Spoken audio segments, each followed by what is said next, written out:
Afternoon. Good afternoon.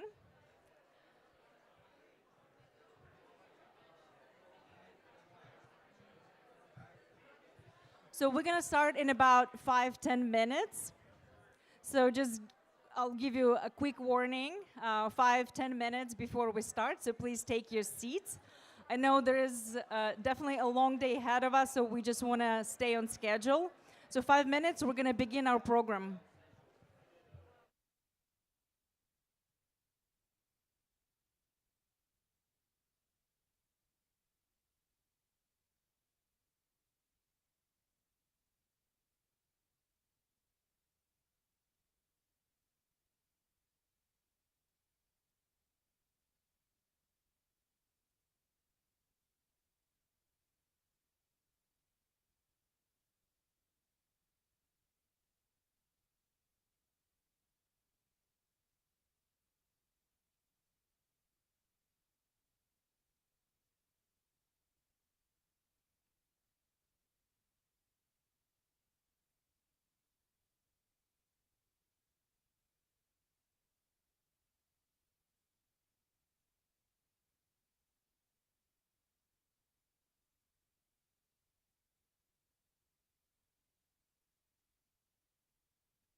No, I don't. Oh, perfect. Yep.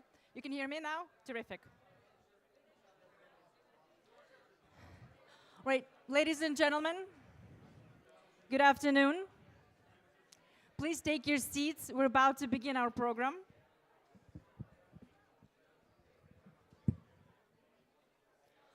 Ladies and gentlemen, please take your seats. I promise we'll have more opportunities to network, to talk in days to come, but we just want to be mindful of all of your time and try to remain on schedule. We have a lot to cover today.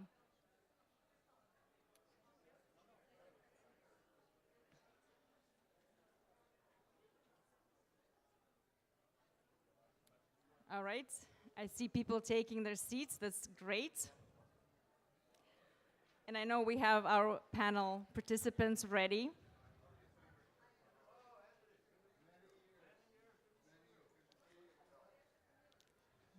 Terrific. And those of you who can find a seat in this room, I'll tell you right away, there is a networking room across the hall. In that room, there will be a live stream of today's program. So just in case you are not finding your seat, you will have a room across the hall that you can watch today's event, relax, have some refreshments, and again, enjoy the networking. So now that we have our first panel ready, I would like to officially welcome you all to our third Ukraine Action Summit.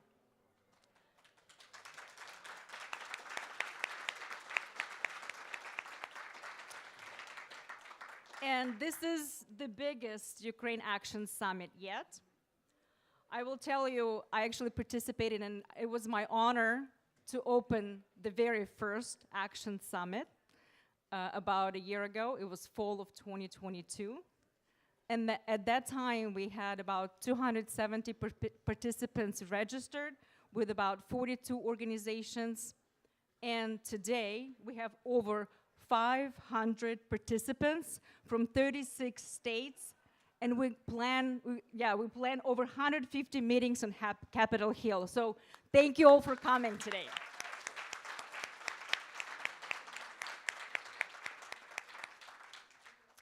And I'm going to quickly introduce myself. My name is Marina Bayduk. and I'm the president of Unite Help Ukraine. We were also part of the coalition that started in May of 2022. And it was just a dozen of organizations then. The first summit drew attention to coalition. We had 42 organizations then.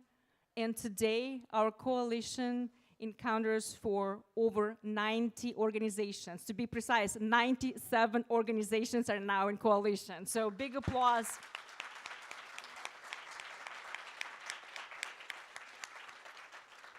And that's because of a tremendous work that has been done by our steering committee. So I just want to give a huge applause and huge thank you to Coalition Committee, Coalition Core team that worked tirelessly the whole year, but also specifically for the summit to make it happen and to make it a huge success.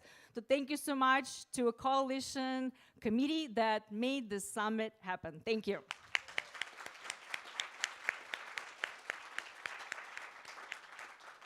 I would also like to thank all the sponsors of this event, and also to say thank you to our distinguished panelists who you're going to hear from today, because these are real experts in the field, and we really value their opinion, we value their time that they spent with us today. But I also want to thank every one of you, every one and each of you for coming here today, 500 participants. And when people ask me personally, and I'm sure they ask you about what's called Ukraine war fatigue. Is there such a phenomenon? And what I tell them that, yes, there is fatigue. Every single one of you probably feel that waking up in the morning. I do. Or going, after all the meetings the entire day, going to sleep, I feel tired. But so do people in Ukraine, sitting in the bomb shelter for days, for nights, going to work the next morning and doing their best to support their families, to support their country. Same thing for defenders who are sitting in trenches day after day, night after night. Are they fatigued? Are they tired? Yes, they are.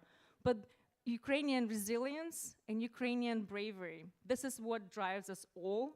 And this is what really inspires, I'm sure, every one of you here to do what we need to do. And we're here to help Ukraine and make the case that it's both the right thing to do, and it's also in America's interest that Ukraine prevail over Russian aggression. And no one could say it better than President Biden did during his Thursday remarks. And I just want to quote it because I think he really summarized what all of us feel and what all of us will take to the Capitol tomorrow and on Tuesday. If we don't stop Putin's appetite for power and control in Ukraine, he won't limit himself just to Ukraine. And we all know it. Who is next? What country is next?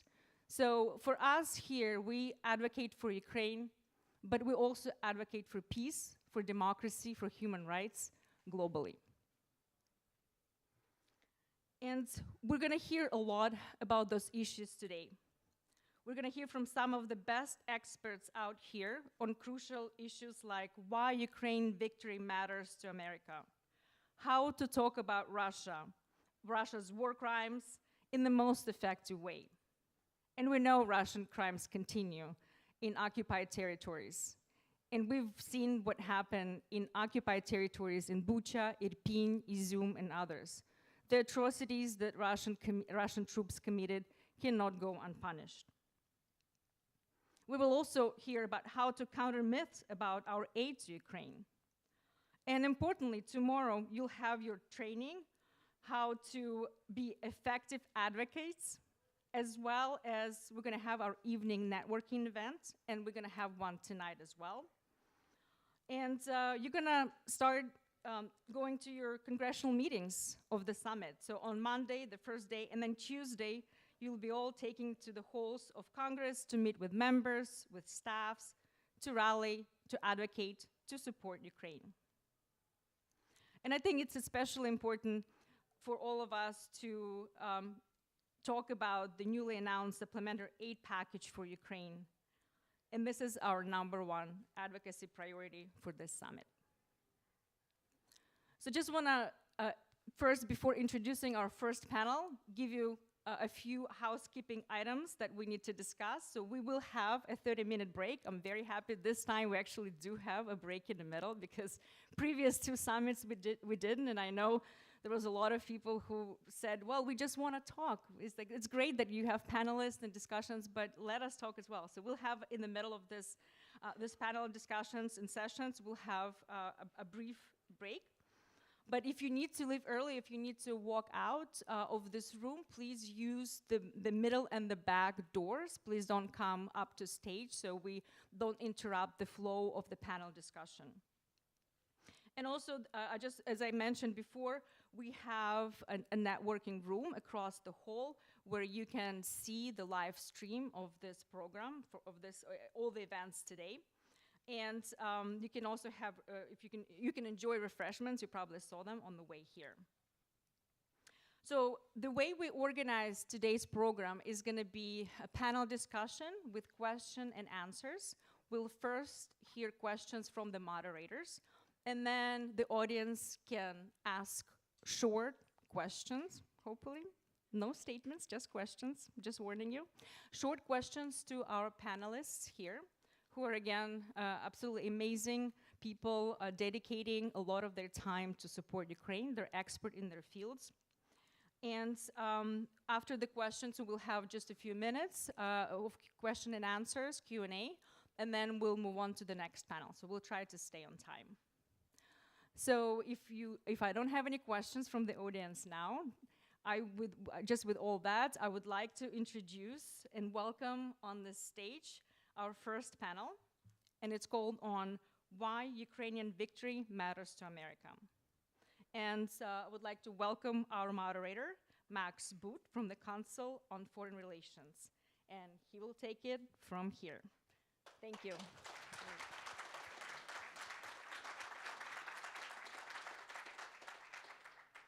Well, it's truly a privilege and a pleasure to be here with all of you today. I love to see all the people crowd into this room. I love to see the energy. This is so critically important because the war in Ukraine is not going to be won in Washington, but it could be lost in Washington. And all of you here are here to prevent that from happening, to keep the vital support that Ukraine so desperately needs. Are you actually able to hear me or not? You want me just to shout very loudly? Okay. Anyway, as I was saying, the war in Ukraine is not going to be won in Washington, but it can be lost in Washington, and all of you are here to prevent that from happening. And so it's wonderful to see all of you here today, and it's really a privilege for me to get to talk with with my fellow panelists, and I have tremendous respect for all of them, and probably need very little introduction in this crowd, but I will mention to my immediate right, Bill Taylor, former U.S. ambassador to Ukraine. Next to him, retired General Mark Arnold, former U.S. Army one-star Special Forces soldier who's spent extensive time downrange in Ukraine on volunteering to help the Ukrainian forces. Next to him, Masha Yovanovitch, another former U.S. ambassador to Ukraine, and I'm sure many of you will recognize Masha and Bill from their star turns in Donald Trump's first impeachment hearings. And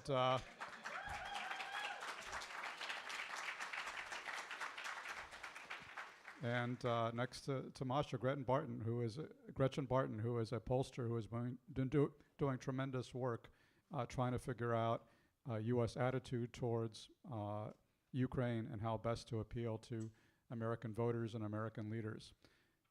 And so, since the subject of the panel is why Ukrainian victory matters to America, I thought I would put that very question to each of the panelists, beginning with Bill, and you know, just kind of obviously this is kind of an audience where I think we all probably pretty much agree Ukrainian victory matters a great deal to America, but I would just ask you to pretend that I am, you know, your cousin from Peoria who doesn't know a heck of a lot about what's going on and can't figure out, you know, how come we're giving all that money to them foreigners? What are they doing with it? And why do we care about that? And what's your explanation? So Max, thank you. Is this working? Okay, very good. You mentioned Peoria. I was just in Peoria. I was just there. I've been in Peoria too, so Very good, very good. And they had great questions, and they asked exactly the one that you did. So why does it matter to us? Why should we support? Why should Americans, why people in Peoria, why should people, people in this room know the answer to this question, but you're exactly right. We need to explain this over and over. President Biden did this on Thursday. Great introductions, exactly right. We should support them if we believe in what they're fighting for. So I've been to, Mark, you've been there a lot as well, Masha has. I've been to Ukraine 5 times since the war, since the full-fledged invasion, and we've all talked to Ukrainians. We know the soldiers that you mentioned, why they're fighting. We know the society, the people that are supporting them from all over Ukraine. We know why they're fighting. They know why they're fighting.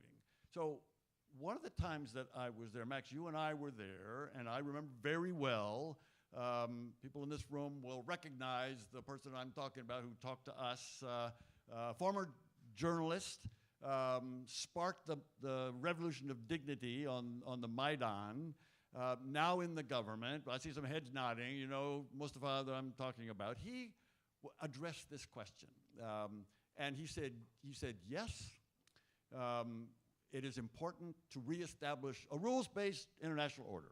Yes, it's important to respect sovereignty. Yes, it's important that borders be respected and not violated. But, Max, you'll remember what he said. He said, if you go outside this door, if you go to people on the street, if you talk to Ukrainians, they will tell you they'll give you a much simpler answer. And the answer is, we won't live under Russia. That's why they're fighting. That's why they're fighting. They're defending their communities, their families, the nation, and they are defending us. We recognize that what they're doing on the front lines and throughout the entire country in support of those soldiers on the front lines is supporting Ukraine, yes, and fighting for Ukraine's existence, but they're also fighting for the rest of NATO. They're fighting for Europe. They're fighting for, and just the ability to live themselves, decide themselves, govern themselves, so that they can move that forward in the direction. They've been free since 1991. So for 30-some years, Ukrainians have lived free of Russia. Ukrainians don't want to go back to that. They don't want to go back to that. That's what they told us in the first game, because they see what happens when Ukrainians live under Russians. Masha and I, on one of our trips, went out to Irpin and Bucha and Hostomel. A friend of mine in the Ukrainian army was one of the first soldiers to go into Bucha after the Ukrainian army pushed the Russians out. He was looking for his brother-in-law. It took him a while to find his brother-in-law, and sadly did not find him alive. And the other things that they found, that the soldiers found when they went into Bucha and Irpin, and other places as well, Izum, Kharkiv, Kherson, horrible, atrocities, murders, assassinations, kidnapping, rapes, torture. We know this, but that just infuriates the Ukrainians. They know why they're fighting. They know why they're fighting. If we believe if we believe in the same kinds of things, the values that they're fighting for, then we'll support them. And so we should support Razum. We should support United 24. We should support them when you go to talk to people tomorrow and the next day. That's what they're fighting for, and if we believe in that, we should fight for them as well.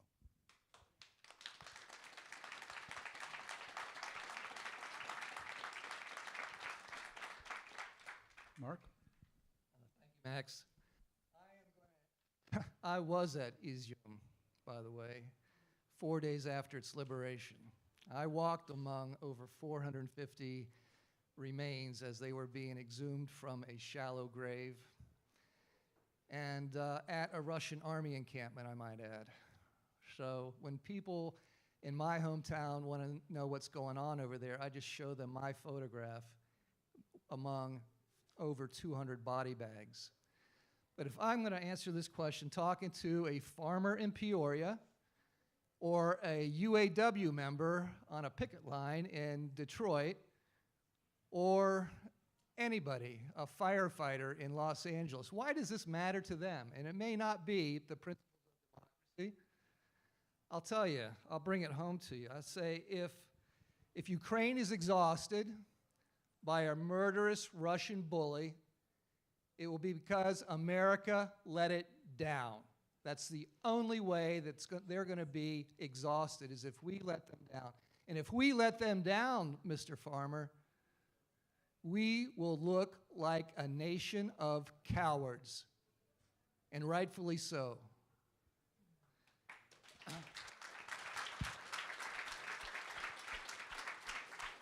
So, if America does not enable Ukrainian victory, there's two possible outcomes.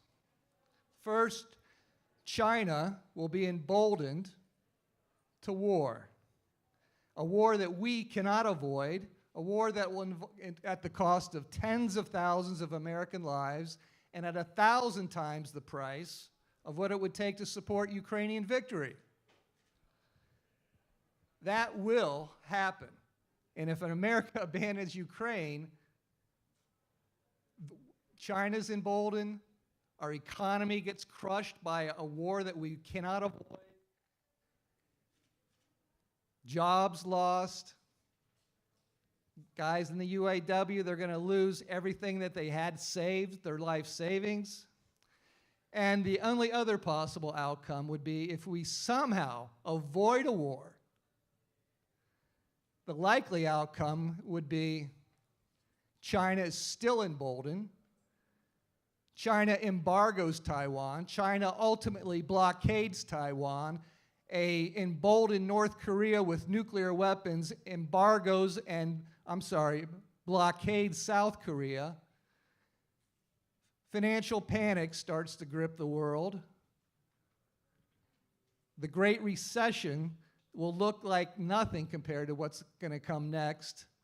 American jobs, whether you're in Los Angeles or a UAW worker, gone. Stock market crash, and the vast majority of Americans, working class guys, are going to lose all of their life savings. That's why it matters to them, because an emboldened group of enemies will take advantage of American demonstrated cowardice.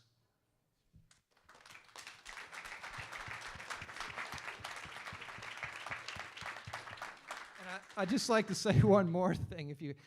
The other thing I would say is, why not? Why not support Ukraine? Because think about it. I've done the numbers. I've done the analytics. 2.5% of our annual defense budget is what we're annually doing so far in equipment, material, munitions, and training for the Ukrainian military. So if you think that means 98 to 97% of our defense budget goes towards deterring our enemies. Why not spend 6, 7, 8% of our defense budget, give Ukraine everything that it needs for military victory, and completely defeat and actually destroy the ground forces of our number one enemy of America while they're there? Not only that, it's the most humanitarian thing that we could do as a nation to end this war.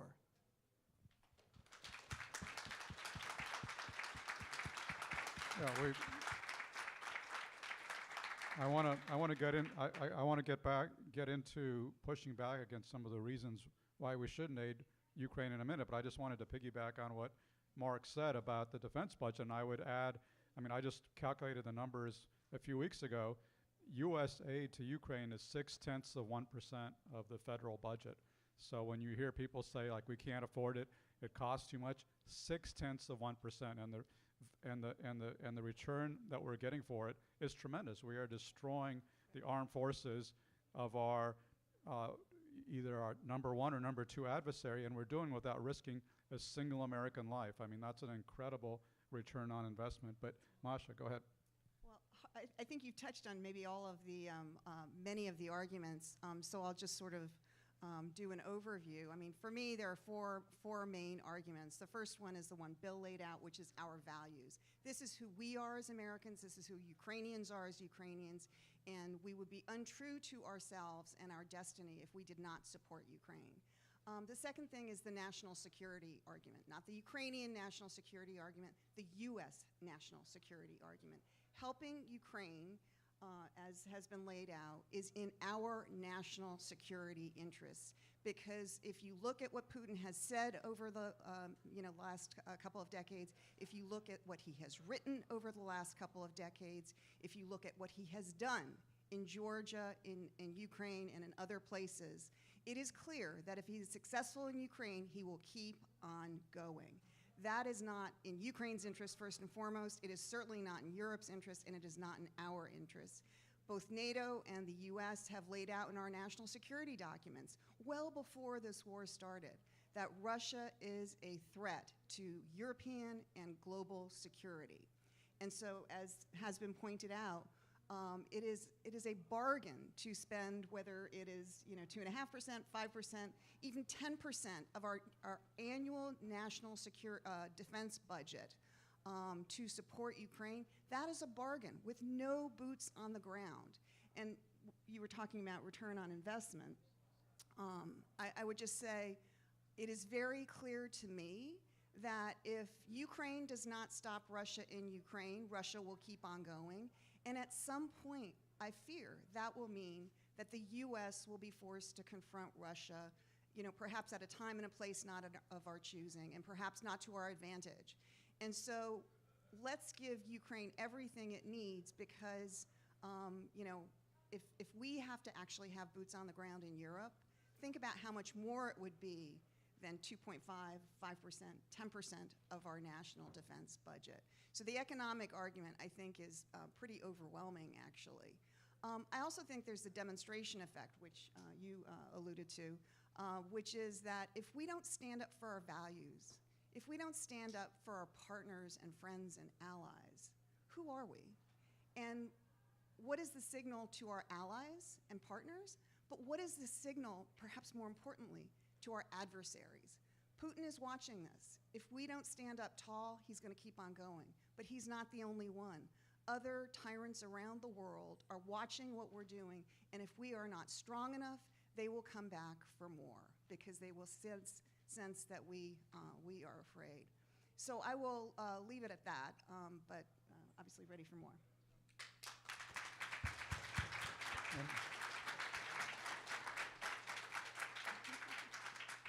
And I will turn it over to Gretchen to tell us what the polling says about which arguments resonate the best. Thank you. Thank you so much, Max. And yes, everything that you said on this panel is correct. What I'm about to share with you is representative of polling of over 6,000 Americans, interviews with 80 Americans and folks around the world, research that we've been doing for the better part of this year to understand how Americans truly think and feel about foreign conflict in Ukraine. I'm going to repeat a lot of the great stuff that my fellow panelists said, and also direct it a little bit towards who you might be speaking with, because we can have cousins in Peoria who are Democrats and cousins in Peoria who are Republicans, and we all exist side by side and love each other. In a broad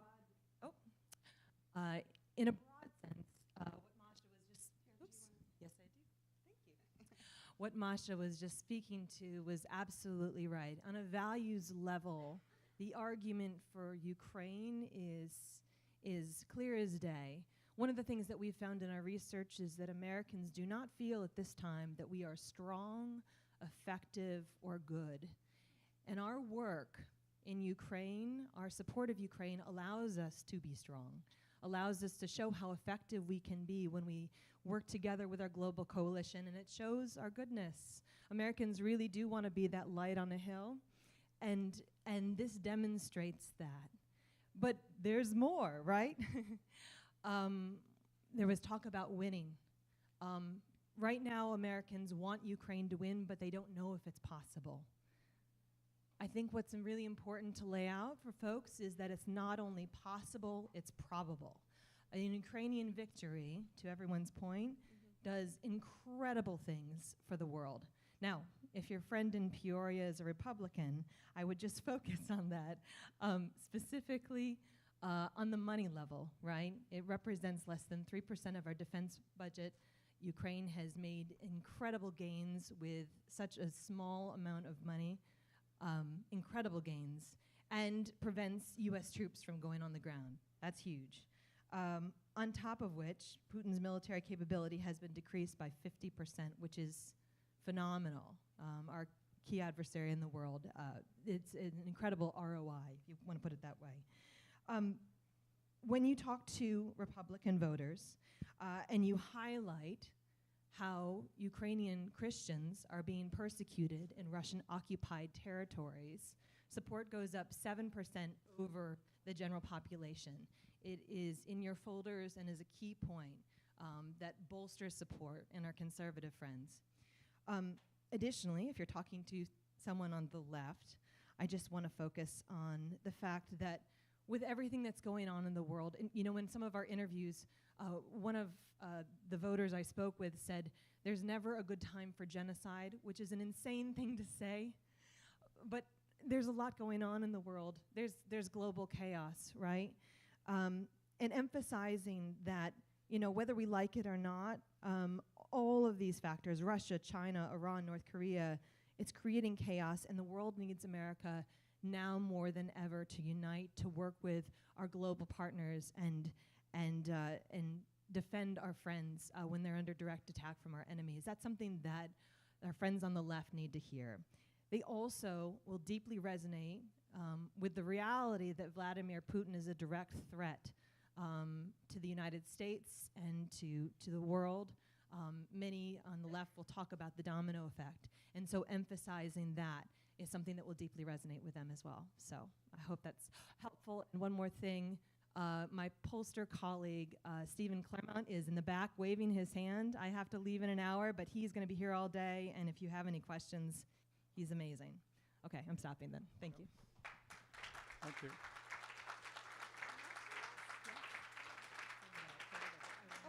If I could exercise the moderator's prerogative, I would just add two very small, quick points to what's already been said. And of course, it's all been incredibly eloquent and accurate.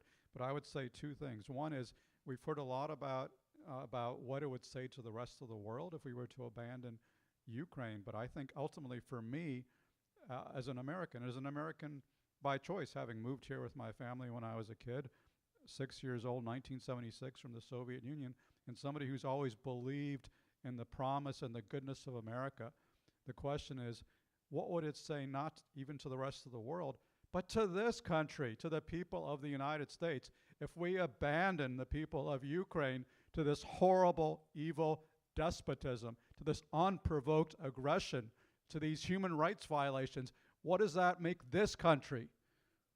This would be like abandoning Great Britain in 1940 when they are facing the Nazi onslaught. What does it say about this country if we are willing to abandon good people, a fellow democracy in Europe, fighting for its survival? What that says about this country is, I think we are pretty doomed, that we deserve Donald Trump because we are no better than Donald Trump if we are going to abandon Ukraine to the fate that they are now facing. The second fast point I would make is, this is arguably the most successful American foreign policy since the end of the Cold War. And believe me, we've all been wrapped up in a lot of very unsuccessful American foreign policies in places like Iraq and Afghanistan, where Mark has spent time deployed, and we've all been closely connected to a lot of these policy debates over the years. Those did not work out very well. We are getting amazing bang for the buck in Ukraine. This is something that is working. We are on the right side. We are not supporting an illegitimate, corrupt, foreign-imposed regime. We are supporting a democratic, popular president who has the support of 90% of his people and who's leading an army that is not fleeing as soon as the Taliban take to the battlefield. This is an army that is standing toe-to-toe and decimating one of the most powerful military forces in the world. So this policy is working. It would be not only immoral, but downright stupid and suicidal if we give up on our most successful foreign policy of arguably the last 30 years. So that's my 2 cents worth.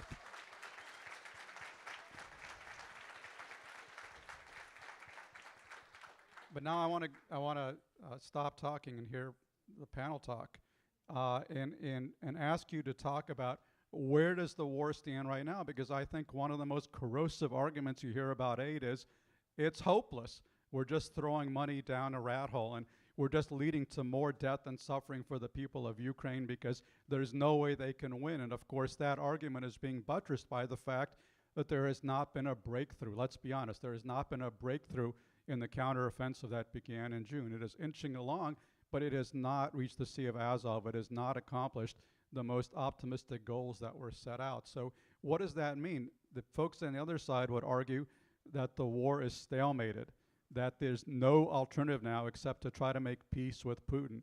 There is no point in going on trying to support Ukraine in their offensive operations. So I'd be curious, beginning with Bill, since you just got back from Ukraine, how does it look from Ukraine in terms of where the war stands as of late October 2023? So Max, I asked two very, very senior generals this exact question. And one of them, this was now 2 weeks ago, and he said that within the next 2 weeks, you will see yet another counteroffensive, yet another aspect of our counteroffensive. And sure enough, that's happening. You've reported, others have reported, that there are now Ukrainian troops on the eastern side of the Dnieper River that are holding the eastern side of the Dnieper River, and they have the potential to keep on going. That's in addition to the two main axes of advance that we've been reading about, both down towards Melitopol, as well as in Bakhmut. And you know, the Ukrainians are doing, Mark, you can speak to this better than I, but the Ukrainians have been doing amazing work and are making gradual, not a breakthrough, Max, you're exactly right, and the people who will argue this, that's true, not yet, not yet. But they are setting the stage. They got 3 different areas, and the Russians don't know where the main thrust is going to come. And the Ukrainians have 3 different areas that they have the potential to keep on going. So that's what the generals are saying. And they are confident. They are confident that this is going to happen. Mark, you bet. Yeah, Mark. Yeah, I mean, from a military standpoint, Mark, where does the counteroffensive stand right now, and what happens once the quote-unquote campaigning season ends for this year, which arguably is soon, although maybe there will be more fighting over the winter, but where does this set up the war in Ukraine for next year? I can't say exactly what's going to happen over the next few months, but Max, I will stand by the courage of my own analysis and tell you what I think is possible over the next 18 to 24 months, if that's fair. Okay.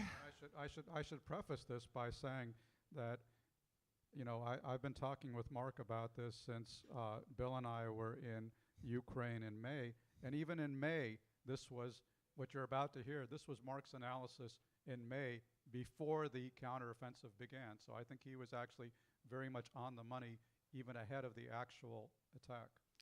So first of all, I'll tell you that, just to give you some context, I've been to Ukraine several times, and I spend the majority of my time at the front lines, or very close to it, in command post, at the zero line, getting artillery barrage.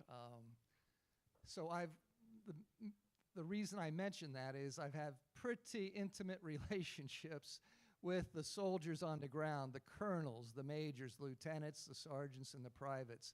And I know these Ukrainians are not stopping until they are satisfied that they have gone as far as they want to go.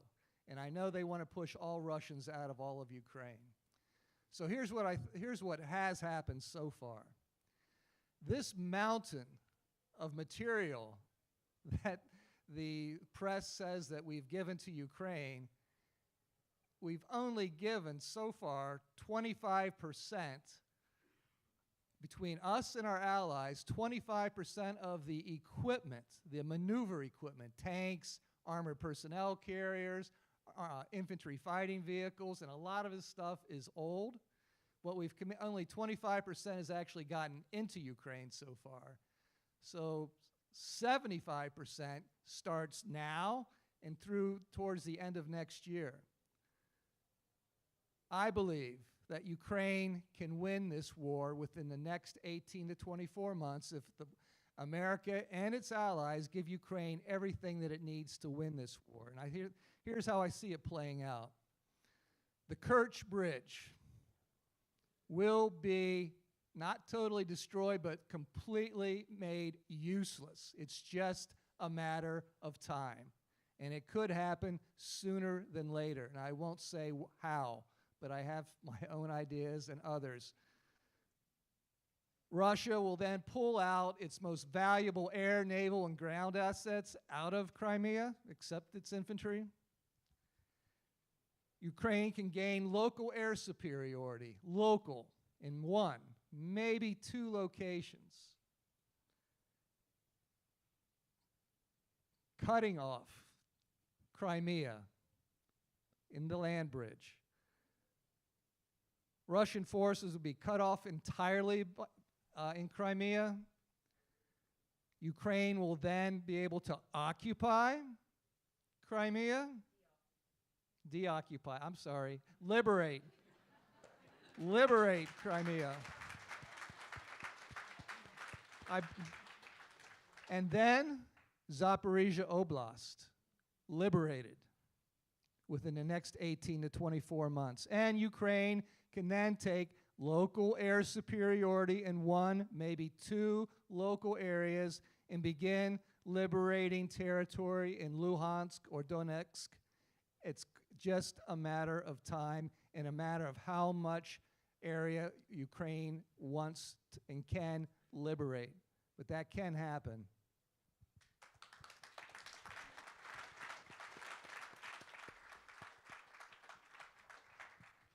Let me ask Masha about the other scenario. Is you know, there are a lot of voices in this town who are saying that we need to negotiate with Putin, that who don't believe what Mark and Bill just said, who think that the war is destined to remain stalemated, that Russia is bigger than Ukraine, that their economy continues to function, they're getting munitions from North Korea, Iran, and other places, and that there is not going to be this big Ukrainian breakthrough, so we need to just make a deal with Putin, or at the very least that Ukraine needs to give up its aspirations of regaining all of its territory. It needs to make a territorial compromise. So what is your assessment of that course of action? If I could respond to the previous question first, just for, if I could respond to the previous question first, just for 1 little minute. I mean, I think one of the things as you enter your week of advocacy here is to remind people that there has been one hardy constant, one perennial in sort of the mainstream press when they evaluate what is going on in Ukraine. And it started before the war and continues to this day as they are evaluating the counteroffensive and where things are. And that is underestimating Ukraine. I mean, we all remember, back in January, February of 22, where the analysis, the estimates were that Ukraine wouldn't last a week. And Putin was so convinced of that he had his generals pack dress uniforms for the victory parade. But it wasn't only Putin and the Russians that were convinced of that. Many people in the West, including, frankly, our own government, the analysis was that Ukraine would fall. And so, and that has continued, that sort of gloom and doom, and it's, Ukraine isn't where it needs to be, even though I think, when comparing it to the American military, with everything that we've got, including air power, and yet the Ukrainian military is moving forward without all of those things that the US military and other modern militaries have. And they are gaining ground, not only on land, but in the Black Sea. And I think that's really important. And I, for one, am never going to count out the Ukrainian military or the Ukrainian people. They know why they're fighting, and that is the factor. They're fighting for their families, they're fighting for their future. And I think that's incredibly important against an adversary that has no idea why it is on the battlefield. So now I've gotten on my soapbox and I've forgotten the question. Negotiations. Oh, terrible idea. At this point, I mean, I am a diplomat. Bill is a diplomat. You are a soldier diplomat. You are studying diplomacy in many ways.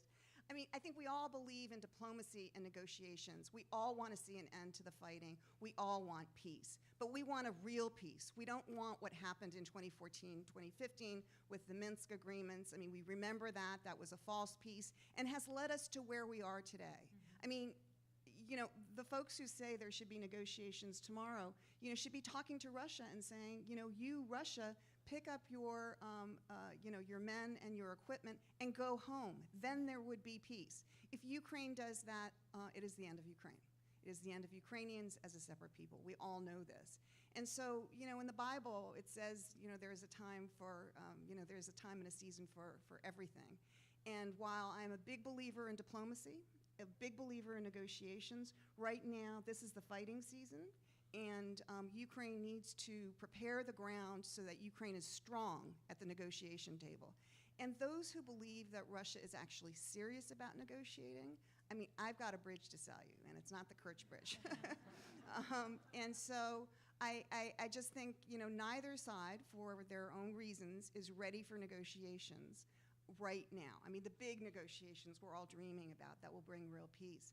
That doesn't mean, though, that negotiations and talks aren't happening, you know, behind closed doors, that people aren't thinking about, you know, what are the outlines of what happens at a negotiating table? What are the outlines of, you know, possible agreements? And at the end of the day, that is up to Ukraine to decide whether they want to leave, you know, not only to, you know, kind of trade territory for some sort of peace, but, you know, Zelensky also has put it in the most personal way, which is he doesn't want to leave any Ukrainians behind to the tender mercies of, you know, Russian rule. And we've seen, you know, we've mentioned Bucha, Irpin, all of the, you know, occupied areas that have been liberated. We've seen what that would mean for people. And so I think, you know, it's up to the Ukrainians to decide the outlines of what they want to do, you know, moving forward. It doesn't mean we can't think about some of those things, but I think right now, you know, a big negotiations with big powers trying to force littler powers to do what they want because we're just sick and tired of it, would be very wrong. And, you know, it goes back to what you said. You know, we are sending signals to our adversaries and our allies, but we are also standing up for, you know, what it means to be American. And so what would the signal be to Americans? Let me ask Bill a question. Do you think it's fair to surmise that Putin has no interest in stopping the war in any way, shape, or form prior to the 2024 U.S. election because he thinks that his trump card, so to speak, is Donald Trump getting reelected and that will cut off Ukraine and enable his victory? So Max, I think that President Putin has no strategy other than that. His only strategy is to try to wait us out. His only strategy is to hope that the Ukrainians will blink. They're not blinking. The hope, Putin's hoping that the Europeans will fracture. They're not fracturing. The hope that the Americans will get tired. We're not getting tired. Don't let Americans get tired. All he can do is hope that something will change to make it better off. And yeah, maybe he's waiting for 2024 in this country.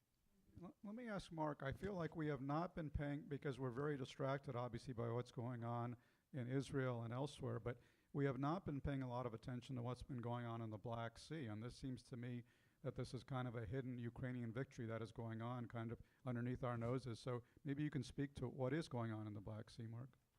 Well, I'll speak to what I see in the news and not what I'm hearing from my friends because it's confidential. But it's obvious that the Ukraine Special Operations guys are doing a hell of a job of making deep raids into Crimea.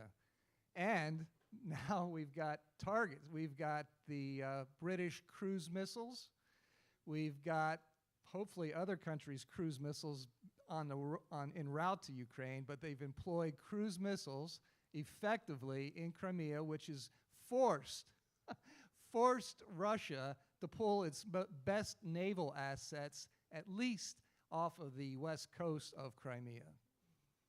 So it's Ukrainians have now proven that Crimea, now with ATACMS, in their arsenal, that Crimea is absolutely a target and a goal and liberation that is a very achievable objective. And we're actually seeing the grain ships that are going out. Ukrainian grain is going out into the world. Very quickly, we're running out of time, but Mark, let me just ask you this. What do you think are the top Ukrainian priorities for equipment going forward? Assuming that they now finally have the ATACMS, they're finally at last going to be getting, I think, the F-16. So what do they need in the next year? So the F-16 can help them gain local air superiority, as I mentioned. It's not so much the fighter, the F-16 is superior to anything the Russians have, but it's a master platform for all of the most advanced weaponry that we have in our arsenals. And that is how a few F-16s, whether it's 30, 40, 50, or 100, can gain local air superiority.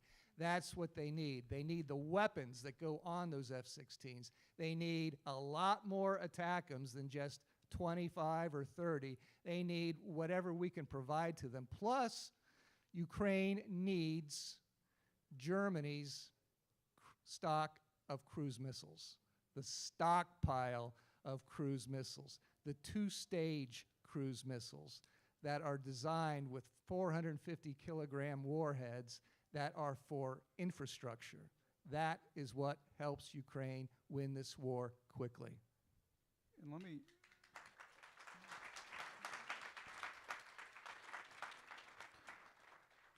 me just ask Gretchen and the rest of you, and tell me exactly when I have to cut it off. But obviously, there's a new war which has started, and a lot of attention is focused on Israel, not on Ukraine right now. So, what is that?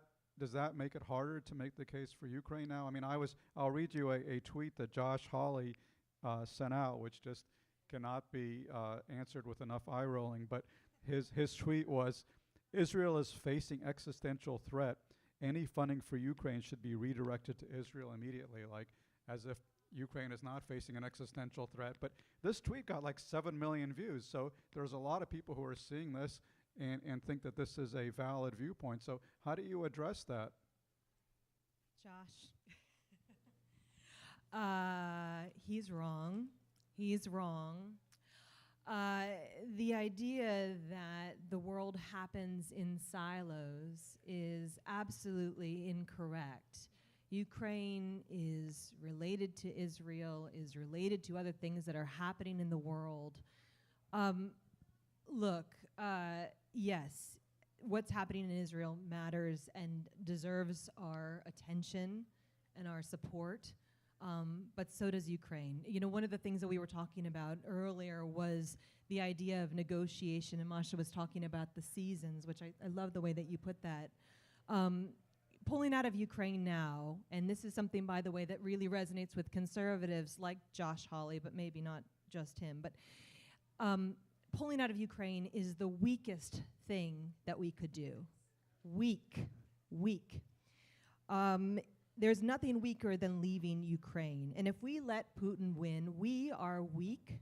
We lose. We embolden Putin in his quest for global chaos, which we see cropping up everywhere. And we tell any would-be tyrant, any would-be terrorist, that it's okay to roll over into other countries. It's okay to enact violence on innocent populations. This is a moment to stand up for what's right, to do what's strong and effective, and that means supporting Ukraine. And one more thing, if I may, press coverage of Ukraine has dropped precipitously over the past year and a half, too long. it's dropped. And when I talk to Americans about what's happening in Ukraine, you would not believe the stories that they've made up about Ukraine because of the absence of press coverage. I've heard that in Ukraine there's a king and people are fleeing the king. It's bonkers. So it's really important to provide context. You'll see a lot of polls that a lot of our leaders are looking at that do not provide the necessary context. But when you do provide the context about the ROI, about the effectiveness of the campaign, about the grit and the will of the Ukrainian people, which reminds Americans of the best parts of themselves, then that's when that needle moves. So it's really important to give that context. May I just add one other thing?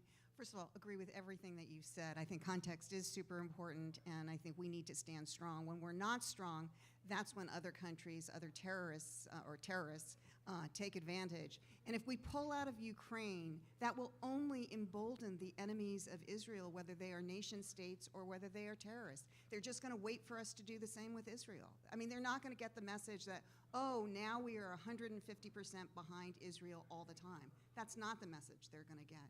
And so it's really, really important to stand tall, just like you said. Thanks. Well, I think it's my sad duty to bring this panel to a close, but I want to thank all of the panelists for all that they're doing for Ukraine, all that they're doing here today.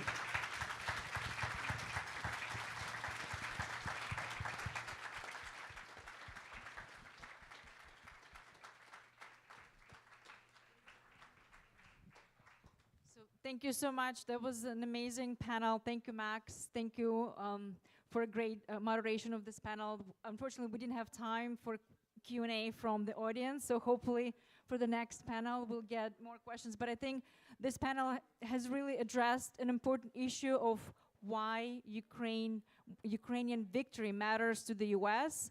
And the next panel that's coming right now to the stage, our second one, is a really good continuation of a question, but what are Ukrainians doing to bring the victory closer, and how this war has dramatically changed Ukrainian society? So with this, I would like to introduce our second panel. We have a moderator, Melinda Herring, who is a senior advisor for Razum for Ukraine. She's also a senior fellow at the Atlantic Council. So Melinda, the floor is yours. And this is a good opportunity for me to say thank you to Razum for Ukraine Advocacy Group, who have been leading coalition and also doing so much to make this summit happen. So thank you so much, Razum for Ukraine Advocacy.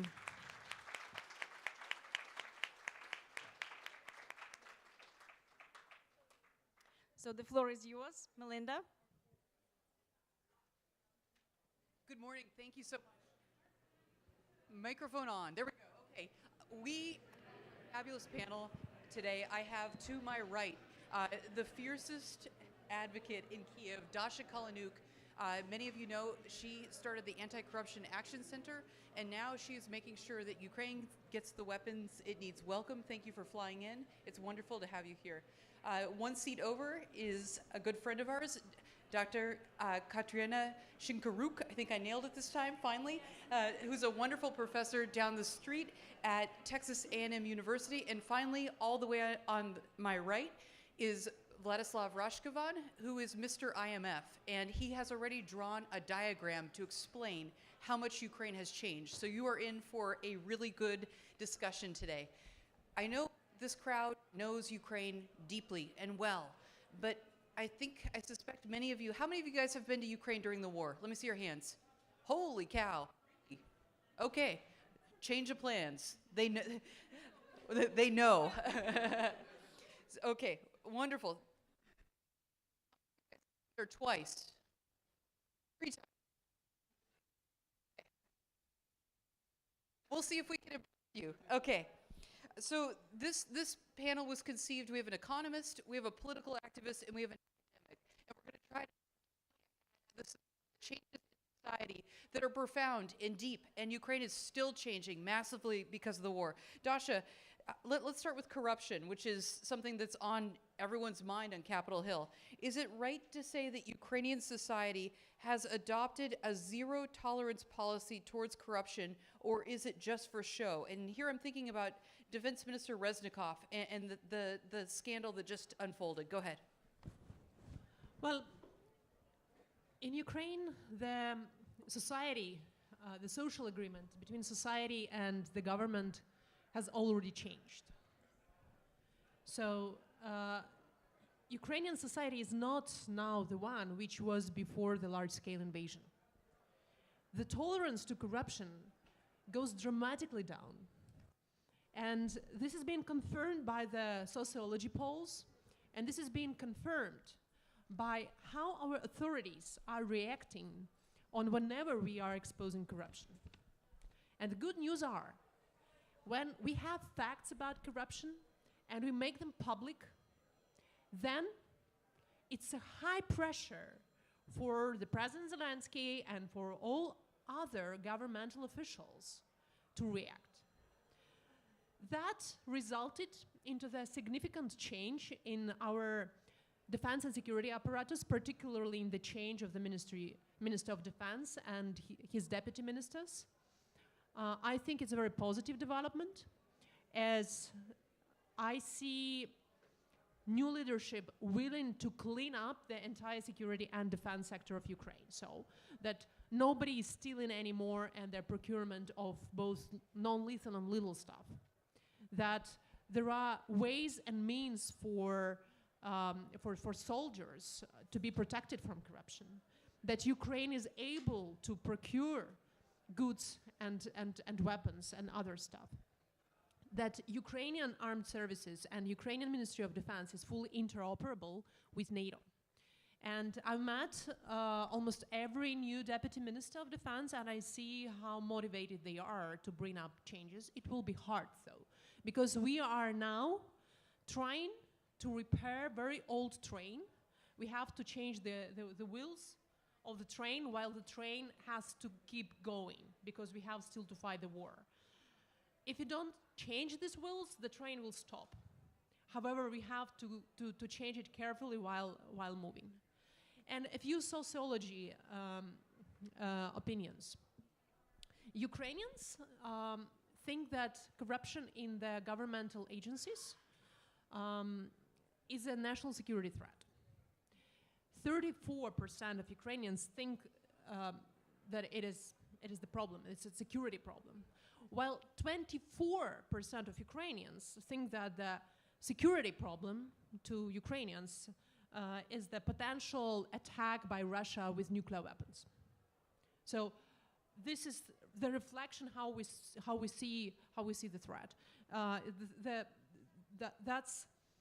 That is the meaning for Ukrainian President Zelensky, that he, as the one who is given the most of trust, 70-75% of Ukrainians still trust President Zelensky, and the same 70-75% of Ukrainians expect Zelensky to deliver in anti-corruption.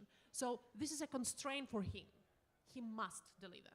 And I will finish with a very vivid example. In September this year, we've been advocating for the reinstatement of asset disclosure system of public officials. We put on hold this system after the large-scale invasion. First weeks and months of the large-scale war, it made sense, right? So it were security concerns. Why not to disclose assets by public officials? However, it didn't make sense for their 600 days of war. And MPs decided to extend the time of publication of their asset declarations for 1 more year. The officer from Ukrainian army, Oleksandr Repchenko, who is fighting at the Da Vinci Wolves, Vovki Da Vinci in Ukrainian armed forces, who was wounded for already 3 times during this wartime, he submitted a petition to President Zelensky, demanding him to veto the law on postponement of publication of asset declarations. In less than 24 hours, this petition received more than 100,000 signatures, while the requirement, the need was just 25,000. And the president had to react. He vetoed the law and he forced Parliament to reinstate the asset disclosure system and its public accessibility.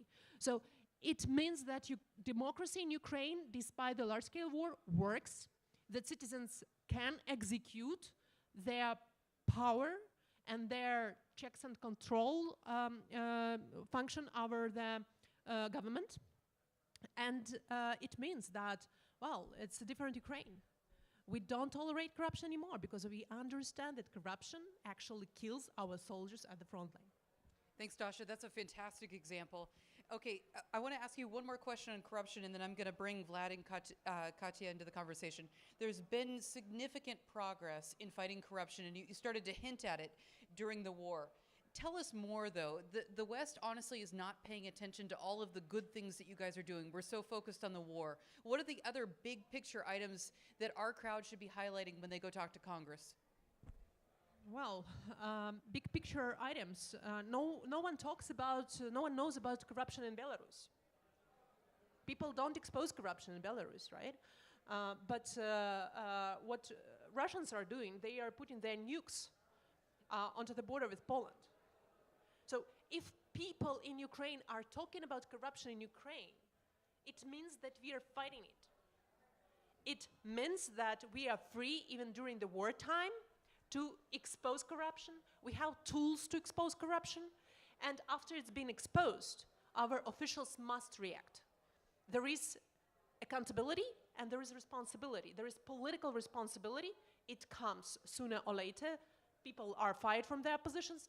And there is sometimes criminal responsibility. There are many investigations which are being conducted against top officials, including in the defense sector.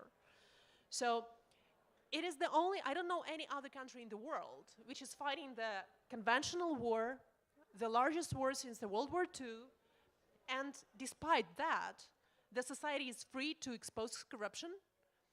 The anti-corruption agencies are working, they are investigating and prosecuting top corrupt officials, and that the president is constrained to the extent that he must dismiss his Minister of Defense if there are issues about corruption. So I suggest that you remind and tell your congressman these facts, and I suggest that you also tell no one is exempt from corruption. Look into American Congress, Senator Menendez, taking bribes from Egypt. Ukraine could help, actually, American establishment with some of our tools. I think Congress would benefit having asset disclosure system as well. And we Ukrainians are ready to share this experience. So be like Ukraine. I like it. I like it.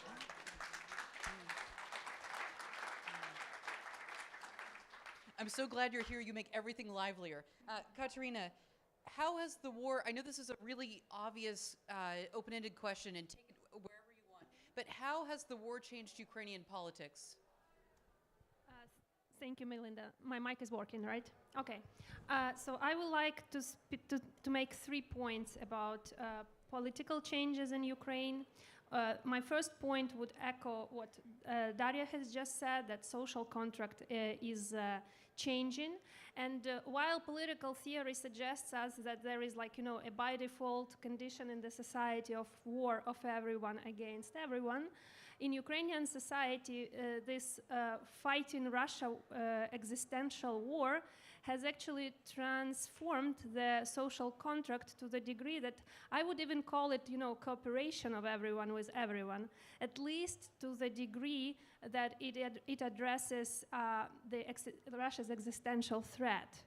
And for instance, Ukrainians who were always skeptical about the government, seeing it as a post-communist legacy, have changed dramatically their evaluation of and attitude to the government from 8% of trust to the government in 2021 to 51% in 2022, which is remarkable. It's like a U-turn. And this brings me to the second point, that while it is, the politics is by definition, especially when it comes to elections, is a zero-sum game, The political conflict in Ukraine can be characterized as a low-intensity one. It's been quite a high-intensity one prior to the Russia's invasion, but currently, again, there is this a degree of understanding that we are all in the same boat. Like one opposition politician back in February 2022 said, well, we realize that if Russians come and succeed, we will be all hanging together on the similar trees. So we need to actually consolidate our efforts to fight Russia's aggression. This consolidation translates also in remarkable trust in the political leadership. 80% of Ukrainians, according to the 2023 February survey, suggest that they believe that the government will maintain democratic practices and rule of law even after the war. And interestingly, and this reflects what we've just said about Zelensky, when asked whether the government needs to be changed after the war, 70% of Ukrainians want the parliament to be changed. Less than 50 consider changing the government, meaning the cabinet of ministers. But only 23 actually would like to change the president, meaning hold a presidential election. And this leads me to my third point, which might be of relevance in your conversations with congressmen in particularly, when it comes to holding political elections, national elections in Ukraine, while it is still at war. I would like to emphasize that this is basically counterproductive. It has a number of security threats, and Ukraine should not be pushed for that. The legitimacy of the election, just for objective reasons, may be challenged given how unsafe it is to hold elections in certain areas. But there is also a couple of national security, quite important, angles to it. The internal one, which I said, the current low political intensity conflict may actually unfreeze, and all the potential social cleavages and even the artificial ones may again re-emerge, which is counterproductive and plays into Russia's hands. And when it comes to the regional aspect, I should say that we shouldn't be underestimating the national security threats that may come with holding elections on the Russia side, in terms of some attempts to influence regions and attempts to undermine loyalty to Ukraine in the frontline regions, and also by the pattern that we had seen in the first elections held in Ukraine after annexation of Crimea and invasion in Donbass. The line between those communities, local communities where elections were held and where the Ukrainian government was not able to hold elections was actually seen by Russia as some sort of new normal, the new borderline. We should not be fixing this border while Ukraine is fighting for every inch of its land. So I will stop there. Great, Katya. Thank you. I would add to your excellent list, I have other worries about elections. If we're going to do the elections, if the Ukrainians are going to hold their elections online, there's all kinds of worries that we could have a whole panel on the ways that... That's a question of legitimacy. Absolutely, absolutely. Let's talk a little bit about society. And here, I'm a worry ward, and my worry list is very, very long. So I see enormous amounts of anger, despair, PTSD, war injuries, divorce, brokenness. How fragile is Ukrainian society? And how worried are you about these factors right now? So I will be maybe more cautiously optimistic than you are here. So paradoxically, the war not only had some negative effects, which are obvious in terms of economic implications, social. 74% of Ukrainians have someone either killed. Is it working now? Is it working? Okay. Either killed or wounded of their relatives and friends. Obviously, this all affects the situation of the society. We know how the social structure has changed, that there are 8 million people who left the country. I hesitate calling them refugees, but they are outside of Ukraine. There are internally displaced people, about 6.5.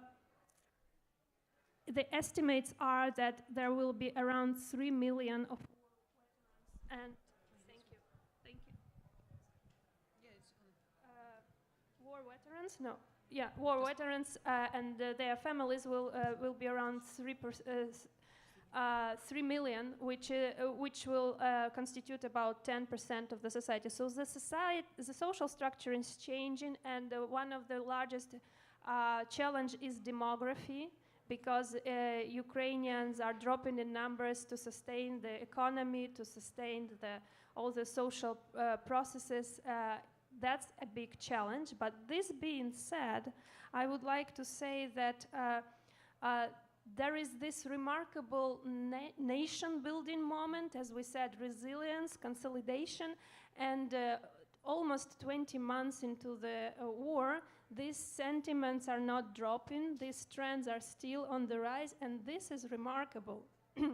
When Ukrainians are asked whether they should be making any territorial concessions to Russia, it's in October 2023, with all the challenges of the counteroffensive, 75% in south and east of Ukraine, the regions directly affected by the war fighting, believe that there should be no concessions made. And overall national numbers are at 80%. And I don't want to go much into the academic stuff, but I would like to emphasize that apart from physical security, which is challenged and which is clearly under threat, there is this concept of ontological security, the security of one's identity, the security of oneself, which also includes the element of cognitive certainty, meaning that we know who we are, we know who our enemy is, we know in which direction we are going, and that is Europe, that is European Union membership, that is NATO membership. And all these factors actually lead up to the fact that was puzzling Ukrainian sociologists with happiness rates in Ukraine actually being at 70% in 2023 as compared to 71% in 2021. I can give you more numbers, maybe if you are interested in any particular number, come and find me. But overall, there is still this remarkable sense of consolidation and optimism, which I would keep in mind while recognizing all the social challenges. Thanks a lot. Thank you so much. Vlad, how has the war changed Ukraine's economy? We know the obvious point that Ukraine's economy dropped 30% last year in GDP. How's it doing now, and what other big changes do you see? Yeah, thanks. I was in Kiev and Odessa like 2 weeks ago, and what I saw, I should be very frank, I liked to see. And if you allow me, I will just add a few words about the society. First, it's definitely the freedom was in the air. And I think the Ambassador Ivanovich said that this was one of the biggest miscalculations of Putin, that he didn't, understand how freedom is important for Ukraine. We know this is our core value, and people were ready to fight for that and are ready to fight for that. Clearly, demographics is a problem. It has been a problem before the war, but and this will be a big factor for the future reconstruction and development post-war. But we need to recognize that we will have several important new social groups in Ukraine post-war. It's clearly veterans, it's wounded soldiers, it's the families of the fallen soldiers, and we will have to deal with that after the war. And this is also one of the main factors why the financial support to Ukraine is needed very much. But there were a few other things which I saw as very positive. First is incredible increase of the horizontal trust. And not only just horizontal trust, but this kind of transitive horizontal trust, when I trust you and you trust her, and that's why I trust her as well. And all of these increase of donations, charity, crowdsourcing, crowdfunding, all of these are signs of these building the horizontal networks between the people. We have seen it in 2004 during Orange Revolution. We have seen it in 2014 during the Euromaidan. Now it's another wave, and this is really massive and incredible and also encouraging. The second is what I have seen, and maybe a little bit to confront what Daria was saying. You know, I saw a substantial decrease of paternalism in the eyes of people. So they don't expect that someone else or president or government will do something for them. There is a huge increase of their internal belief and self-responsibility for their future. And this is like, this kind of ownership of the country is also encouraging. And when we say that reconstruction should be owned by Ukrainians, this means, and this is reflected later in the anti-corruption efforts, what Daria was saying.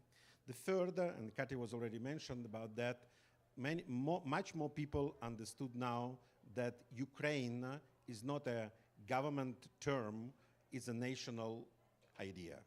And the return to, not only to language, to clothes, to music, to church, to history. I mean, all of this, you see it everywhere, you know, also in Odessa, you know, also in other cities in Ukraine. And again, this is an important for the future building of the modern Ukraine after the war is also very much important. Kati mentioned about the, you know, people who left Ukraine. Definitely there is a dramatic increase of mobility. I personally see it's a little bit, I mean, it's a tragedy, you know, the people are displaced, it's a tragedy, you know, but I see, let's see on this also from some sort of the positive side. A part of people move to Europe. We hope that we will come back, so we will be able to bring, hopefully, from Europe something what they have seen there, and will be able to try to implement in Ukraine. The people who left their cities because of the war and moved to other regions, I mean, it's a huge level of mobility can become an asset for us. People manage to disrupt some kind of stereotypes about each other, learn about each other's culture. There is no any divided Ukraine, it's one Ukraine, and this is visible. How many people from Eastern Ukraine live in Western Ukraine or in South? You know, there is a huge, you know, building up of the nation, what Kati mentioned. Trauma is a big topic. You know, majority of people are with trauma, and we will need to deal with that. And again, any support in this area is very much important. Geopolitical vector. I mean, there is no any doubt now. People are willing to join European Union family. They want to be member of the NATO. And this now unites people, not divides, as Russia was trying to divide us in all the previous years. Majority of people want to join these unities. And maybe the last thing is something which I saw with people. There is high morale. People definitely not even consider possibility of losing the war. There is no threat to lose the war, but there is still a threat not to use, the war is a tragedy, we know this, but not to use the war and the victory after the war as a chance for change. And this is, I mean, what Daria was saying, you know, we need to make sure that after the war, after we win, that the Ukraine is changing. In terms of economy, I would add maybe a few things only. First is the main word which we can use is resilience. It's definitely the Ukrainian enterprises, Ukrainian state-owned enterprises, but also private, small business, large corporates. All what they demonstrate is resilience. When people ask me what kind of the best economic or monetary policy could be for Ukraine in the current circumstances, I'm saying is the air defense is the best economic policy for Ukraine. You know, so we need to make more cities we will have defended, and we see it now in Kyiv. More cities will have defended, less destruction will be, less we will need to rebuild tomorrow, less destructions on a day-to-day business we'll have. Because let's be very frank, when you say about 29% decline of last year, it's not 29% throughout the countries. Minus 100% of the occupied territories is minus 80% on the front line, is minus 60%, you know, or 50% around the front line.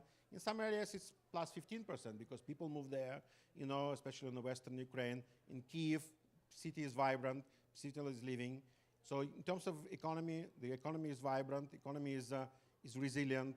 The reserves of the National Bank are on a historical high level. Inflation went down to the 1 digit to the 7%. You know, there are many countries in Europe now which have inflation higher than 7%, and this is a surprise. Banking sector didn't stop any second during even the hot days of the war, first days of the war. You know, the banking sector today is liquid, is capitalized, is profitable. You know, and this year we are going to receive around $42 billion of international aid, and this is historical high in Ukrainian history.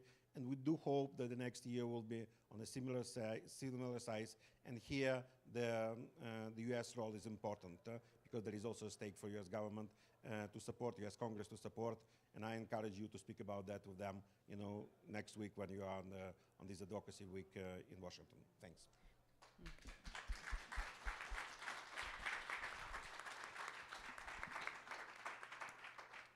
Thanks, Vlad. That was really helpful. Can you drill down a little bit more on the regions? So you said in the west and in central Ukraine, businesses are booming. What kind of businesses are they? Okay, maybe the booming is a big word. It's still resilience. It's still difficult. We have seen what happened yesterday night in Kharkiv when the center of logistical center of Nova Poshta has been destroyed. I'm absolutely sure it was a targeted attack. It was not unintentional. It's intentional attack because the post is also part of the infrastructure. And you know, when you attack the post, you attack actually a lot of people whose life will be disrupted because they sent the postals. And let's be frank, Ukrainian Railway, Nova Poshta, Ukrposhta, you know, the banking sector, they were those who really helped the country, the majority of people, you know, to sizably decrease the damages of the war, you know, because people start feeling, you know, even now with Nova Poshta opening the offices in Europe, helping to feel a little bit of more, to be like at home. What will be tomorrow is very much important, how much also I think in December we will start negotiations for European Union accession. This is an important, important milestone for us. And we will have to, I think the future for Ukrainian enterprises is clearly being integrated to European value chains. Both agriculture, machinery, you know, a lot of IT companies, they will be integrated to European value chains, and you know, we need to make sure that they are working there. You know, I was speaking in September last year in Poland, in Warsaw, on a big, large economic forum, and people told me, don't be afraid, Vlad. You know, your people will feel here as at home. I said, sorry, you know, I would love to hear them be as a good guests, because there is a home at home in Ukraine. Believe me, now the European countries will fight for Ukrainians. They already saw, you know, they already have seen that Ukrainians are intelligent, educated, they can work, they're hardworking, and sorry for saying that, they will also hunt for our kids, because the kids integrated in the system, they may come zero investment for you know, for European governments, and we need to fight for that. And Ukrainian business will have to fight for that because it's jobs. You know, the jobs in Ukraine will create the opportunities. They will create opportunities for their mothers who are currently abroad and fathers who are currently abroad, you know, to come back. Not only for reconstruction itself, which will definitely be a big construction spot in Europe, but also just for jobs, to do something what they have done before. And and this is about, again, going back what Daria was saying, is about anti-corruption, is about rule of law, is about the protection of corporate rights, the property rights. You know, these are reforms which are needed to be done today during the war in order to be able to bring back our, you know, people to Ukraine back after the war.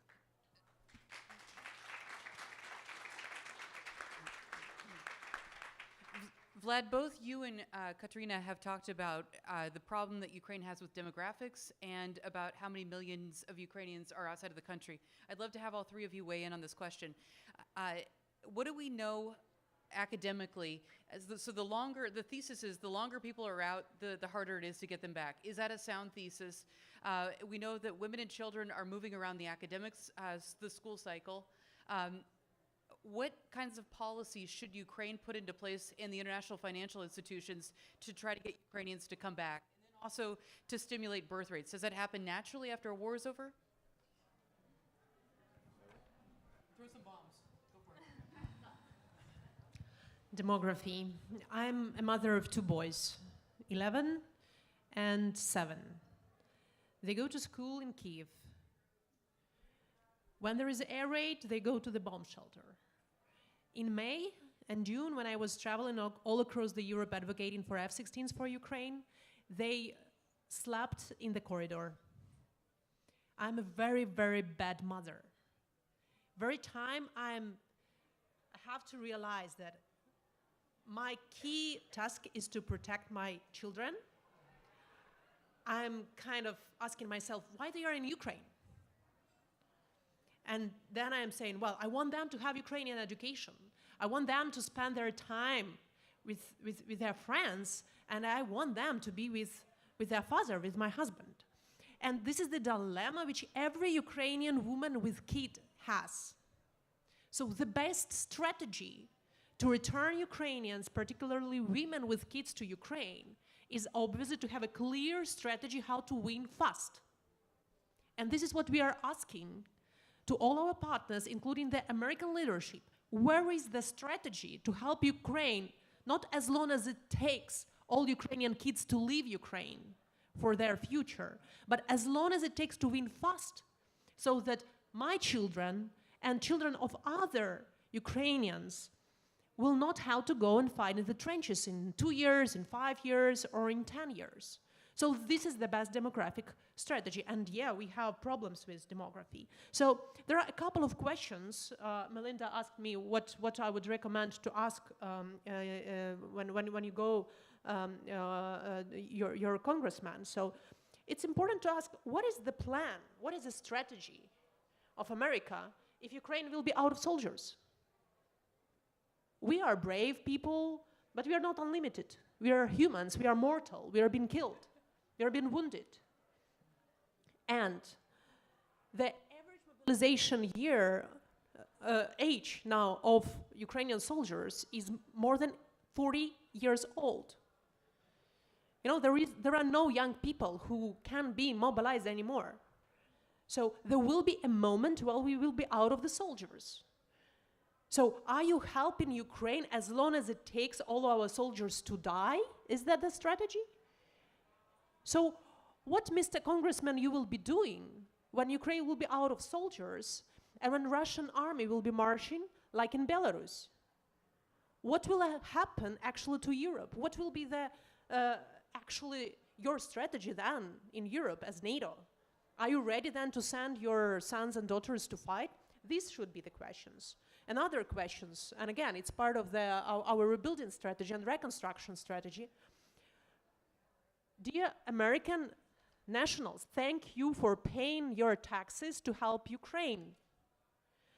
Let's make also Russia pay and Russian people pay. Where is actually a solution to confiscation of at least $350 billion of Russian sovereign debt, which was seized across the Western jurisdictions? Where is the leadership?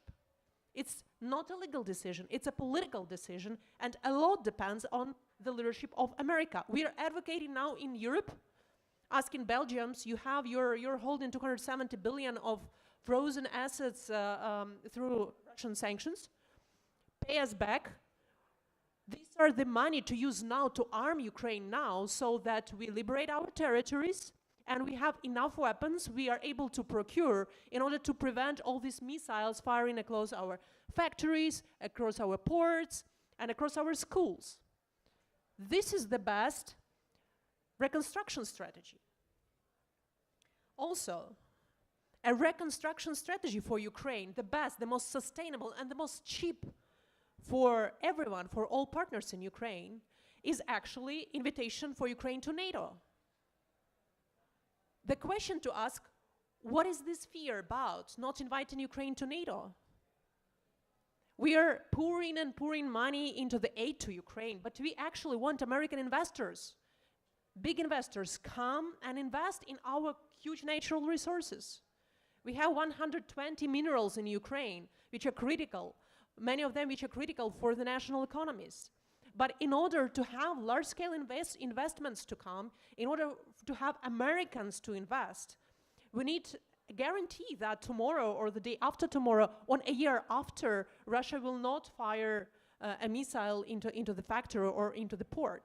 So honestly, the strategy for Ukraine is not the humanitarian aid to Ukraine, but investments to Ukraine, but they need security guarantees, and it's the NATO membership. And the miracle making in Ukrainian society are both EU and NATO integration processes. You know, we had these 7 conditionalities from EU, which Ukraine had to do in order to come to the next step, next phase of the negotiations about the EU membership. And we've implemented all 7 of them, including the most painful one, which is the increased financial monitoring of politically exposed persons, and Vlad knows what I'm talking about.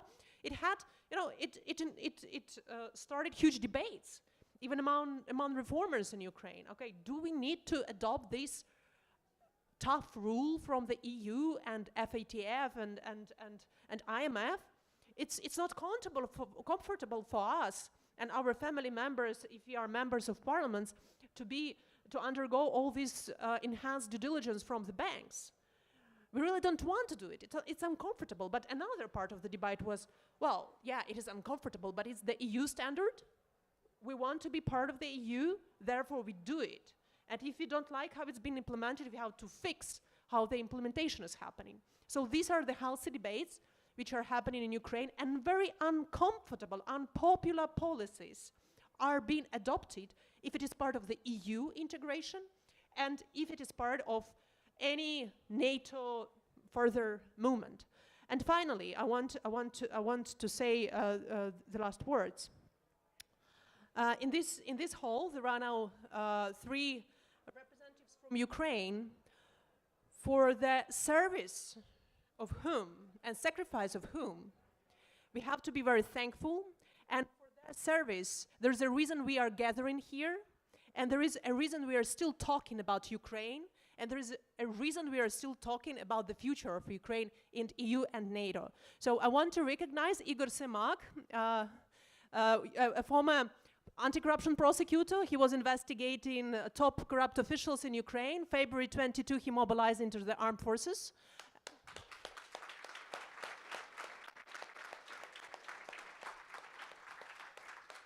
Came here straight from Kherson when he is doing some grenade launcher and some funny stuff. Petro Koshukov, please stand up. Petro.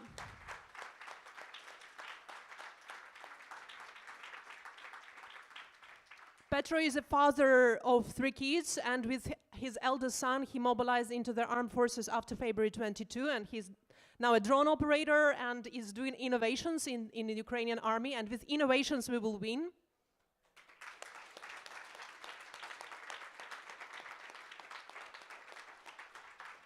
And the People's Hero of Ukraine, Andriana Rechta, please stand up.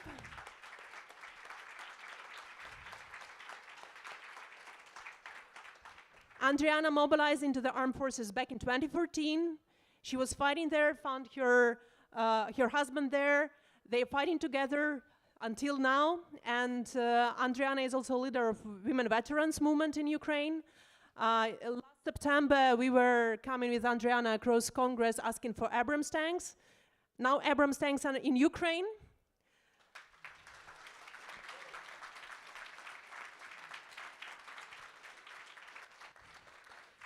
And Andriana participated in Kharkiv deoccupation and Kherson deoccupation.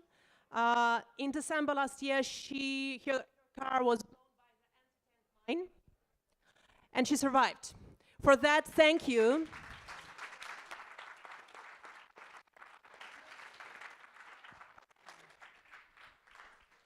So regular Ukrainians not born for war, which are ready to take weapons and to fight for the rule of law. And that's our message and our response to all the Americans, all their congressmen or whoever who are thinking, okay, you have to build rule of law, you have to build anti-corruption. And we are saying, yeah, we are building rule of law, we are building anti-corruption, but we are also ready to die for that. Are you ready to die for that? Are you ready to help us to fight for that?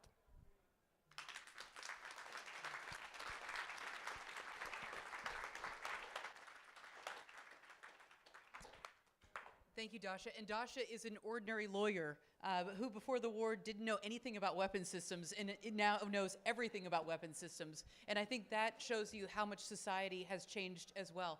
Okay, now we are ready for your questions. Where's Darina? Darina has a beautiful Vyshyvanka on. She is looking for your hands. I see a question. Nick would like the first question. Go ahead, Nick. Hi. Slava Ukraini. My name is Nick Bilogorsky. I volunteer for Stanford-based charity Nova Ukraine, and every day I talk to American donors, big and small, and many of them agree to support Ukraine. Can you guess what their biggest concern is? It's corruption. What can I tell them? What can we all tell them to show that Ukrainian society has changed in its attitudes towards corruption?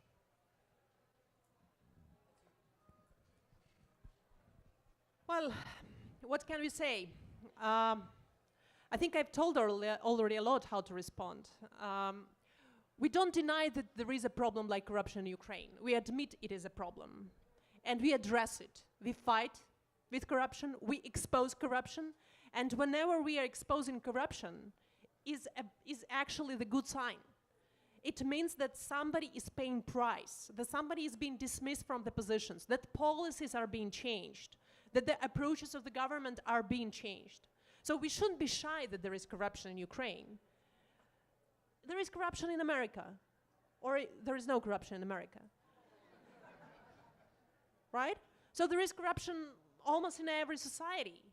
It's just the matter of the fact how to make corruption as an exemption from the rules, and how to make sure that there are institutions and tools to punish for corruption and stop it, and make it less.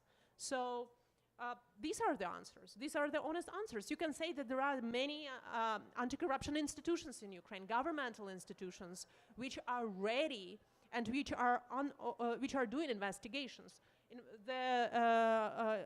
Oligarch Kolomoisky was issued notice of suspicion during the wartime. He was untouchable. So when you go to the congressman, ask your congressman whether there is a public register where you can look into the beneficial ownership of companies of his and his family members. In Ukraine, we do so. We go to the public registry and we see what is this list of beneficial ownership, what is the list of the real estate, luxuries, collection of wines, etc. So there is no, I don't know of any other country in NATO or in the EU which has such an extensive system of asset disclosure. So Ukraine can actually also, share some good tools. So these are the answers. Dr. Anders Aslin, a colleague of mine at the Atlantic Council for many years, always loved to say, Nick, Ukraine can't be so open and so corrupt. One of these will give, and we know that openness will eventually give. But Katerina, go ahead. Yeah, I just wanted to quickly respond also to this, that sometimes when we speak about corruption, there are two elements to keep in mind. First is that it is oftentimes used as generic term for everything that goes wrong in the society, and that's what reflects in the opinion poll when they say like corruption is 84% say it's like our top issue. This oftentimes refers to everything, like the informal practices that have been established as kind of a parallel social system, and I don't think US congressmen realize that in post-communist, post-imperial society, with these heavy communist legacies, you learn to avoid the state. You learn to not to deal with the state as much as you can, and that creates kind of a parallel system of informal practices, which is not necessarily the exact corruption we're talking about when we're talking about bribes. There is also grand corruption, which is also described as state capture, when oligarchs are deciding the destiny of the country instead of the people. What we are seeing now is exactly the transformation of the social contract when people say, no, it's our country. We own it, not you. So the transformations are huge on the systemic level, but we also need to realize that you cannot actually boil down all the problems in the society to corruption. I would actually reframe it as a rule of law.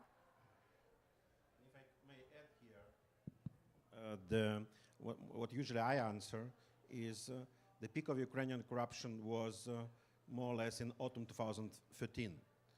And Russia definitely did everything possible to bring the fear of Ukrainian corruption to the ears of many, many people in the West, and they knew what they spoke about because they corrupted Ukraine for many years, starting from the cheap gas in the early days, later supporting Ukrainian oligarchs, and later supporting the crook government of Yanukovych. And exactly against that, and not only for European Union future, but exactly against that, a lot of Ukrainians went to the Euromaidan in end of 2013 and 2014. And since then, Ukraine went a long path to decrease the corruption. We are not Denmark today, we are not Sweden today, but we are on a path, to decrease this corruption. And exactly because we were on this path, and because Putin was understanding that we are more or less successful on this path, that's why he decided to invade Ukraine, because he was understanding that losing Ukraine and losing the image that in a Slavic country you can be both democratic, you can have a liberal idea, you can have changing the political regimes, and also to be not corruptive, it's a threat also for his government, and that's why it was one of his reasons to invade the country, not only there to rebuild the Russian Empire. So Ukraine is on a path to decrease the corruption, and any help from U.S. government here is more than welcome, And I think the government of Ukraine, the U.S. government, the Congress do their part of the job.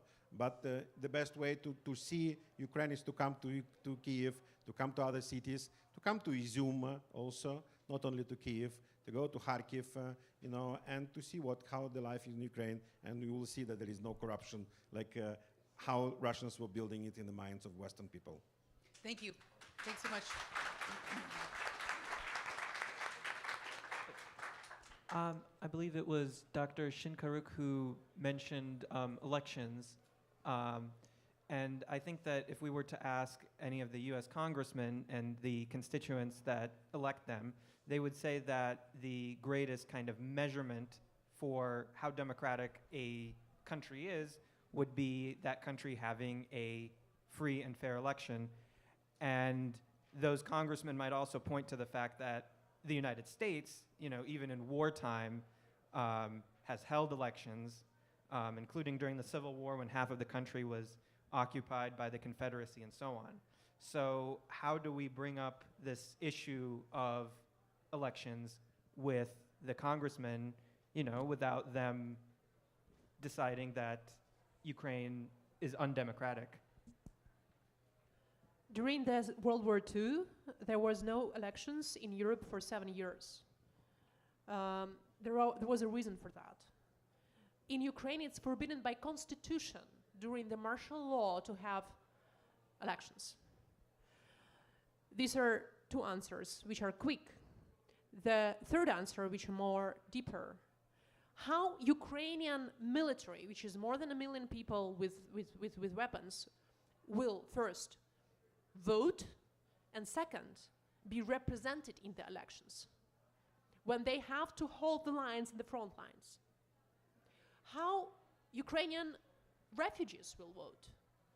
If you want them to vote according to the rules, in Poland there has to be 400 or how many election districts to be formed. How people in the occupied territories will vote. Do we really want elections without people in the occupied territories to vote? If we will hold elections without allowing them to vote, we will get the president which is not legitimate for the occupied territories. Now we have a president and the parliament which was voted for all Ukraine except occupied Donbass and Crimea. But now it will be a trap that Ukrainian government is not legitimate for all the occupied territories, and therefore Russia will hold their elections to make it legitimate. But the most important thing is that any elections during the hot war, during the martial law, will split unity in Ukraine. There could be fights between Ukrainians. We will be discussing some bullshit instead of discussing the united idea to win and to fight Russians. So there is nothing to discuss. Everybody in Ukraine is united that we need to fight Russians. So this is the most important priority issue, and we don't need political debate about that. Okay, guess what? You get a break. So here we go. But before we take a break, I just want to pause and say, look around this room. It's awesome that you guys are here. It is so awesome to see hundreds of motivated, smart, passionate Ukrainian activists. Put your hands together. Thank you guys for coming to Washington.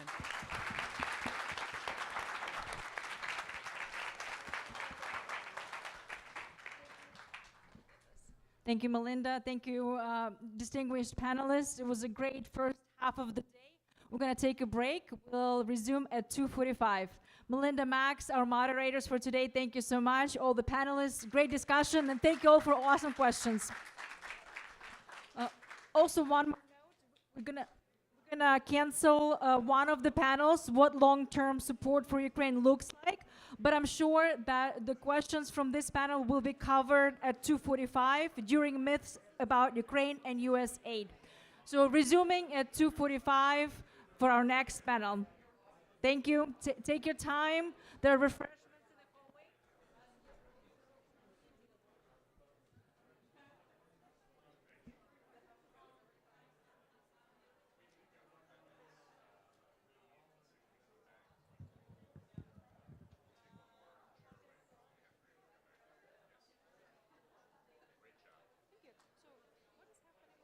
The microphones are incredibly sensitive. We're going to start briefing people on them. When you have it, you have to like directly into it. Then they're gonna. If you go even a little bit away, Then they're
Hello? Okay, perfect. You can hear me. So, friends, we're going to start in about 5-10 minutes. So, please take your seats. We will resume our program with the next panel in about 5-10 minutes. So, please get your friends back to the room, and we're about to start in 5 minutes. Thank you.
Okay? All right, ladies and gentlemen, let's start our second part of the day. It was very productive in the morning. I would say it was the first part of the summit. And you have really amazing speakers lined up for the second part of Summit Day 1. So please take your seats. Ladies and gentlemen, please take your seats. We're about to start our program. We're resuming with panel discussion number 3. It's on myths about Ukraine and US aid. And I think we talked about this a little bit, and it is related to how, first of all, Ukrainian society has changed, but also how the US and the world sees Ukraine, and how and why and when the victory will come and why it matters. But aid needs to be delivered now, but some myths that are going to be discussed in this panel about the US aid specifically. It will be great to hear from a distinguished panelist, and I would like to bring on this floor our moderator for today's session, for this panel, Katerina Lisunova. She's a congressional correspondent, and she covers a lot of issues on US aid, US politics, and she is definitely one of the brightest correspondents at Voice of America Ukrainian Service. So Katerina, the floor is yours.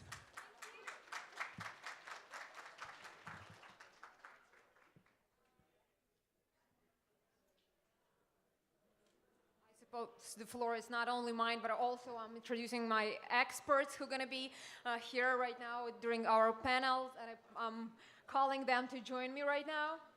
Peter, Jonathan.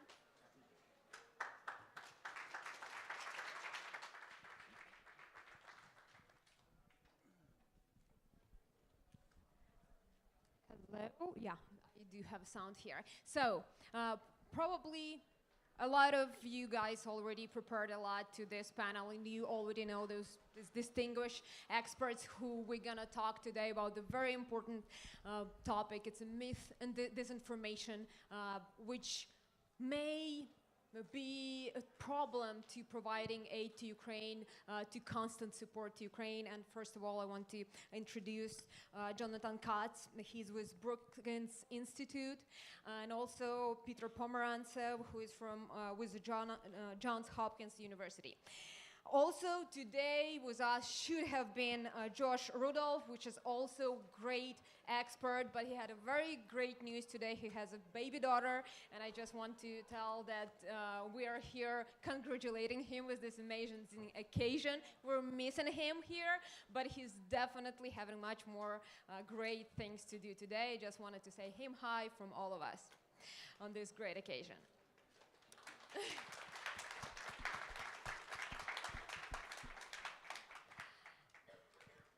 This topic, misinformation, disinformation, is very important for all of you guys when you're gonna have all these meetings already since tomorrow. And I will try to raise one of the biggest issues which right now raised on Capitol Hill against support to Ukraine. And in the end, I will give more time for Q&A so you could ask our distinguished experts the questions, how you may answer on some of those misinformations and some disinformation that exists. If you wouldn't mind, I would love to start with quotes of some already existed American politicians, representatives on Ukraine, why they don't want to keep support to Ukraine. And I would love for you to answer how you would address such an issue and such a topics. Yeah. It's great to be here, and congratulations on the summit. I know many of you now are sort of veterans of coming up and talking to members of Congress, and I know you'll be fanning out tomorrow. I think there was over 200 meetings over a 2-day period, which is extraordinary. And as someone who worked on Capitol Hill in the House of Representatives and the Senate, I know how incredibly valuable it is to hear from you, not only in Washington, but also in the districts and in the states that you're representing. So congratulations, one, for being here. I think you all know this is one of the more extraordinary times in Washington even for somebody who's worked in and out of government, executive branch, legislative branch in Washington, to not have a Speaker of the House in place for all of us is historic, this current situation. So with that said, we're here to talk about Ukraine assistance.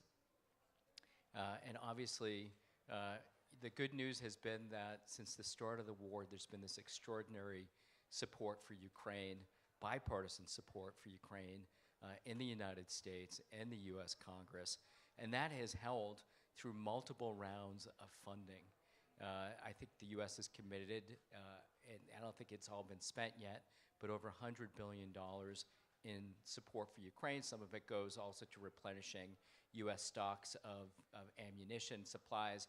Maybe some of the earlier speakers spoke to where that funding is going towards in terms of defense and security, but it's also been used for humanitarian assistance and then also for macro-financial assistance for Ukraine to keep the economy afloat. But since the start of the war, there's been this extraordinary support.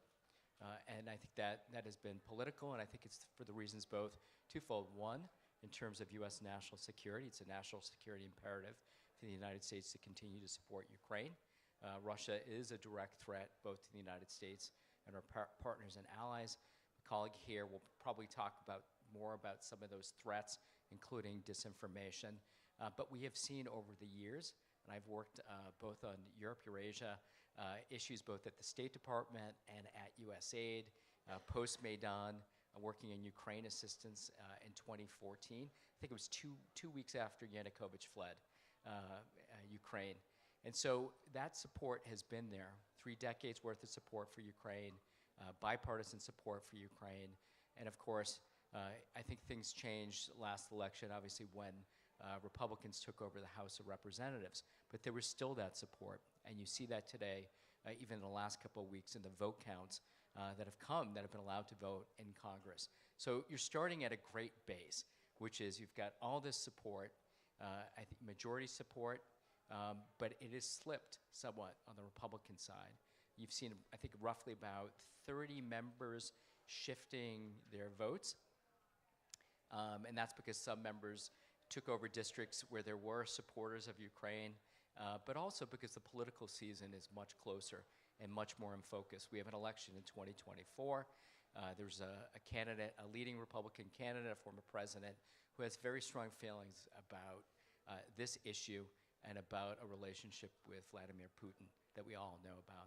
And that politics is having a dramatic impact on the position of Republicans. So what you're facing is not only having to address real issues, because I think all the issues that are raised are real in the sense that they have to be addressed, like we're giving Ukraine a blank check and there's no oversight, or Ukraine is a corrupt country and we shouldn't provide assistance. A lot of what we see today is also related to this upcoming election, the fear of, on the right in particular, in the Republican Party and primaries, of being primaried or facing political obstacles to re-election. And so you're seeing that weakened support largely based on politics, not on policy. So, but you do have to really answer the questions. And I think they'll come from the left and the right about these myths, that somehow there's no oversight of US assistance to Ukraine. So I'll just start there. Well, we know this is not true. In fact, the Ukraine Interagency Working Group that has been set up, gosh, that sounds like somebody who's worked inside the US government, but if you worked in the interagency, you know that everybody gets together from the different departments and agencies, Department of Defense, State Department, and USAID. Those are the 3 primary funders of assistance to Ukraine since the start of the war and before the start of the war. And they all got together and they run an interagency working group right now, what I consider to be one of the most robust working groups set up to monitor US assistance to Ukraine. These are inspector generals that have come before Congress, have testified, have highlighted that they show no significant acts of corruption. And this oversight goes down to the very detail of US military equipment crossing the border. It's digitalized, It's something that is being reviewed on a daily basis.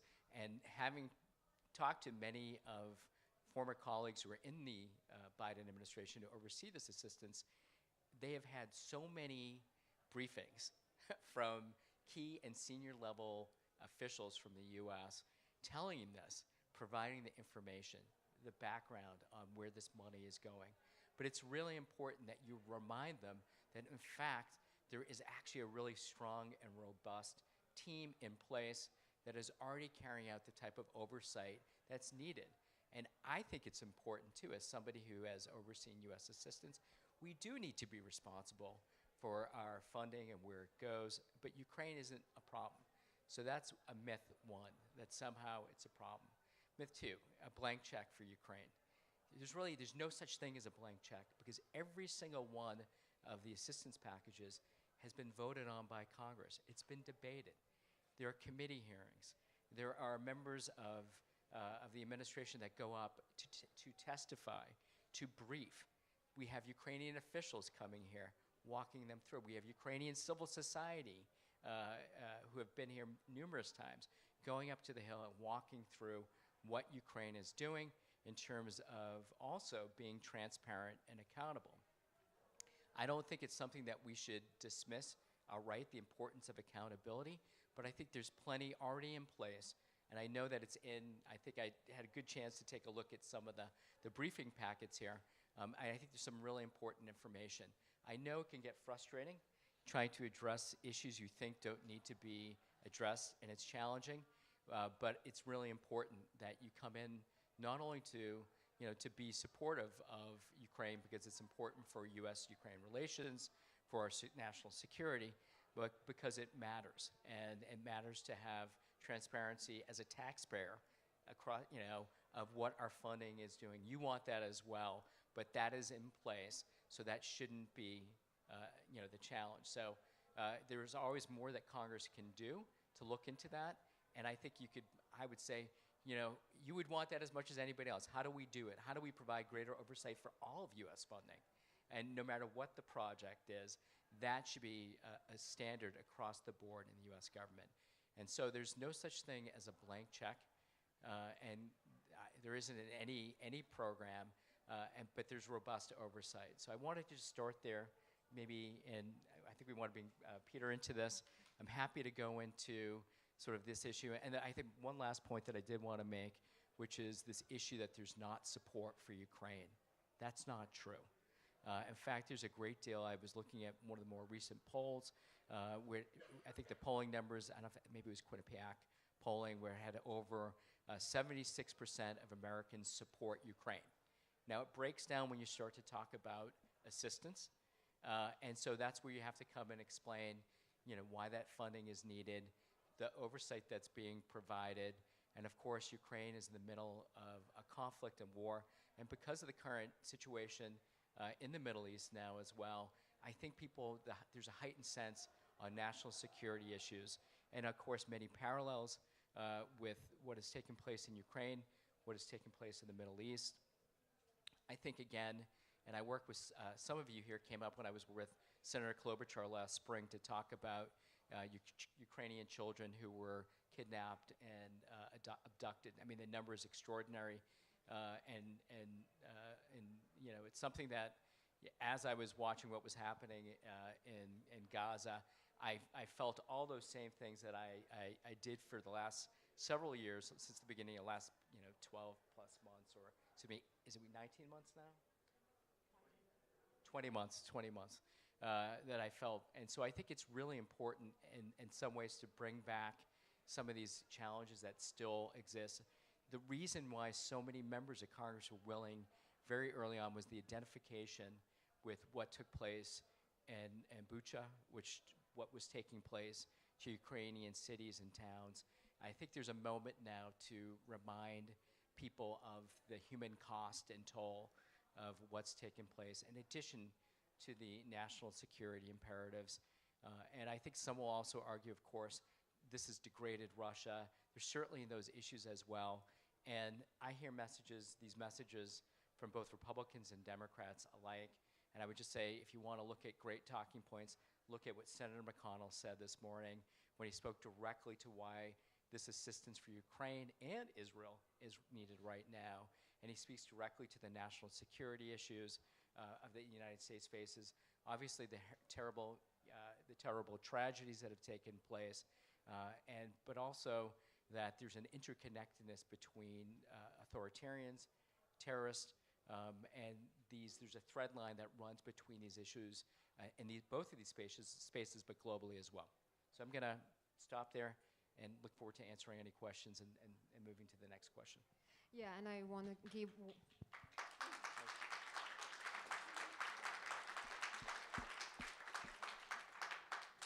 want to give word to Peter then, and actually ask you more about a question. What do you think the narratives we should focus on regarding the idea of myth about aid to Ukraine and support to Ukraine in general? Well, I think Jonathan's spoken remarkably well to this sort of questions you're going to have to answer over the next few days from highly educated, incredibly rational politicians. But there's also sort of a second, I actually meant that. Okay, not all of them. But as we know, there's also, every politician is always thinking about their voters.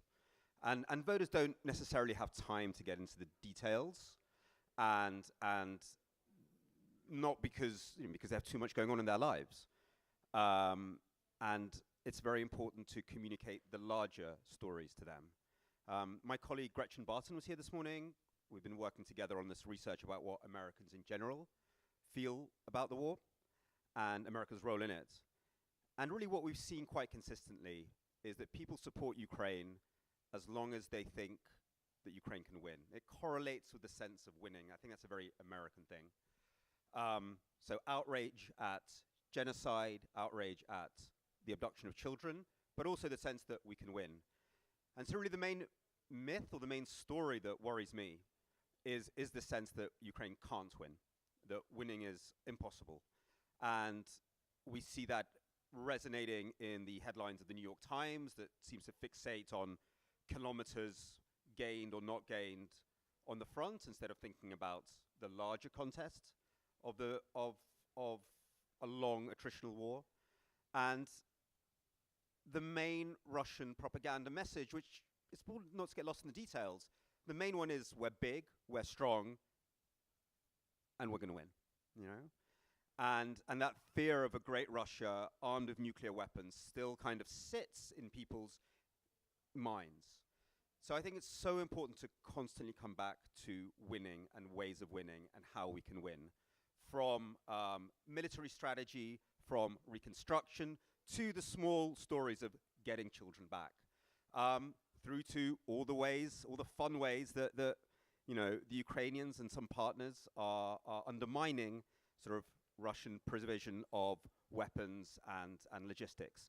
So that's, I think, is the great challenge. How do we always come back to the winning that's going on, unearth the stories that are maybe being missed around that, and keep that direction? Because I do think that's my great fear. I don't fear the words, corruption or Ukrainian Nazis very much. I fear the word stalemate more than anything else. Thank you very much.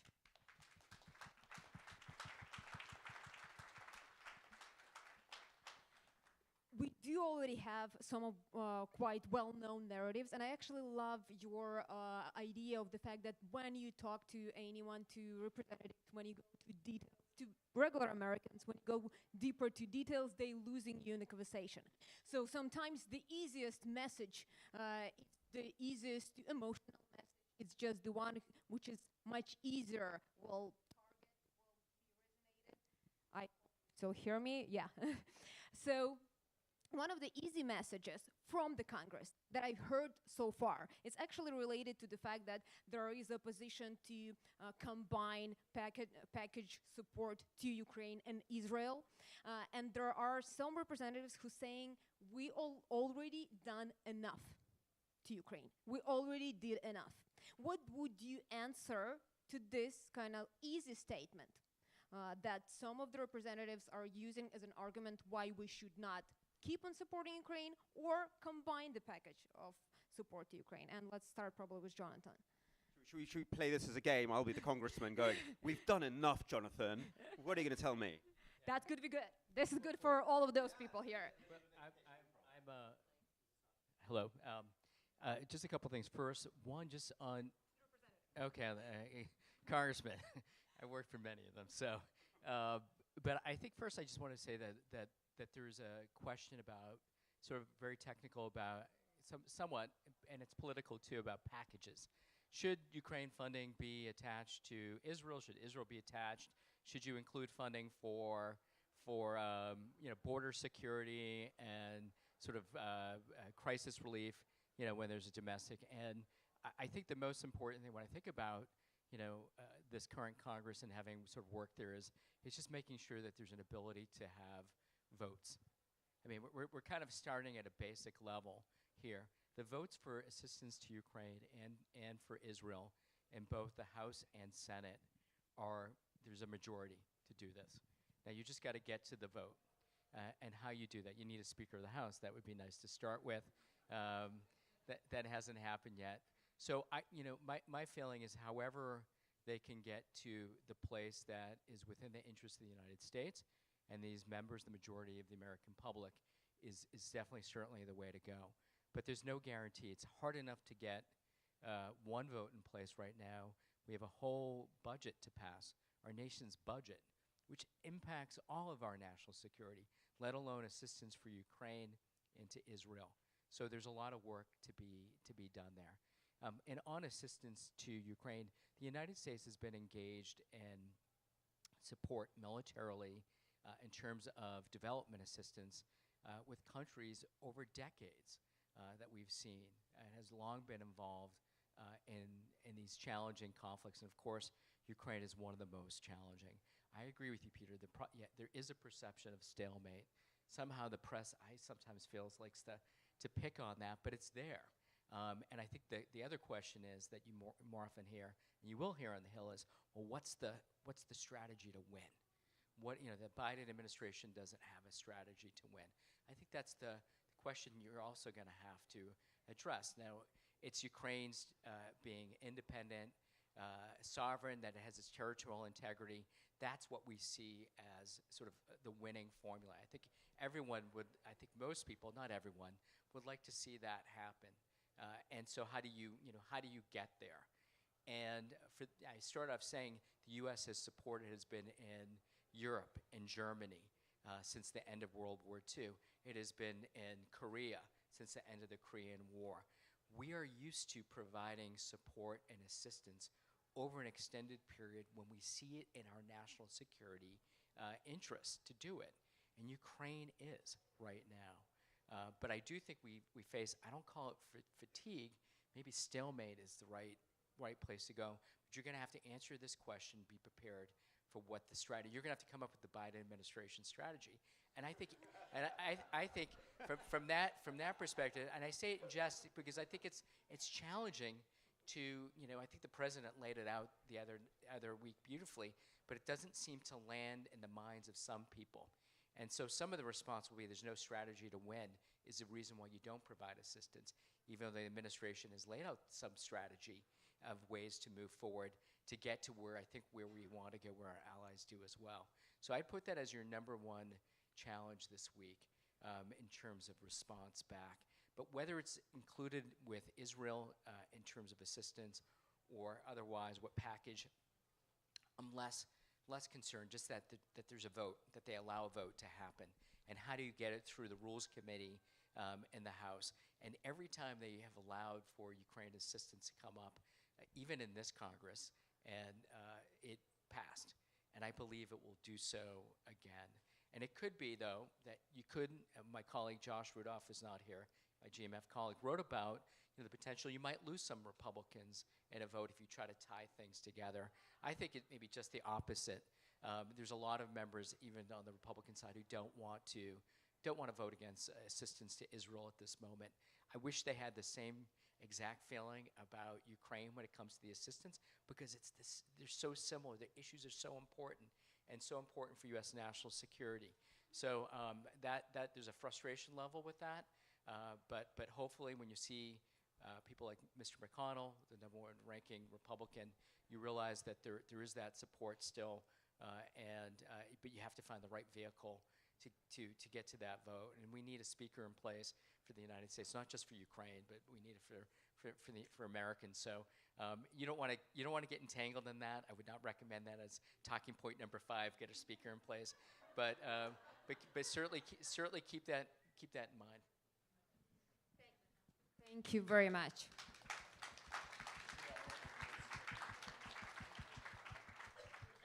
I'm convinced.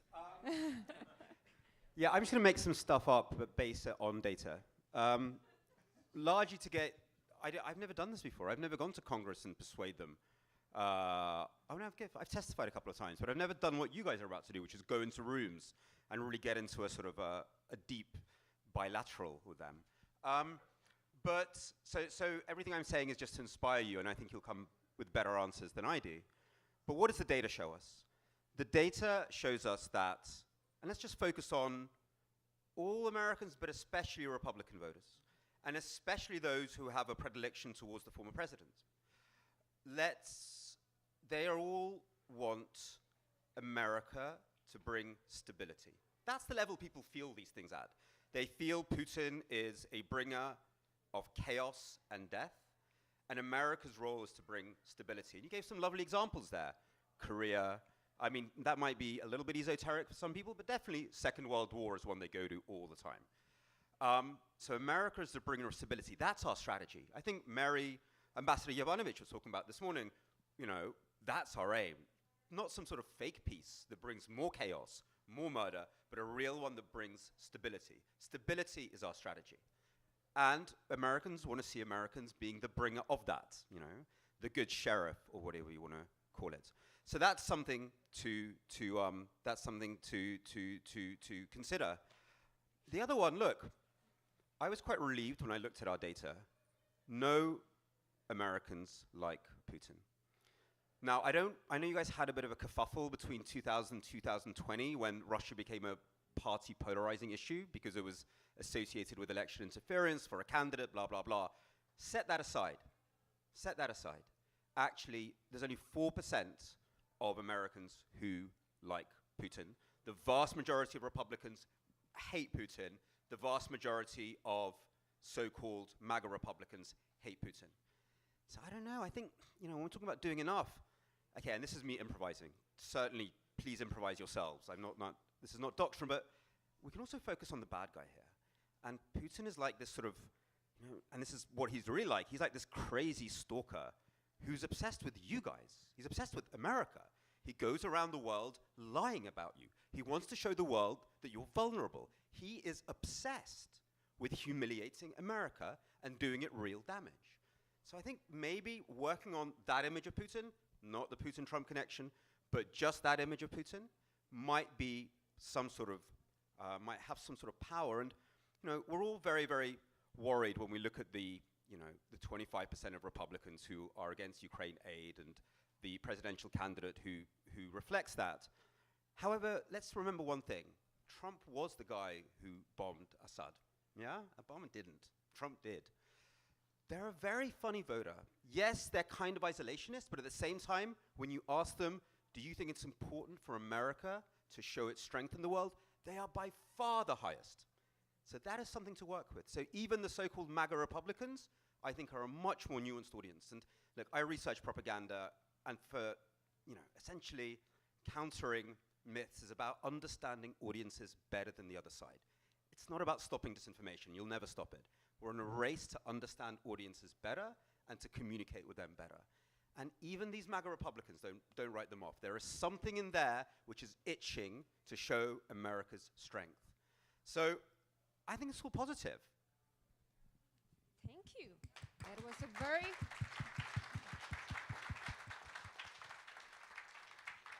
It was a very great responses right here, and I'm trying to have probably 5 minutes more, so all of you will raise your own issues and the things that you want to ask our experts. And another thing, we kind of been focused a lot on more far-right side of the aisle, those who are positioning support to Ukraine from the Republican side of so-called MAGA Republicans, and we've been using their arguments to counter them, to argue with them. But there are other also arguments from far left side, like for example, Democratic Congresswoman Ilham Omar. She just this summer, she said, if Ukraine answers on the territory of Russia, it means that we need to reconsider support to Ukraine. And a big question as well right now to Ukrainians is providing long-range missiles. And one of the other misinformation and focus of discussion is the fact of so-called provocation of Russia. So if Ukraine would get longer range missiles, it will provoke Russia to escalate conflict, to do something bigger, something worse. And how would you answer on this specific argument that supposedly if Ukraine would get longer range missiles, F-16s, or anything else more powerful, it will provoke Russia to escalate? And probably Jonathan will start with you. Yeah, I mean, I don't, escalate. I mean, I think this has certainly been part of the conversation, certainly part of the calculation, and I think I was listening to a very senior former general, and sort of said, hey, look, this de-escalation, this escalation situation is it's not real, and of course, it started off with we couldn't provide HIMARS or this is the U.S. or F-16s, and consistently or ATACMs as well, and then sort of the policy has shifted and changed. And of course, it shifted from the first days of the war, too, where people thought that Ukraine would last 3 days. And so there's been certainly a shift in thinking, and I think that includes for policymakers in the Pentagon, in Washington, partners through the Ramstein Group, thinking through this. And I think that will continue to happen. But what he also said, this general, is that the U.S. does have to think about escalation. And I agree. Has to think about how its policies towards Ukraine and Russia there is being taken in concert with other national security challenges and domestic challenges. And when asked the question about the use of nuclear weapons, said, well, that's unlikely to happen. But, if you're a planner and Russia does have nuclear weapons, so you got to think about it. But Russia knows this in terms of its own narrative. And I think, Peter, you brought this up, the use of that, of how Russia used and Putin. I feel like every week there's some sort of threat, like this threat of escalation. And it does permeate here. And it keeps people both on their toes thinking about this. And if you're an administration official and you're responsible, you're president for the security of the United States, number one, and if you're a policymaker and you're at the Pentagon or elsewhere, you absolutely have to calculate this and factor this in. So can I tell you that Russia would never use nuclear weapons? None of us could, because we've already seen what they've done. So it is a threat, it is a concern. Whether it happens or not, that's a different story. People think the threat is low. And so lawmakers are thinking about this. But what I've seen again and again is that we've had these votes, very informed members of Congress, listening to the administration explain what types of weapon systems. I was going through doing a little prep here, looking through the Pentagon lists, what it's providing. For the most part that you can see, by the way, if you think about it, all these weapon systems are developed across the United States, in your districts, in your states, which is really important to think about. But these are informed decisions. But I don't think, if I was working for a member of Congress, as I did for the House Foreign Affairs Committee, and we had to make decisions, I was there during the Iraq War vote, I will tell you that was we were told that there were weapons of mass destruction in Iraq. We were provided information from our national security apparatus through the National Security Assessment. We thought that was legitimate. We were told that was real, and it ended up not being there. So other members of Congress and the administration are going through the information that they have, and they have to factor it in. And if I was sitting in that White House, I would be as well. You can't ignore it. You can't ignore it. Now, that doesn't mean that the administration isn't making decisions. They're making calculated decisions about the assistance that they're providing. It may not be fast enough Some people call it a drip. So there's plenty to have a discussion. But I hear former generals and others say you have to factor these things into your thinking. But I think they're making informed decisions. It just may not be fast enough, especially given what Ukraine needs in terms of its counteroffensive and other things that are happening. So plenty to get into that conversation. But I think it's important that they factor in all these issues. I love these obligatory rounds of applause. Okay. So I'm trying to imagine. So we're talking about a specific type of congressperson with a specific type of audience who prioritize peace. And for whatever reasons, that's just their worldview. That's who they are. They're peaceniks. And that has a lot of worth, and that should be respected. I think maybe the way to think about then, in a positive way, is how can we disarm Russia? How can we disable evil? How can we deny their opportunity to create genocide and kill innocent victims? Now, there's a huge amount of focus, for very good reasons. I support the focus in any way I can to get Ukraine weapons. There's another focus which I think we need a lot more of, how to disrupt Russia's military supply lines and their military productions. Yeah, so if you're talking about this audience, maybe you shift over to this argument a little bit more, and we could be doing a hell of a lot more. This is a long war, a war of attrition. Logistics are key. Russia thinks it's got, this new arms production going, backed by, very, very nasty regimes in North Korea and Iran, but actually incredibly vulnerable. Now, I don't know if you guys have been following this, stream of amazing stories on PBS, on the BBC, and indeed Zeit, about how a lot of Western technology is still being used in Russian arms production. And I don't mean microchips. Microchips are actually really hard to stop. I'm not sure that's the right focus for us. But there's something called CNCs, very sophisticated machinery. PBS have done some great stories on this. Very sophisticated machinery, made here, made in Japan, made in Germany, which is the machinery that produces the missiles that kill the children, that create instability, chaos, and genocide. So if you take them out, you take down the whole arms chain. Yeah? Much more important. We should be taking actions to ensure that these killing machines are stopped. Yeah? That's still a peacenik argument. We want to stop the killing machines through many ways, through better sanctions, through disabling them, through all kinds of interventions into Russian supply chains that many different agencies around the city would be very, very good at executing. So, again, what I'm trying to get to with every audience, there is a way to communicate with them and find a genuine argument, but also make them feel empowered. Make them feel empowered around their own values. So I wouldn't dismiss these guys. People who want peace are often very good people. So the message there is disarm Russia, disable evil, stop the genocides. Those are all very good arguments, and they will help our cause.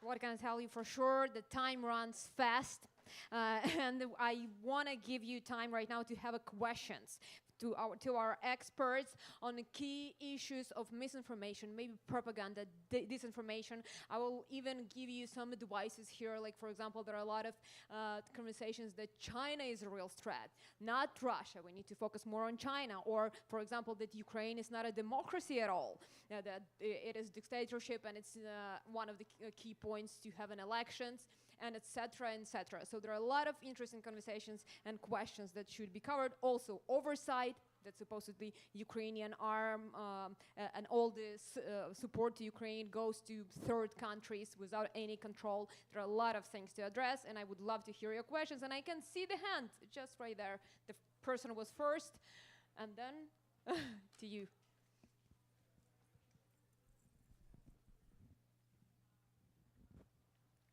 Hi there.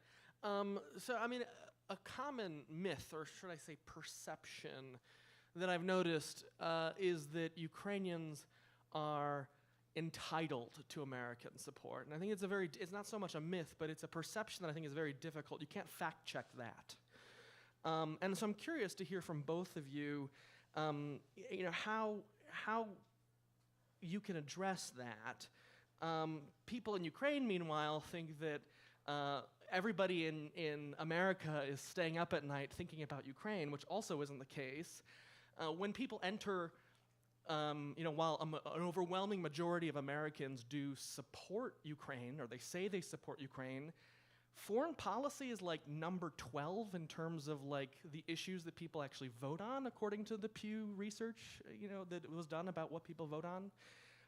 So how do you begin to address that idea that Ukrainians are entitled to aid, are entitled to all this, and how do people in this room, for example, demonstrate their gratefulness and the effectiveness of the aid that Ukraine is receiving?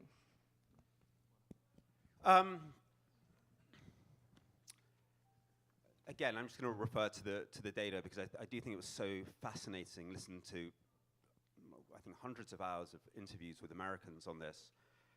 Yeah, Americans, based on the research that we did, they desperately want to be thanked and loved. It's a huge deal. It's a huge deal.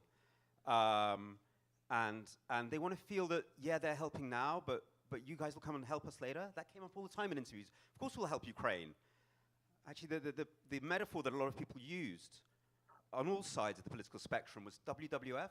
America, like Ukraine's like the wrestler that's down, being crushed by the bad guy, whoever the bad guy was, the Undertaker, and then needs to give Hulk Hogan a slap, and Hulk Hogan will come in and mess up the Undertaker. This is American talk. I'm British. I can barely understand what they're talking about. But no, there is... You're revving me up right now. Yeah, exactly. So this is how Americans, and I think, across the spectrum talked about this. But they desperately want to be thanked. They want to feel that there'll be something for them, not in a cynical deal-making way. Americans are not cynical at all, I've got to say, based on all the research that we did. They are very values-driven, and you are very values-driven. But they do want to be thanked. And I wonder how many different ways we can do that. I mean, I'd love to see people go to communities more. I know there's a church delegation coming. So important. And not just to DC, but go to the churches. Tell the stories about how much America is helping and how important it is. I also want to see Ukrainian farmers come over. I've been talking about this for a year, and maybe somebody will do it for me. I mean, based on our research, American farmers, when they saw Ukrainian farmers fighting Russians and stealing Russian tanks, American farmers like, those are our values. That's our people. So the farmers should come. It's so important. Those little personal things are so important. And Americans desperately want to be loved by the world. And they know the last 20 years have been full of foreign policy blunders. Everyone knows that, alluding to the issues that Jonathan just talked about.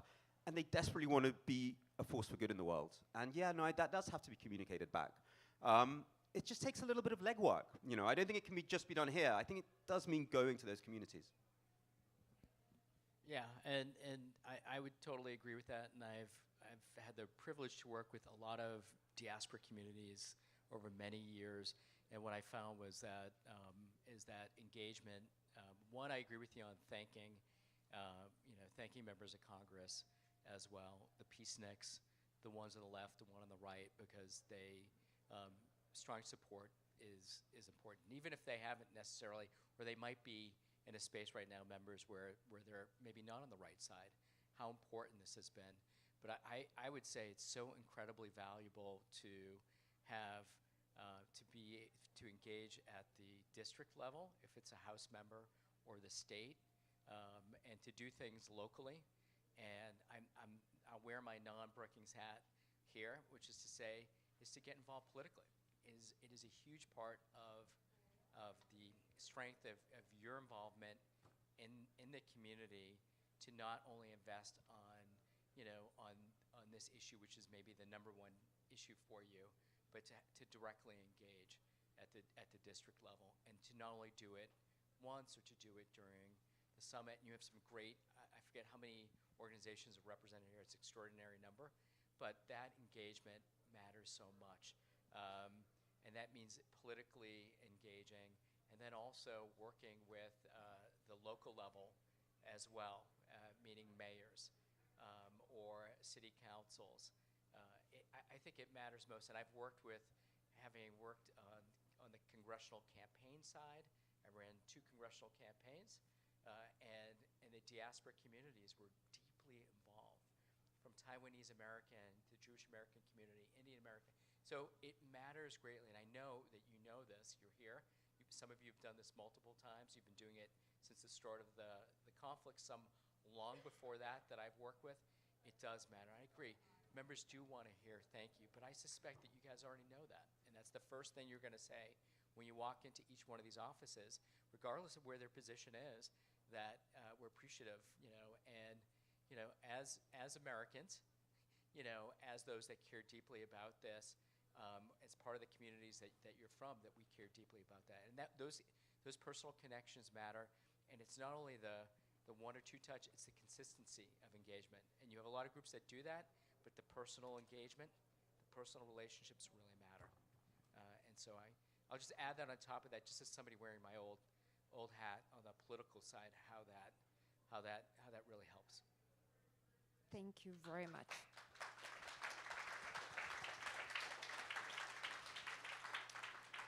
Pani Darino, we have a person in first aisle who was the first one to ask a question. I can give my microphone, yeah. Hello? Yeah. Hello. Thank you for giving me opportunity to ask my question. So 20 months ago, I changed my habit. Before that, I was oftentimes opening my web browser to see what is S&P 500 looks like.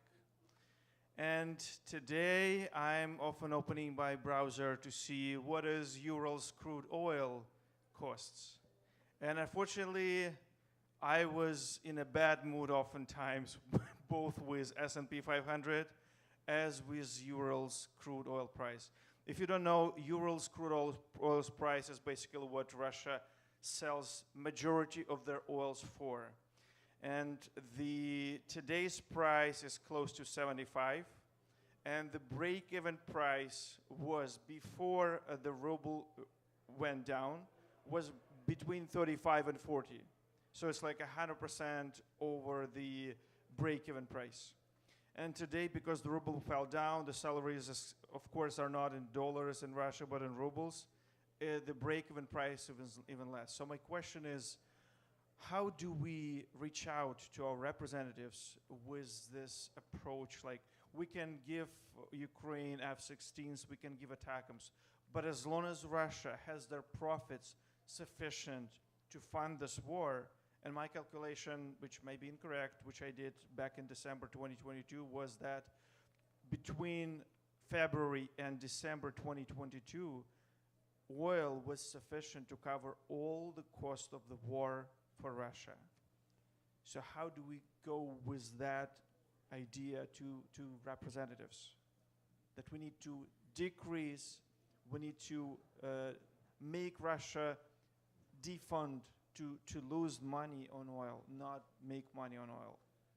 Thank you. Thank you very much. It's less of a disinformation question, but more actual sanctions, I suppose, question, if they're actually working, if there is actually a result of it, because if you remember the first speech after big-scale invasion of Joe Biden, he said that they're releasing unprecedented sanctions on Russia, and it's supposedly their economic supposed to go down like in 1 year at least, but we don't see that right now, and I think it's more of this kind of a question, if Jonathan is ready. Yeah, and I'm not the energy expert, and I would be fair to say, on the price cap, how that has, I think I would just say that on the U.S. government side, I think they think it has been effective at reducing the revenue that Russia is receiving, which then is used to fuel Putin and the war. But I'm not the expert, so I don't want to tell you what I think the right policy would be.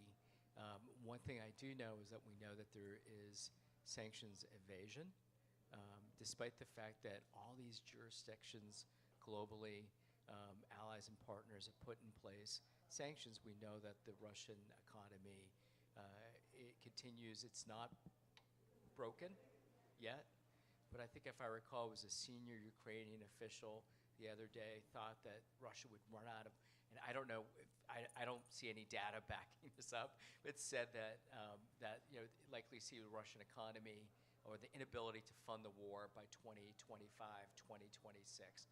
So I don't know where that number came from, but certainly when you speak to Biden administration officials, I think they understand that there are countries that are sanctions and evaders globally, and trying to certainly close those loopholes.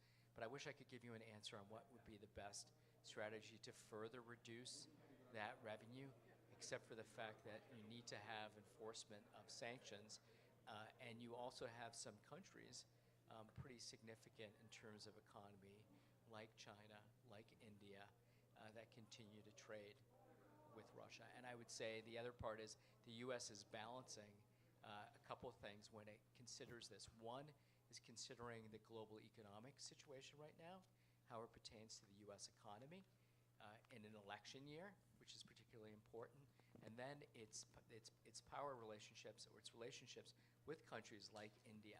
And I think it should not be lost to see that the administration has greatly courted India as a counterbalance to China, but with that comes some things that we don't like about how they engage in trade. So I think the number one issue for this administration, frankly, we're all here talking about Ukraine. Across DC, there's probably a group meeting on Israel and Gaza right now with the same intention, wanting to move things. But I would say the number one thing that this administration is most interested in making certain is that the U.S. economy remains strong headed into an election year. So they're going to calculate not only the impact of Putin and Putin's funding and for fueling the war, but what's happening economically. And I know that's not satisfying, but I didn't want to give you an answer of something that I don't have expert background on. Peter.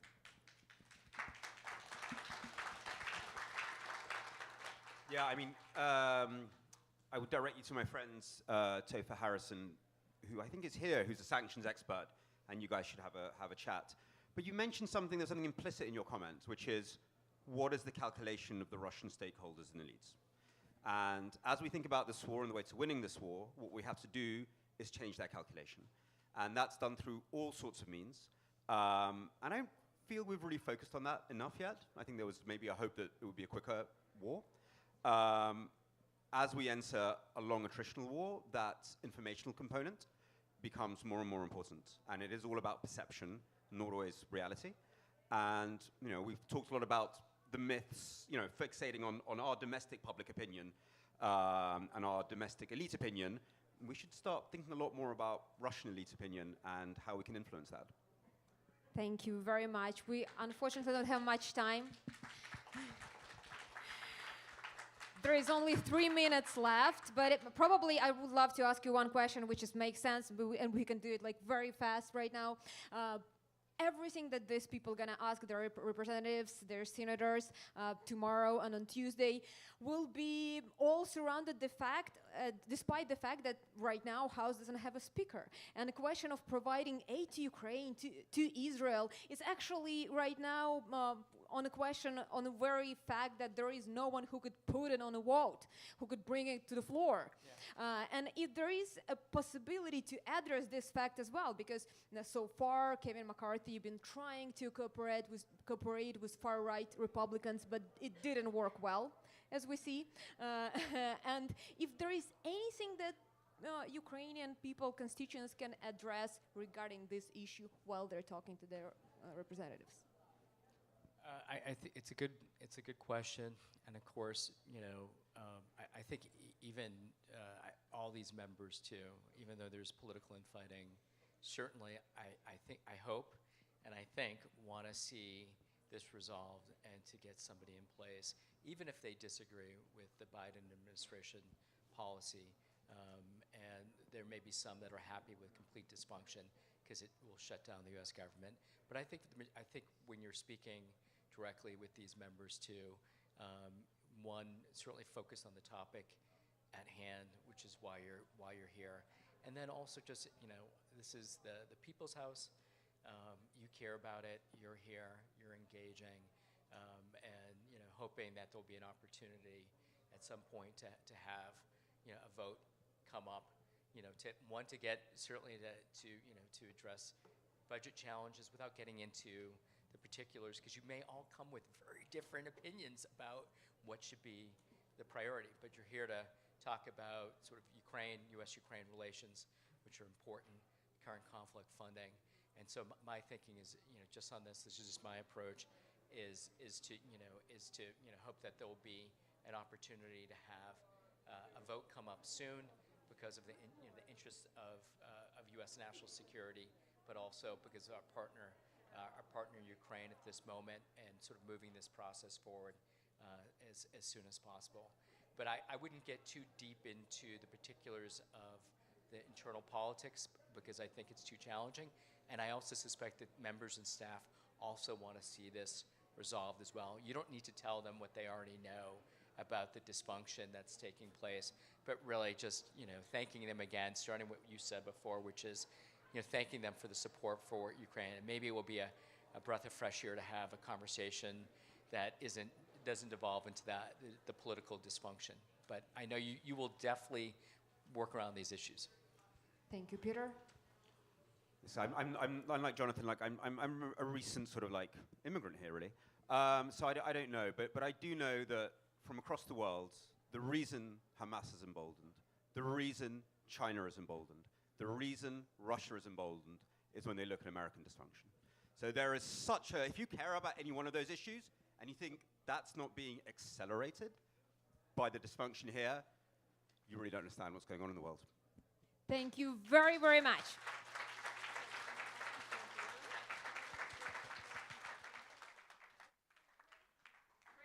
Thank you so much again, Katarina, for great moderating, and to Jonathan and Peter for a very interesting and impactful discussion. Thank you all so much. And now, the next item on our agenda is called Fireside Chat.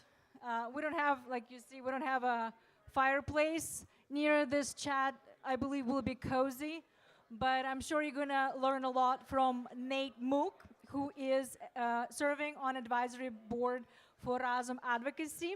And moderating this fireside chat, we're welcoming back Melinda Herring, who is a senior advisor to Razum for Ukraine. And one more comment to the team leads, state team leads. You have a training at 4 p.m. Please remember, those of you who are state team leaders, you know who you are.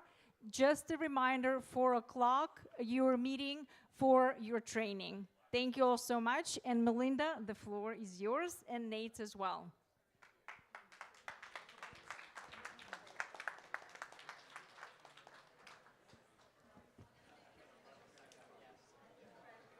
Good afternoon. I'm going to give you guys one Yeah, more let's give second. team leads a couple of minutes to walk away. I'm sorry, it's just in the middle, but they have an important training session in place. Thank you, Nate, for your cooperation. Good afternoon. I'm so happy to have a chance to introduce you to Nate Mook. Nate is also like me. He's not Ukrainian, but he's Ukrainian by choice. And he may not be a name that you all know, but he's a name I came across when I was talking to Ambassador Markarova at the beginning of the war. And I said, Ambassador, isn't the work that the World Central Kitchen doing absolutely amazing? Jose Andres, blah, blah, blah. And she said, no, Nate Mook. And I said, who? And she said, Nate Mook. He's doing everything. I said, Nate who? She said, Nate Mook. So I wrote down the name, and then I looked him up. And he's blushing, but he has done more for Ukrainians than anyone I know. So could you put your hands together and help me welcome Nate? Thank you. Thank you. So this gentleman led World Central Kitchen when the war was super hot, and he hasn't had enough of Ukraine, He has started an animal welfare center, and he's helping many, many animals now in Ukraine. He is on the advisory board of Rosin for Ukraine, and we're so happy to have him. But we are going to do a fireside chat, pretend that there's a fireplace here. And if we have a little bit of time, I know that Nate would be delighted to take your questions. So Yeah, of course. awesome, thank you. Nate just got back from Odessa and Kiev, and he's on the road constantly. Thank you so much. Yeah, that'd be great, thank you. So Nate, when I look back on the last 600 days, I'm so jealous. You've had one of the best seats to observe the war. You were the CEO of World Central Kitchen. You are very involved in philanthropy now. You're constantly on the road. You know everyone. You see everything. But you're not Ukrainian. So what's your Ukraine story, and how did you get so drawn into this work? Yeah, so I am not Ukrainian. I went to Ukraine for the first time in 2009. And I traveled a bit around the country and then went back again in 2014 briefly after Maidan and spent a bit of time in Kyiv and drove down to Odessa. But it really was this moment last year when I got pulled into it. And, you know, we didn't actually expect World Central Kitchen to go into Ukraine. You know, we, like all of you, woke up on February 24th, 2022, as the invasion was beginning, full-scale invasion. And we initially thought we were just going to go to Poland. We had done refugee work in other places. We had worked down on the southern border of the US. We had worked down in Colombia and Venezuela. So we thought, well, we'll go to Poland on the border and see if some help is needed. And truth be told, I actually didn't think we would be needed, because I was like, well, look, this is Europe. This is, you know, one of the most, you know, unprecedented moments in recent history, you know, Russia invading a sovereign nation. I thought the EU would be stepping up. I thought the UN would be there. I thought, you know, and so, but nonetheless, I was like, talked to my team, and we sent our first kind of guy, our like tip of the spear, to go out to Poland and see what the situation was on the border as thousands of Ukrainians were streaming across in that first day. And so we hit the ground on the 25th of February. I landed on the 26th, and what we found was chaos. Was nothing. There was no organized response. The EU wasn't there. The UN wasn't there. And really it was volunteer groups. There were Polish volunteer groups. There were Ukrainians that were starting to set up things, and everything was completely ad hoc. And so we recognized very quickly that we needed to kind of build a system and use the resources that we had to kind of start supporting what we thought at first was just going to be along the border. All of the border, I think we were at 40 border crossings out of Ukraine when we were up and running. And I think there are some folks here that volunteered at some of our kitchens. And a few days in, we sort of realized that, you know, there were these huge lines of cars as Ukrainians were trying to get out. And sometimes people were waiting like 40 hours to cross the border into Poland. And so it started because I thought, well, we should go deliver something to these families that are waiting in cars. And so we went to one of the Polish border crossings. I convinced them to let me go across, and because the Polish side, the Polish border guards there was nobody crossing into Ukraine at that point. And I convinced them to let me go across in my rental car that I'd picked up at the Krakow airport. And we had a bunch of hot tea as well, and then we gave that to the Ukrainian border guards. So they were like, okay, go ahead. So we just went down this like 5-kilometer, 10-kilometer line of cars, handing out sandwiches and chocolates for the kids and water. And you know, and these families were exhausted. Some of them had driven all the way from the east. You know, had driven from Kharkiv all the way across to get into Poland.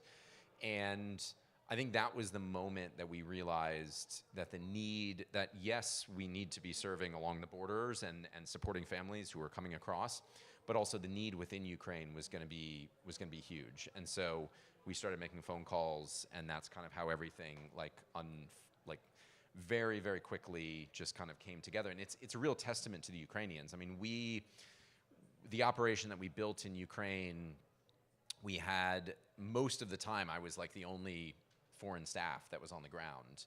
And we had about 4,500 Ukrainians. We had hundreds of restaurants that partnered with us that we got up and running because it was our way to reach areas that couldn't be accessed. So in that end of February, first week of March, we couldn't go to Kharkiv. It was too dangerous. I mean, the administration building was blown up, but we had restaurants there that we could support and help them. And I'm sure, as most of you know, everybody in the country, in Ukraine, just jumped into action to support in whatever way possible.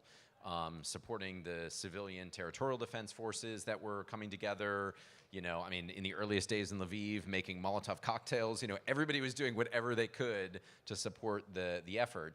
And restaurants in those first early days, the first week, started just preparing meals for people who needed food. Displaced families that were coming in. The Lviv railway station was like overflowing with people. But obviously they could only afford to do that for so long. So that's where we said, well, why don't we just keep doing what you're doing? We'll help you pay for all of this and help you get more food, more supplies, and you do what you want to do. Let's not try to reinvent anything new. And that's how we were able to super quickly build this massive network of folks all around. And I think to me, it was like in that first moment, I remember getting to Lviv on the 28th of February and meeting some of the Ukrainians and my colleague Yulia, who I still work with now, she worked for kind of a restaurant group. They do a bunch of stuff. They're called Fest Republic. And, met her and immediately realized, Ukrainians are so dedicated and they're going to, and it was just like, okay, let's get to work. Let's get to work. And so we were able to do what we were able to do, which is bring in resources, money, raise money, get food in to kind of supplement what we could get within Ukraine, and then just kind of be that supporting entity for the Ukrainians who, kind of already knew what they needed to do. And I was just so inspired immediately right off the bat, all right, let's get to work. How many Ukrainians did you feed? How many meals did you guys serve? I mean, I think, the operation, there's still food being delivered. World Central Kitchen is still doing food kits and emergency food for, after attacks. But the bulk in those early months, and I think that, it was over 200 million meals, I think, of that were distributed around the country, yeah.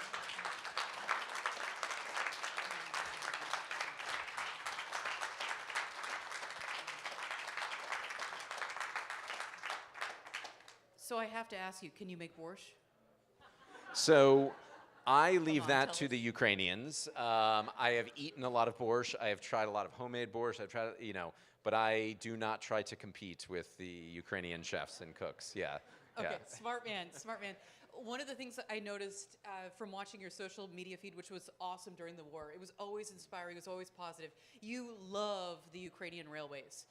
You are one of the biggest fans, and you developed this really wonderful relationship with the man who ran the railways. And I'd love for you to tell us a little bit more about some of the leaders that you met as your job at World Central Kitchen. What did they do differently, and why do they stand out in your mind? Yeah, we met so many incredible Ukrainian leaders, both on the political side, on the business side. Because I sort of went around most of the time I was going around the country, and I'd walk into a governor's office or a mayor's office or something, and I'd just be like, "What do you need? How can we help? What can we do?" So you were Santa. Yeah, just whatever we can do to jump in, and we were, I went east very quickly. I got to Kharkiv in early March, and spent most of my time from that point on the Eastern Front, and where there were no other aid organizations, so aid wasn't reaching a lot of these places. And so this was, aside from what small, amazing Ukrainian local groups were doing, which is really, if you traveled in those early days around the country, it was all these Ukrainian NGOs, small little groups, community groups, local, in these cities and towns that were banding together. But there weren't outsiders coming in being like, so, I got to go in and sort of say, okay, how can we help? How can we mobilize? What can we do? And so very early on, we got to know Alexander Kamyshin, who ran the Ukrainian Railways. He was the CEO of the Ukrainian Railways. Now he's the Minister of Strategic Defense, or Strategic Industries, rather, focusing on the defense sector in Ukraine. I like to say he had the first year of the war, he had the hardest job, which was running the railways, which was the evacuations, which was getting the diplomats in. I mean, the diplomacy piece, I think, cannot be understated. The fact that they were able to get American leaders in, and some of the folks that you're going to meet with tomorrow, and they're, got them to see what was going on and felt, I mean, Joe Biden went into a war zone on a train. I mean, it's just a testament to what they were able to do. And also, they moved the arms as well. I mean, the arms came in. So I think he had the hardest job in the first year of the war, and now he's got the hardest job in the second year of the war, which is to build Ukraine's defense industry. But he, very early on, we sat down with him, and he was amazing because he, he did not stop working. And he essentially lived on the trains in the earliest of days and traveled all around Ukraine to visit all of the different, his teams, his staff, because he wanted to show, I think, leaders kind of, true leaders like lead from the front. Like he was out there and very visible and showing like we are not backing down. And he said to me, he said, well, how about we move some of your food by rail? And we very quickly, just in a matter of days, started to build it. We were the only ones moving cargo, humanitarian cargo at first, and we were able to move hundreds and hundreds of cargo trains filled with food to get to some of the areas that were very difficult because truck drivers didn't want to go to places like Kramatorsk or Kharkiv or outside of Zaporizhia, but we could move things on the rail. And then, so it was a very effective way to move a lot of food. We did have one of our railway cars got hit by a Russian missile in Pokrovsk in the east, but nobody was, it was in a cargo yard, but all the food was like strewn all over the place. It was kind of crazy. But it was such an effective way and a quick way to move the food all over. So I think the Ukrainian Railways has been a lifeline. It also moved myself. I moved around the country safely that way. That's how I went out east in the beginning. I got to Kramatorsk, I think it was on April 6th, and went with Alexander Kamyshin and ended up meeting our, this woman, Katya, who ended up becoming our head of operations there. And we were working to set up an operation to provide meals at the railway station because there were thousands of Ukrainians that were evacuating from the Kramatorsk railway station. And that next morning, Russia hit it with a cluster munition and killed 60 some odd people and just, horrific situation.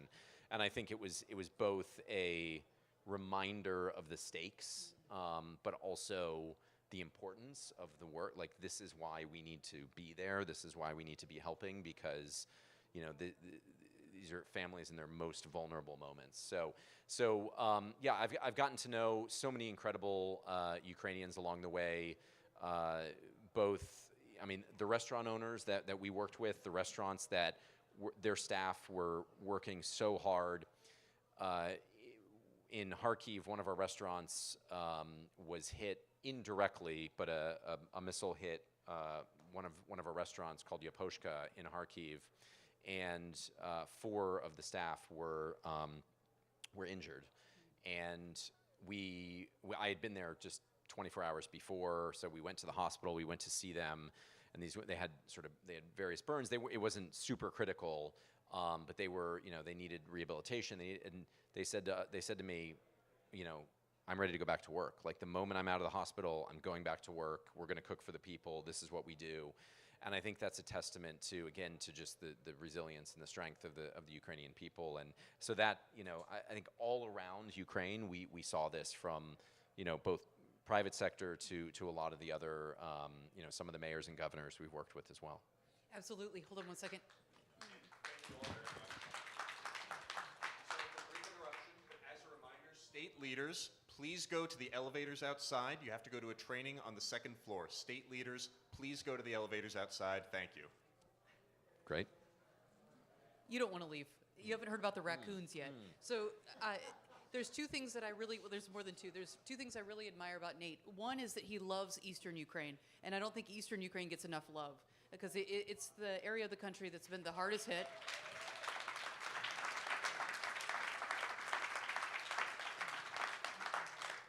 And he sticks his neck out. So we just had lunch, and I found out his first place that he stayed in Kharkiv had not one but two raccoons to keep him company.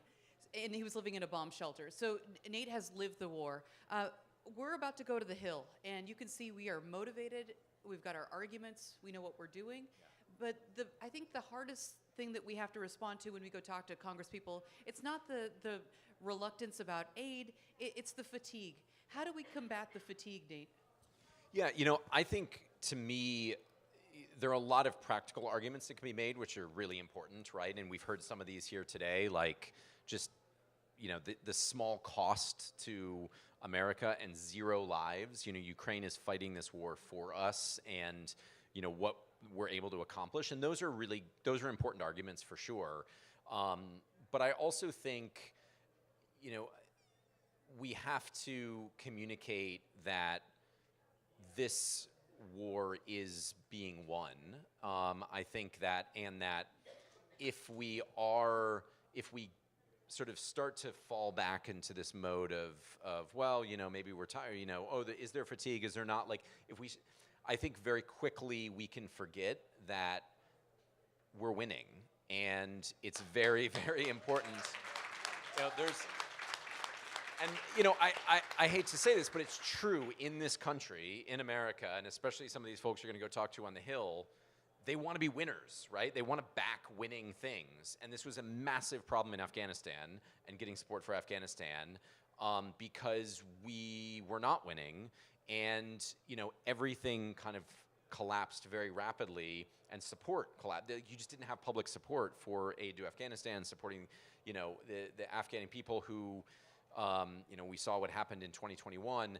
And so I think it's critical to continue to remind our leaders, like, yes, we have to talk about the importance of Ukraine is fighting this war for us, and if we don't do it, you know, we're just delaying the fact that then we're going to go to war with Russia in a number of years, and if Ukraine loses, Europe's going to lose, and then, I mean, all of those things are valid arguments, but I think it's important to recognize and keep reminding that, like, we're winning, and we have to keep winning, and that's going to keep, you know, that requires us to stay in the fight, and we can't walk away from, you know, from a fight now. And the other thing I would say is, I think it's important to share, and I'm sure many of you know and have done incredible work and have been volunteering and have, you know, share those personal stories about why it's important to you and what you've seen and what you have experienced yourself, because to me that, you know, this is not just a theoretical thing. This is like, you know, this is a real, you know, we all know how this war has touched us. And so I think trying to share that, especially with politicians who maybe haven't yet been to Ukraine. I mean, if I had the power, I would send them all to Ukraine for them to experience and see what was going on and get to know the Ukrainians and be on the front lines and see what's happening. And we know that's not feasible. But I think everybody that goes there is touched and walks away with a different perspective, for sure. Absolutely. So you also have the privilege of traveling Ukraine now and looking for, you know, getting to know everyone, but also seeing the most immediate needs. And in your new iteration, you're helping a lot of animals in eastern Ukraine, which I thought was brilliant. So he and his team take PVC piping in towns where people can't live, and people will fill them with dog and cat food, so that even if the animals don't have homes, that they can still eat. I thought that was just magnificent. What are the other needs that you're seeing, Nate, that you would encourage people to give to? Yeah, I spend a lot of my time traveling all around Ukraine now. I work with I'm lucky enough to work with some really incredible organizations, including Razam, as Melinda said, as an advisor on the advocacy team. I have had an opportunity to work closely with folks like Nova Ukraine, who are here, an incredible Ukrainian NGO, a group called GEM that's doing a lot of food on the front lines, Save Ukraine, which are rescuing children that have been abducted and taken to Russia, and that and continue to work closely with a lot of Ukrainian groups and organizations. And this is why, you know, World Central Kitchen is an emergency response organization, and we would go in and do that work in the early days, and then, you know, at a certain point, you have to move on because the emergency or that phase changes. And I remained very passionate about Ukraine and wanting to continue to support and do what I could. And I had built this incredible network and experience on the ground. And so I wanted to use that to continue to give back in a lot of different ways. So I've been working on a variety of projects that have taken me all over the country. The pet thing was an accident, honestly. We went to... But you are a cat lover. Yeah, I do have a cat, yes, who's been very patient very for me. angry because he's never at home. But he's a big Ukraine supporter, so he's okay. He understands. But we went out to, shortly after liberation, we went out to this town called Svetohursk, where there's a monastery that you're probably aware of. And we went out, you know, it was devastated in the war. It was occupied for a long time. And we went out there, and some of these towns out there, Svetohursk, Liman, this sort of edge of Donetsk, and what we saw was there were all these animals that were there. Some were left behind because their families had to flee. Maybe in some worst cases, families were killed.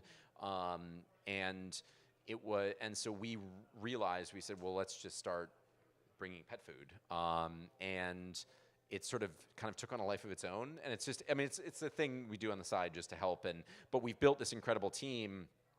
And now we're serving pets like all over, you know, in Kharkiv and Donetsk and in Zaporizhia and in Kherson, and we've got all these amazing volunteers on the ground, and and people just donate to help us pay for the pet food and the feeding stations and the medicines and all of that. But it's also, I've also got to spend a lot of time with a lot of the brigades at the front too, and kind of see what's going on, see what the current needs are. Go to towns. Last time I was there, we went down to Avdiivka, which is very close to Donetsk, where there is a lot of active, very heavy fighting right now as Russia has taken advantage of Israel-Gaza situation to make a big push.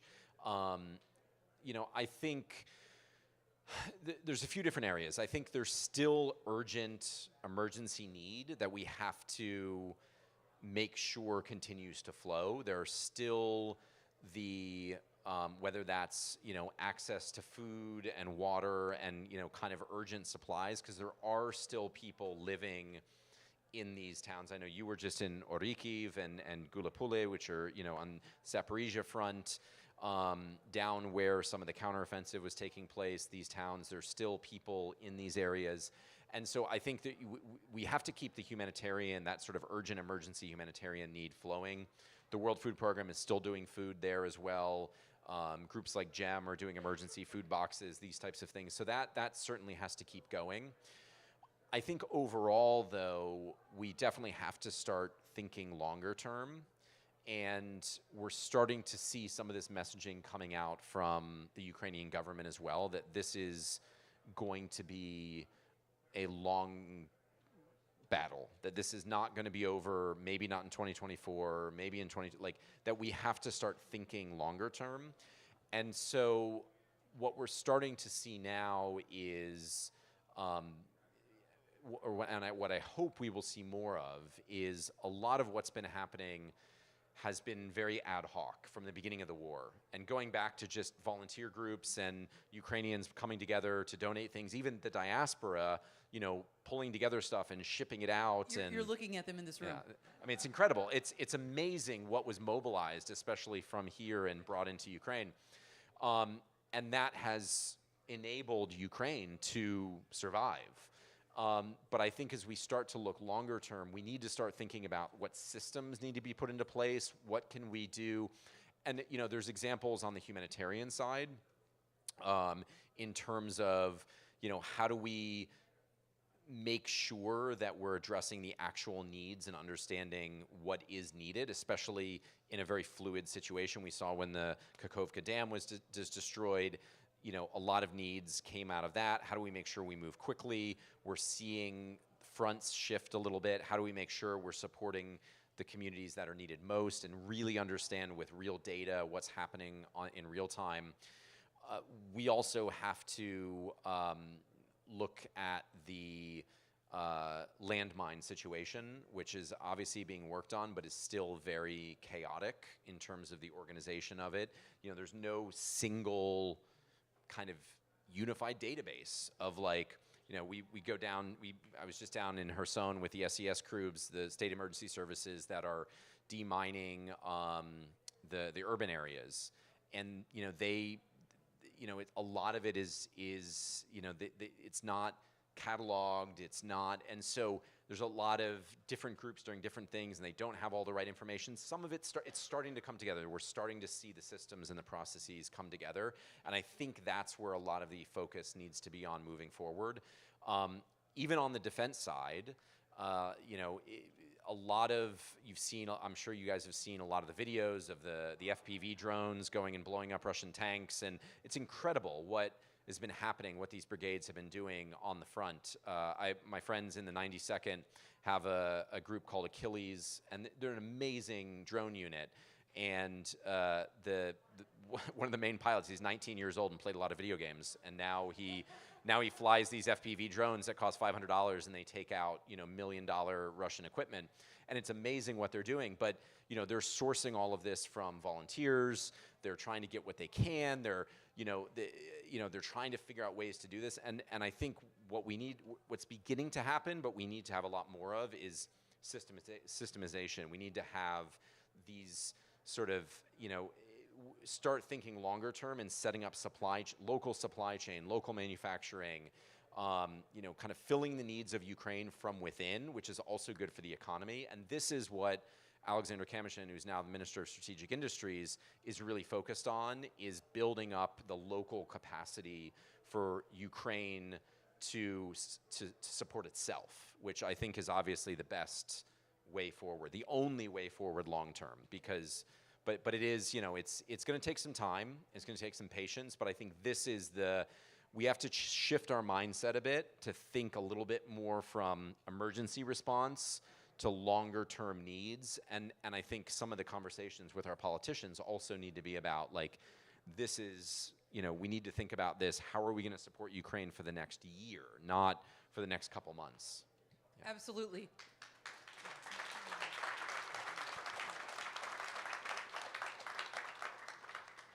Nate, you don't have to do what you do. You weren't born into this part of the world. We have huge respect for you.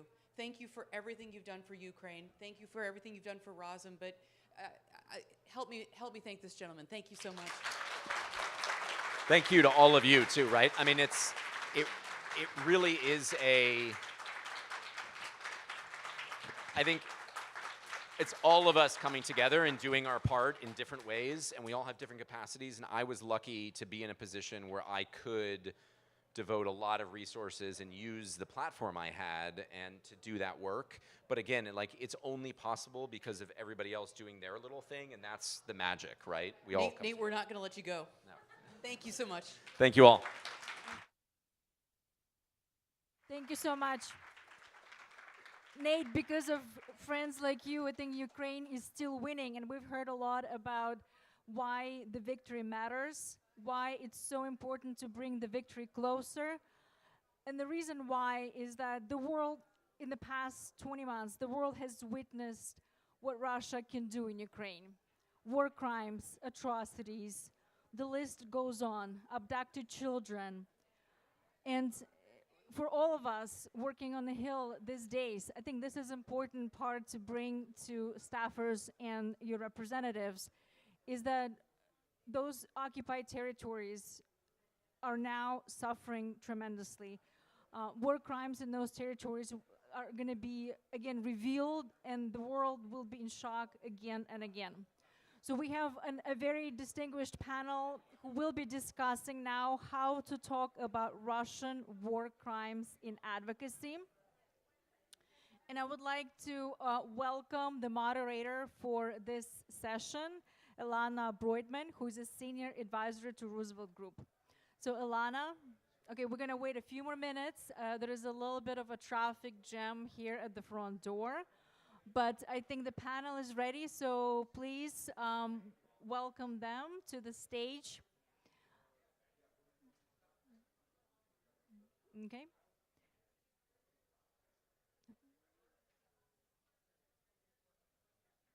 Ilana.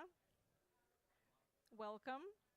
She's a senior advisor to Roosevelt Group, and I know you have a distinguished guest who are going to be talking about how to talk about Russian war crimes in advocacy. Please welcome.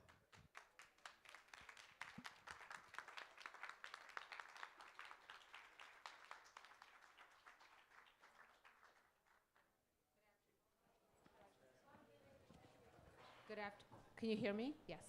Good afternoon. Alana Breutman, I was briefly introduced. What you didn't hear is that I was born in Odessa, Ukraine, and had worked on issues like this in Congress, at the Pentagon, at USAID. So it's very meaningful for me to be here and to be here with this panel. We all know that Russian authorities are being investigated for war crimes committed in their war in Ukraine. There was a UN Human Rights Council report that just came out at the end of last week. And as you all prepare to go to Capitol Hill in the next couple days to support urgent funding for Ukraine that President Biden had proposed, it is so important that the people you talk to really understand what's happening in Ukraine and that this is not a far-off skirmish that doesn't touch us as Americans. We can't ignore it. It's a battle for humanity and democracy, and I think that's what you're going to hear from this amazing panel today. So I'm going to give you very brief introductions. They deserve much more. In the middle, we have retired Colonel Vindman, who also came to the US as a little boy from Ukraine. He served in the Army for 24 years, and upon retiring has continued to serve our country, providing the State Department with military analysis and prosecution support to the Atrocity Crimes Advisory Group. Yelena Bigotova is a democracy fellow for the Center for European Policy Analysis. Yelena is a Ukrainian journalist who brings us insightful reporting about what's happening in Ukraine. And Carolina Hurd, next to me, is the Russia deputy team lead at the nonpartisan think tank, the Institute for the Study of War, where she brings to the world some of the most knowledgeable reporting from open sources about the war. So we're going to do some questions up here, and then we're going to take some questions from the audience. Yev, let me start with you. I think you just got back from Ukraine, and you've been doing this now for a number of months. Can you help set the stage about what it means in the Russia-Ukraine context that there's evidence of war crimes? Give us a context, give us a few examples. Absolutely. Before I get started, though, let me introduce a friend of mine, a member of the Rada, if you can stand up for a second, a Ukrainian patriot, a big supporter of U.S. and Ukrainian relations, and a key to, I think, a future victory for Ukraine. So thank you for being here.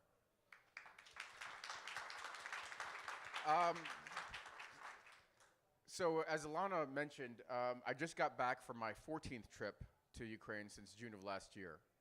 So I work with the Atrocity Crimes Advisory Group, which is a multinational program with the EU, UK, and US to help the Prosecutor General's office investigate war crimes. And as you know, there are something like 90,000 war crimes. And I've had the privilege of working with Ukrainian prosecutors, both at the Prosecutor General's office, but also in the oblast. So this most recent trip, I was in Zaporizhia, which is not very far from the fighting, one of the major fronts. Previously, I've been to Kharkiv, I've been to Chernihiv, I've been to Odessa and Mykolaiv. I've had the privilege of seeing a good chunk of the country. And which means I have had the opportunity to see really the scope of Russian destruction and the destruction that Russia is raining down on the Ukrainian people. What I see predominantly, and we are very familiar with Irpin, Bucha, Borodyanka, these areas, and actually further east in Kharkiv Oblast, where the Russians have committed atrocities like murders and conflict-related sexual violence. But we also see enormous destruction rain down on the country from the skies, and that's indiscriminate bombing. So one of the major features of this war, in my mind, is the attacks on population centers, indiscriminate attacks on dwellings, and attacks on infrastructure. And The majority of these cases are going to be prosecuted in the Ukrainian system. The ICC has some small role to play. They may take up to a dozen cases, a very important role. They will take some important cases. There may be an international tribunal on the crime of aggression, if it's ever formed, that will take also a small handful of cases. And countries may take a small handful of cases. The US last year, going on a year, and I think to the extent that you engage with members of Congress, you should congratulate them for about a year ago passing an expanded war crimes act that grants jurisdiction for these crimes to be prosecuted in the United States. But the vast majority will be tried in Ukraine by Ukrainian regional and national prosecutors. And that's why they need the assistance of the entire international community to be able to prosecute this enormous volume of cases.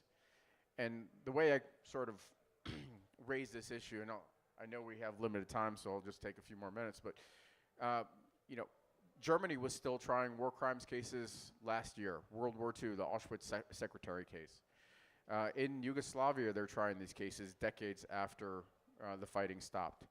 The most important thing that the Ukrainians could do, and we as the international community can do to support Ukraine, and frankly, restore a rules-based international order, restore some sanity to international relations, is help them investigate, provide resources, provide them expertise, and help them investigate the cases that they will be trying over the course of the next decades. Thank you.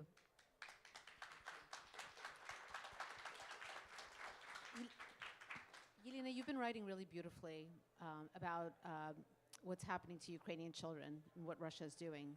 Can you tell us a bit more and connect it to our topic here today? Sure. Well, at first, before I start, I just wanted to welcome everyone and say thank you for for everything you will be doing tomorrow and the day after tomorrow, for advocating the aid and support for Ukraine. So just a few words about myself. I'm from Crimea, and I lived in Kharkiv in the east part of Ukraine and then in Kiev. And so right now I'm a democracy fellow at Center for European Policy Analysis, and I'm focusing on temporarily occupied territories of Ukraine.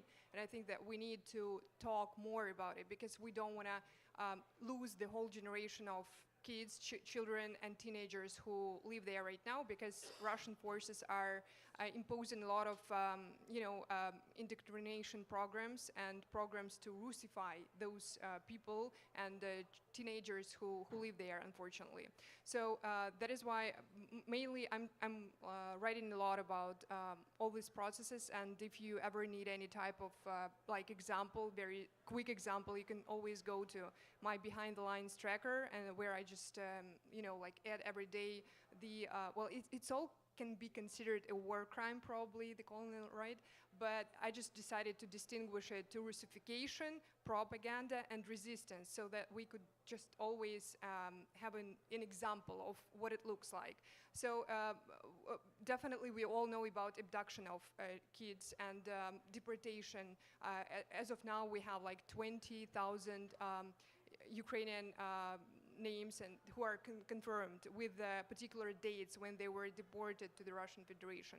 And there are 386 cases of adoption of Ukrainian children by the Russian families, which is also can be considered a war crime, because this is what the Ukrainian prosecutors are trying to do right now, to kind of have these cases so that it was definitely seen as a war crime.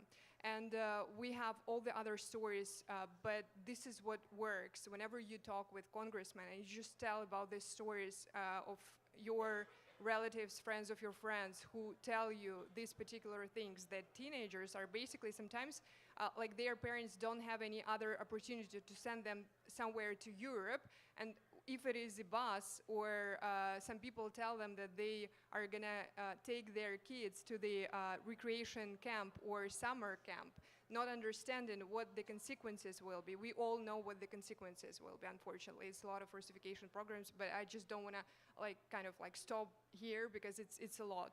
And this is what happens every day, and if you can share all these stories whenever you talk with congressmen, I think that this is what works. Yeah, thank you. And Carolina, your research has taken you through these kinds of stories as well, and what you talked about as the Russification of areas of Ukraine. Can you tell us a bit more about your research into this? Yeah, so first of all, thank you so much for hosting this panel and for having us all here today to discuss this incredibly important issue. At ISW, we've been actually quite closely tracking the humanitarian situation in occupied regions of Ukraine and been able to really discern a wider strategic objective that it seems as though Russia has set out to do in the way that it's administering the occupation of Ukraine. And we've touched on this when talking about the deportation of children, but the deportation of children falls into a wider campaign that we've observed of the, I guess you could call it the deliberate depopulation of areas of Ukraine and then repopulation of those areas with Russians. And this, we've seen this in all occupied oblasts, Donetsk, Zaporizhzhia, Kherson, Luhansk, and we've seen the fact that large populations of Ukrainians are being removed to Russia, and then their homes are being filled with Russians.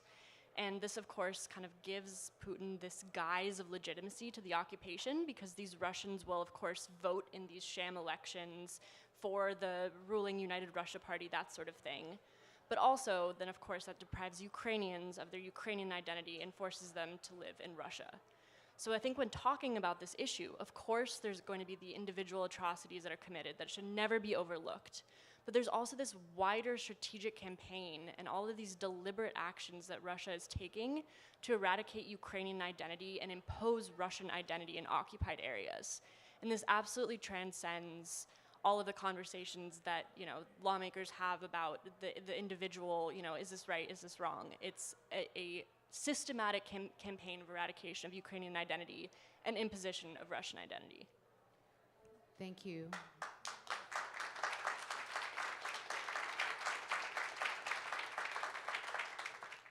I know the audience is going to have questions, and we'll come back to some more, but before we go there, just building on that, given that everything that's going on Capitol Hill the last couple of weeks, I think it's also so important when people go to connect these stories and the advocacy to America's national security interests. And I'm not sure anybody could do it justice more than Yev could, if you wouldn't mind speaking about that connection. Sure. So I have connections to Ukraine, obviously. I was born in Kiev, and so there's a humanitarian aspect to the work that I do.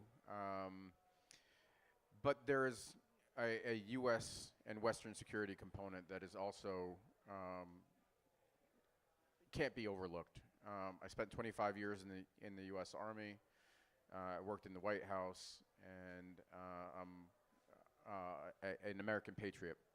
And I see very clearly how the situation in Ukraine is tied to Russian malign activities. And it's malign activities that they have across the entire globe. We've seen their malign activities in North Africa with Wagner forces. We're starting to see malign activities much more clearly in the Middle East. I think that will come out very clearly that Russia had her hand in what happened recently in Israel. And we see this connection between Iran and the supply of Iranian drones to Russia. We know that the Iranians are getting, or the Russians are getting Iranian drones. What we don't know for sure is what the Russians are providing to the Iranians. We also see these activities in Korea. So there's a real nexus to Russian malign activities across the globe. Obviously, Ukraine is the front line. Ukraine is where the fighting is taking place. Without a drop of American blood, service members. Now, I will certainly admit there have been Americans that have died in Ukraine defending freedom, but no American service members. And for really a drop in the bucket for a U.S. defense budget to destroy more than half of Russian capabilities is really a bargain for national security. And the other way to frame this is just for Americans and their pocketbooks. This is an interconnected world. We understand this very well. The price of oil, there's been shocks to the price of oil. That's affected prices at the pump in the United States. There have been shocks to the food market, to grains. That's affected prices at the local grocery store. It's caused inflation. So these are really basic pocketbook issues for Americans and for the West. And it's obvious to me that stability is what has allowed the United States and the West to really prosper over the course of the last almost 80 years since World War II. And that's been eroded by Russia. And so restoring that, ensuring Russia is defeated, and that there is not this axis of countries, of autocratic countries that come together against Western and American values is critically important. Why don't we go to some questions?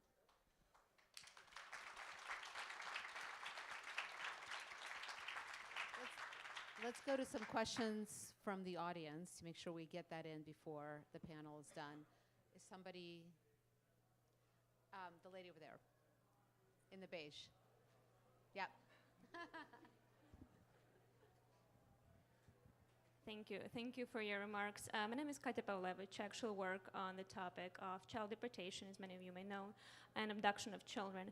When I come across, as you may imagine, like child deportation is one of the issues that could be resolved. There is legislation in place, and those children, as awful as it sounds, are not dead. We can save them.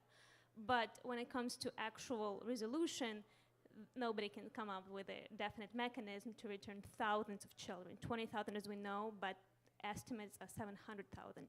So what I notice is there is kind of this dead lock that people face, including the decision makers, where there's nothing I can do. Some of them, there's like a mood to wait till the victory. Once we win, then we'll figure out. Once we win, then we'll turn children, then we'll start thinking about it. There's nothing we can do now. The mentioned Munich process in Germany, basically all those people were persecuted because we took over Berlin. I don't think this is the vision of victory seen in Congress. How to bring this sense of urgency, and why do we have to act now, to representatives, to congressmen, and whom should we bring this sense of urgency? Congress, the administration, everyone, or should we go with international diplomacy? Thank you.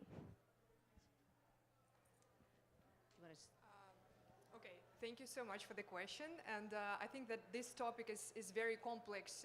Well, we all understand who work on it, that sometimes this is a very sensitive question. And well, we have a very good news, because even yesterday, 4 kids were returned to Ukraine with the help of Qatar, I think. So other countries kind of trying to help.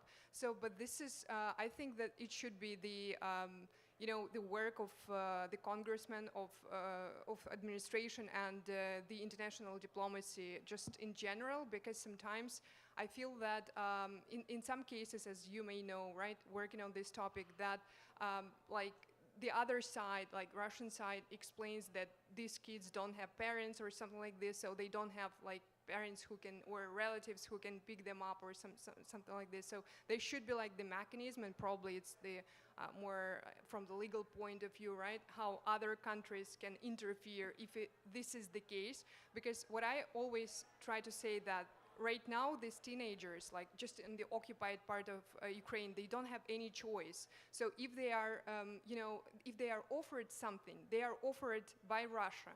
Why cannot the rest of the world offer them something? Meaning that there are a lot of educational programs, summer camps, online mentorship programs, or whatever we can think of. It should be like the whole strategy, the program, to give these teenagers an option. And the same with those kids who are already who were deported, right? So there should be a program of returning them back to Ukraine, but they should have some guarantees that these kids won't be abandoned. Yep, well said. Thank you. Let's get another, why don't we get 2 questions in and we'll answer them simultaneously. Gentleman over there, and then I see a lady in a black sweater back there. We'll get them both in and get them. Thank you. I wonder, when do we see Putin in a cage in Hague?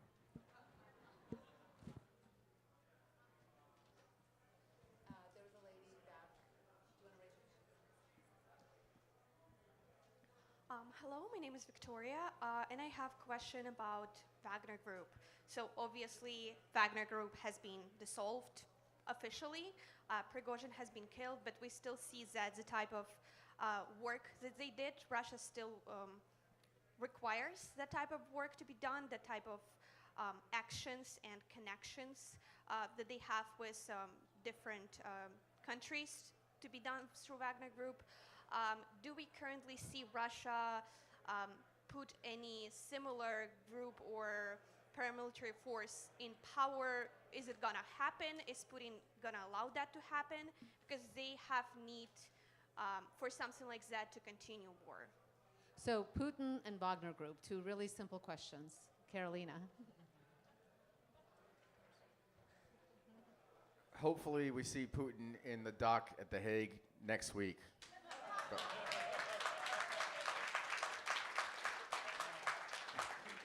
I'm not going to hold my breath, obviously, for that. But I think, again, the most important work to do now is to build the cases, make sure that we have the evidence that he committed these crimes, that we can link him to these crimes, to really the ultimate crime, which is a crime of aggression for starting this war, and then be prepared. Russia is not as stable as people anticipated or thought it was even 3 months ago, 4 months ago. If people thought there was no chance that Russia would fall apart, then it's probably maybe 95% chance Russia won't fall apart. I think Prigozhin, to the extent that he did anything in his life, and this is inadvertently, obviously, good, it was to demonstrate the weakness of Russia. So to be prepared for the possible collapse and then hold Putin accountable is what we need to do. I actually have a couple more thoughts to that end, and then I can address the Wagner Group. But I would like to point out that to some degree, international pressure does work, as much as Russian authorities loathe to admit it. Even after the ICC arrest warrant came out, we saw a very, very clear change in rhetoric coming from the Russian Commissioner on Children's Rights, Maria Lvova-Belova. And she really became invested in trying to portray the fact that Ukrainian children are returning to their homes in some cases. Whether or not this is true, of course, the sample size of children who return to their homes is minuscule compared to the number of children we know have been deported. But the Russian authorities do get nervous when this sort of international pressure is applied on them.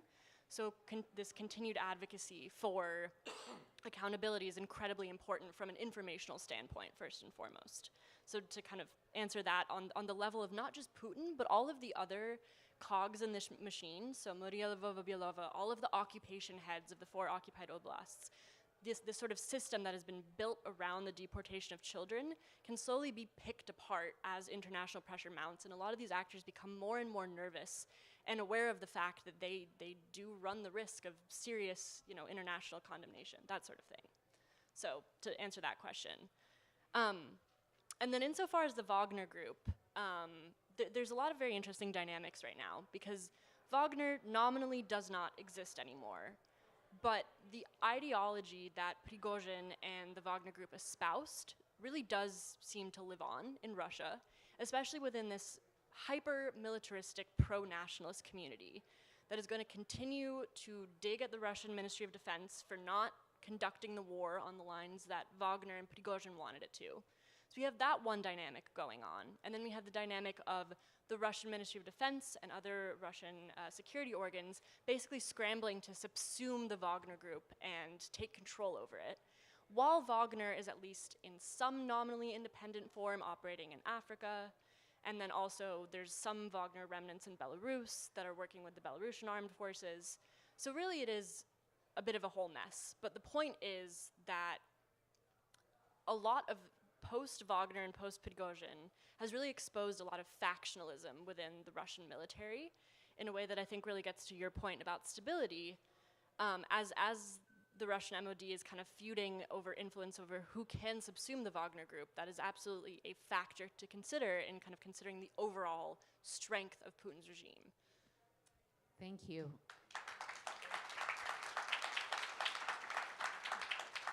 We have 2 more minutes. I'm going to ask you all for sort of a lightning round of last comments, what you want to communicate to our audience in about 30 seconds each. Nina, do you want to start? Me? Okay. 30 seconds. So I will just tell you that I was in Ukraine, in Kiev, in August, and the main thing to convey to all the congressmen, Ukraine is resilient. Ukrainians want to fight, and they will be fighting, because this is our existential threat, and this is the existential threat to our nation. That is why we don't have any other option. We will be doing it. And that is why, regardless of any situation, Ukrainians understand that everything is temporarily. All these difficulties that we might have, they are temporarily. And then we are ready to rebuild, to recover, and to build our country as it was before, with all our regained territories.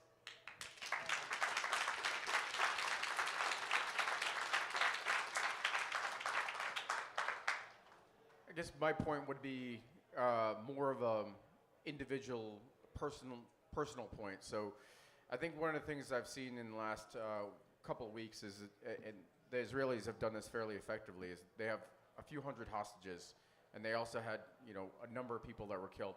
They've personalized it. They've put their pictures up. They've displayed their story. There are billboards. There are. It makes the individual real. When you say 20,000 children, I mean, that's just a huge number. You don't know how to frame it in your mind, but personalize these stories when you're communicating with people, saying, pick out an individual and say, this is the story of this child, or this is the story of this victim. And each one of these victims deserve justice. They deserve accountability. And so ensuring that the Russians and Russian leadership are held accountable is how you restore a rules-based international order.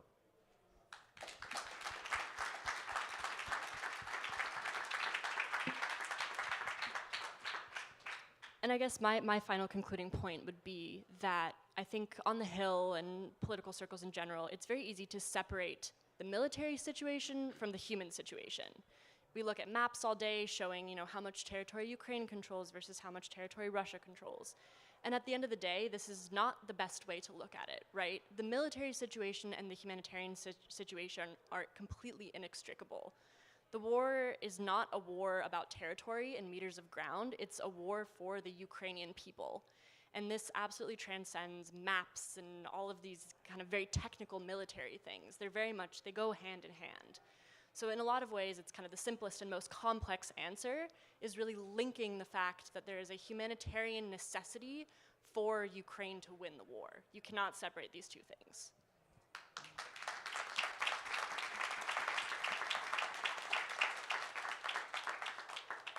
Thank you, all of you, for taking the time today to share your thoughts, your insights, everything that you know. And thank you to all of you for everything that you're going to be doing in the next couple of days. It's incredibly important. There's so many issues going on in Washington, and it's so important for people to hear from their constituents and hear these individual stories and really humanize the situation for them on the Hill. So good luck, and thank you for everything you're going to do. Thank you so much. Thank you, Alana, for the great moderation of this discussion panel. Thank you, panelists. It was very informative, and I know now that we're at the conclusion of our policy and instructional programming for the day. You're equipped with the words of wisdom that our very distinguished panelists shared with us. I think it was great. All the panel discussions were terrific. So let's give moderator and panelists another round of applause. Thank you so much.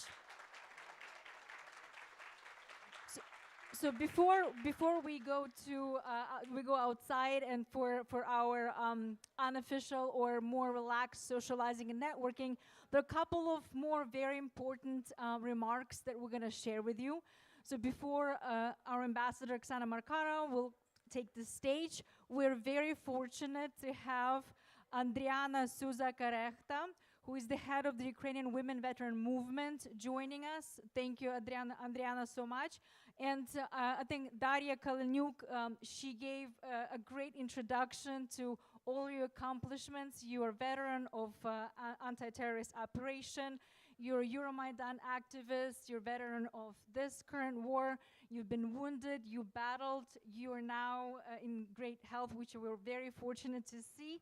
And you are such a great advocate. We just heard that Abrams, you were advocating for Abrams, they're now in Ukraine. So yeah, that's it. Now we're advocating for F-16s. So thank you so much for being with us. And Mykola Mursky, Director of Razum Advocacy, is going to lead the dialogue. So thank you both so much, and we're looking forward to hearing your first-hand experiences. Thank you very much, Marina, and thank you, Adriana, for being here with us. I have to just open with a personal note. Growing up in the Ukrainian diaspora and in Plast and going to Ukrainian school, the songs that we would learn and sing around the Vatra were about fighters in UPA and the Sichevi Streltsi, and the heroes of our grandparents and great-grandparents' generation. And so for me, I just have to say that it's a very big privilege to be sitting up here with you, because today in our society, we have heroes like that once again. So please welcome Adriana once again, and thank her for her service.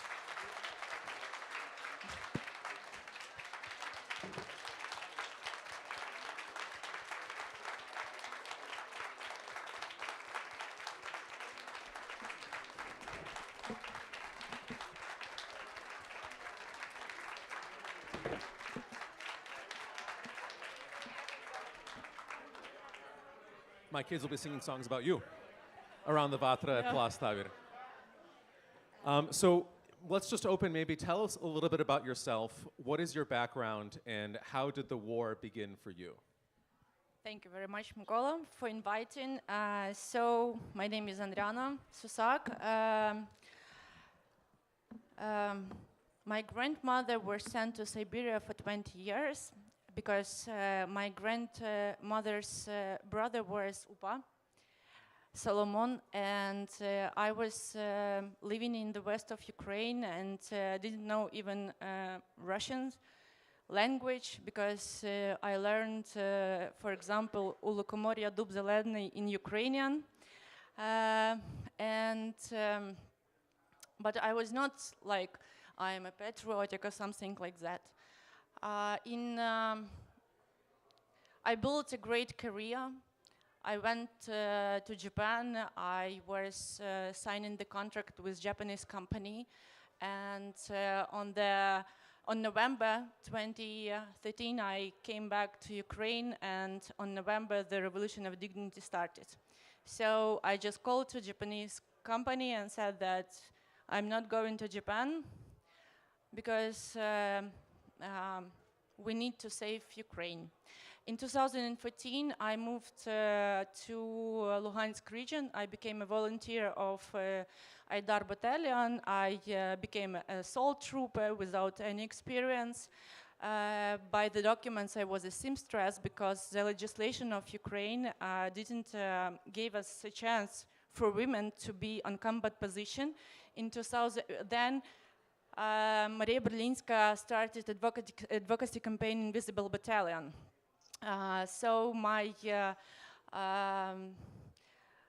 friendship with Razum became from Invisible Battalion. In 2018, I was in United States with this film, and in 2018, 633 combat positions were opened for women in army.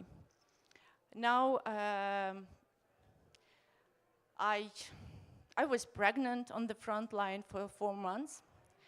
So my kid, my boy, has a legislation document that he was on the front line for 4 months, more than some generals.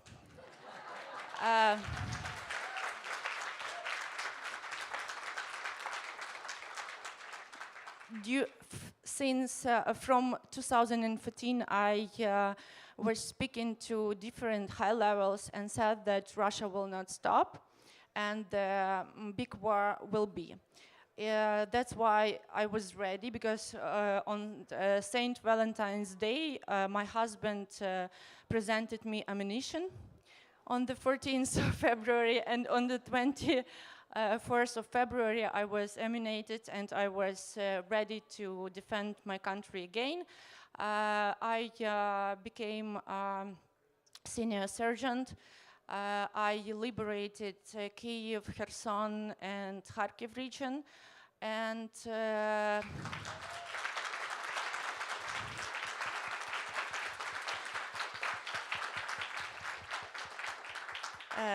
now I became a soldier, a warrior of special forces, and we have not many women in army. In army, we have 5,000 on the front line, but in special forces. In last year, I was here with Daria. We advocate for giving us Abrams, and you know, it was a TV show with Jim Acosta, and after a TV show with Jim Acosta, where I presented him a coin made of Russian tank. Americans make a hashtag in YouTube, give her a tank. So I think, I think it was great. And after advocacy campaign in the United States last year, I came back to the front line. We liberate Kherson region, and on Kherson region, on the 1st of December, I blew up on a Russian anti-tank mine, as I was in not armored vehicles, just regular car, because we didn't have enough armored vehicles in that period of time. I had a polytrauma. My hand, my back, my spine, my ribs, my jaw were broken. During 9 months, I rehabilitated, and now I'm here with you. Thank you very much.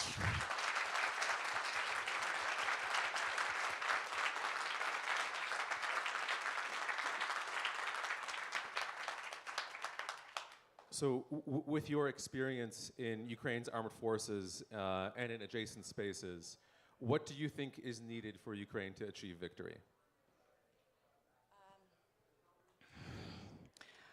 We need not to see pink, like I call this pink TV show about that the victory is easy to gain, and that the counteroffensive is very fast, because for example, for now we have 50,000 people without leg or without hand. And every counteroffensive means loss of our brother in arms, of our people, children, and sister in arms. But what Ukraine need arm. We need to close our sky, because we do not have calm city in Ukraine. The war is not only on the east or on the south. The war is in the whole Ukraine. And for example, a few minutes ago, Kyiv were it's a midnight in Kyiv, and the ad said that drone is flying, Russian drones is flying in Kyiv. So I think that the victory means unity of people, and only through united we can gain this victory. First of all, we need to close our sky in different parts of Ukraine. We need flight jets. We need F-16. We need armored vehicles. We need tank. We need more ammunition, and we need understanding that this victory means not only victory for Ukrainians, but this victory means stability of Europe, and this victory means also the victory for United States. Because on the TV show we saw that now it's the battle between democracy and between the totalitarian regime, that it's not only Russia, but we need Russia pay, and on like every citizen of Ukraine or every friend of Ukraine need to work to gain this victory. Because if we will not stop Russia now, my son will fight in few years. I'm fighting now because I don't want my son fight in few years against Russians.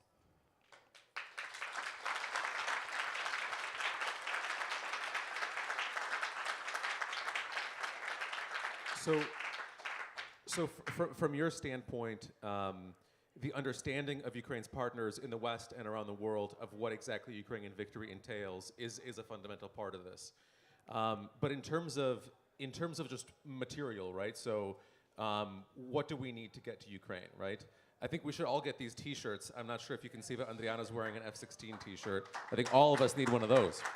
But what do you think that we can do here to ensure that, for example, those who are driving through mined fields aren't in regular, Toyota Siennas or whatever kind of vehicles that people are using right now and that led to injuries like yours?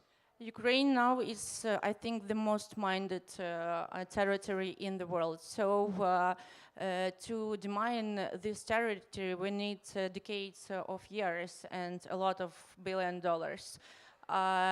Because now we are demining this territory by peoples and only by peoples. We need a machine, we need drones, we need to fight not with our peoples but with technologies and with brain. Also, we need, as I said, we need cruise missiles, we need fighter jets, we need to close our sky. But the victory means, for me, is not only like the liberation of territory.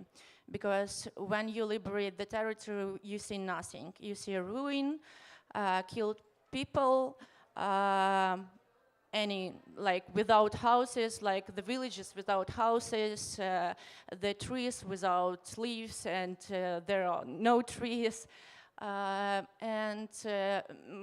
the victory means not only withdrawal of Russian troops to their territory, it means reparation, it means restore of Ukraine, it means justice for war crime. Because according to last news, as our president said, that we have more than 20,000 kids in Russia now. They are captured, and I think that this number is not just 20,000. Because, for example, in Kherson region, I've met with people that they didn't even know where their kids are. Russians just take and throw them away. So it means to take Russians' money and to restore Ukraine after our victory, when the Russian troops withdraw to the Russian territory. And also Crimea, Donbass, every territory. Since 1991, it's our people, our territory, and it's our victory. So,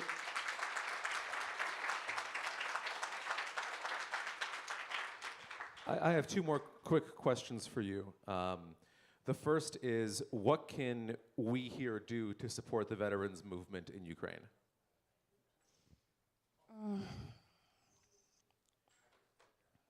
I have, to be honest, sorry for my English, I have a lot of discussion with Ukrainian governments what they can do for Ukrainian veterans, because we have a Minister of Veteran Affairs, we have a lot of veterans community, but since 2022, we've had a lot of injured people, and for example, during 9 months in hospital, I've met with guys who will never come back to social life. These guys will be like a slave in Ukraine, because they will not come out from their home, or they need support. That's why I think now for Ukrainian veterans, the best results will be to build a building, hospitals for these guys who will never come back to social life. The first one and the second one to help people who have amputation, for example, legs and hands, to come back to social lives. Because I know like a lot of brother-in-arms who with amputation now is on the front line. And that's all. And to build inclusiveness, how to say inclusively, city in Ukraine. Because I was in wheelchair for 6 months and I can't even move from hospital because I can't move on this wheelchair like just to live regular life. Support to maybe to give some expertise, because United States have also a lot veterans movement here, and they know a lot about rehabilitation and about how to live after. And this expertise will help. I think that also important is to build communication between American veterans and Ukrainian veterans, and because only veterans understand each other and understand what is going on in our soul, what we think when we have a nightmare or something like that. That will help. And my final question for you is, what message do you have to us and to the American people? To American Ukrainians, I want to say thank you for your fighting. I want to believe in this pink television show about fast victory, and about that we on the front line can do everything and it's very easy. I also believe that you will find courage in your heart and in your soul to fight as we fight on the front line, to fight and to say the truth. You need to have a courage to say the truth, I know, because like it's a policy, it's political, and you are United States citizens, and it's sometimes harder to explain congressmen and other high-level officials what is going on in Ukraine and why we need this money and why we need this arm. But we Ukrainians has never been slave, not Russian and not others. So we have a courage to say the truth and to fight for Ukraine, because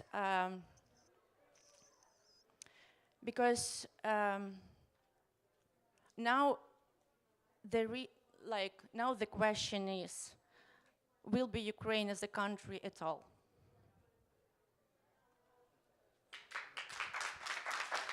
Please rise again and thank Adriana for her service. Дякую, Adriana.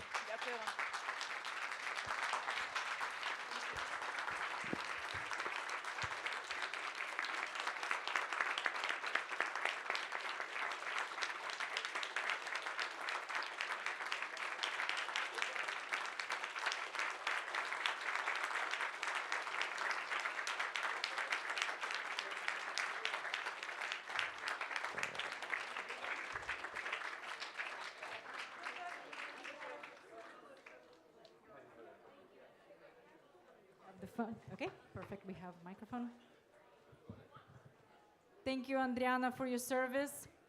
It was so great to hear from her firsthand about her experiences. And now it is my great pleasure and my true honor to introduce a person who actually does not need any introduction. If I can find a person in this audience or actually in Washington, D.C. who does not need an introduction, that would be Her Excellency Ambassador to the U.S. from Ukraine, Pani Oksana Markarova.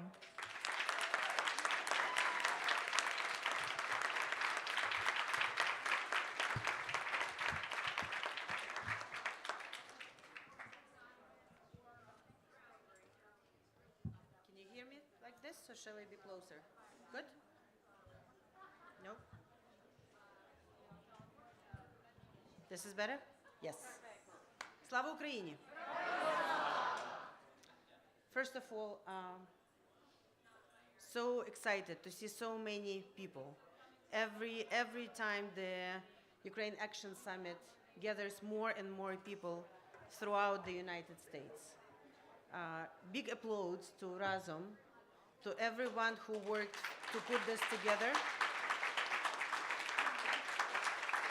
Dear Dora, dear Maria, Mikola, Doug, Melinda, thank you so much for your stellar work between the summits, but especially putting this summit together and all your team.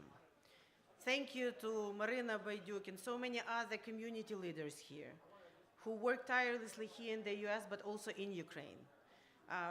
When I was coming up here, the majority of people who I met were coming up and saying, we just came back from Ukraine, or we're going to Ukraine next week, or this has been, like, for some of the people, my 14th trip to Ukraine.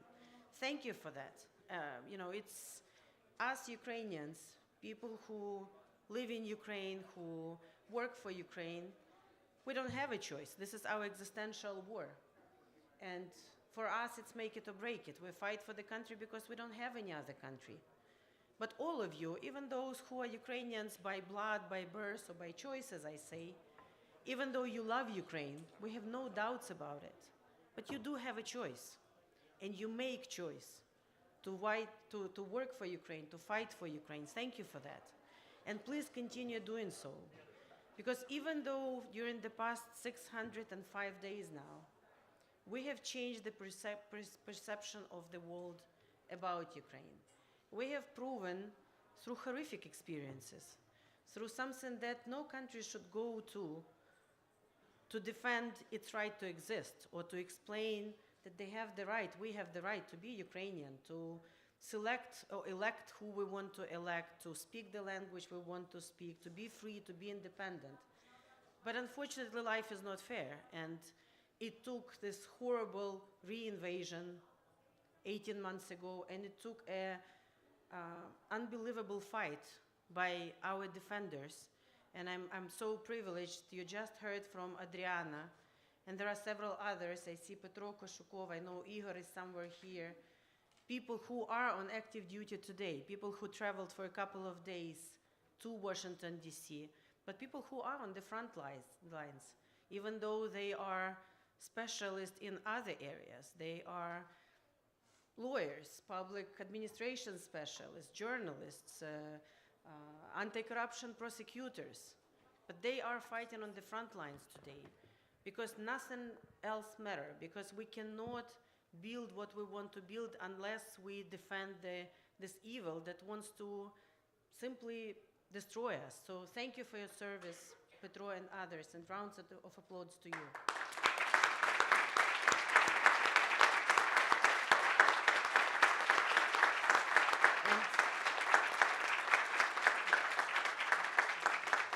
And this thanks go to all men and women in uniform who served today.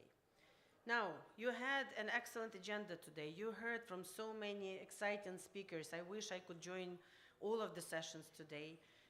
And I know you are all ready for the next 2 very busy days on the Hill. So let me tell what are the priorities on which the embassy and Ukraine and everyone is working now, and where we do need, as always, your great help and your participation so that we all can be successful. There are many priorities that we work on.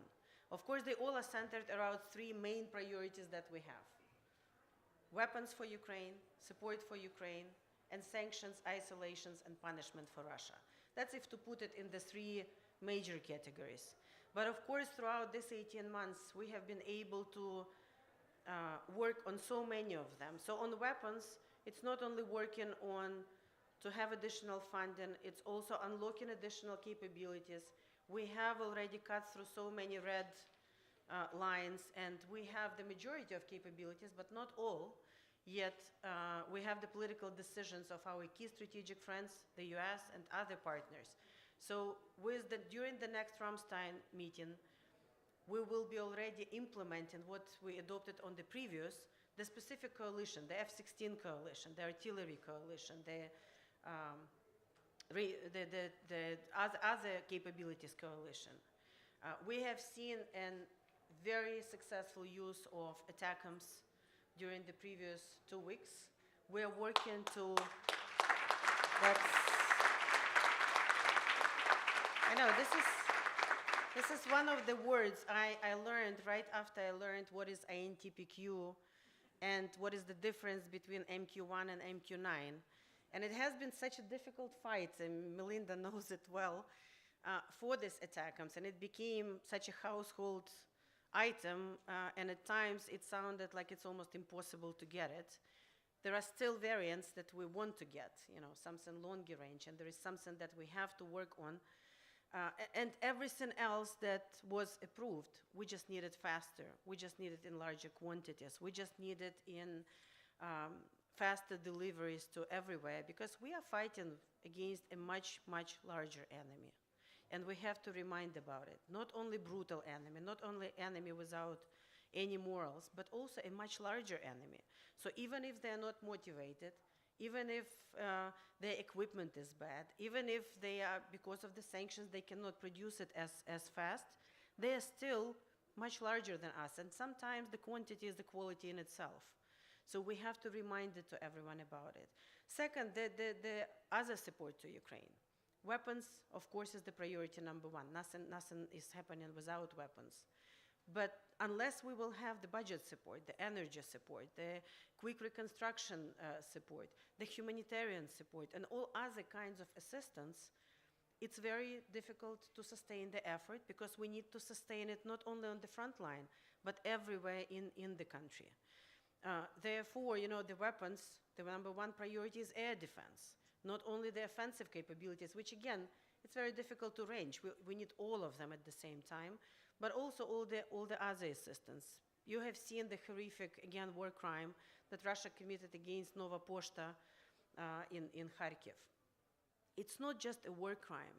It's not just killing of peaceful civilians who were working there, delivering the mail, but it's also harming our ability to sustain life everywhere in Ukraine, for businesses to sustain and remain self-sustainable. Because again, as much as we are grateful for all of our friends and allies, and we are grateful, and every time you hear me speaking, I say thank you to President Biden, to administration, to Congress on a very strong bipartisan basis, to literally all American people for helping us. But we're still not getting everything to pay for everything.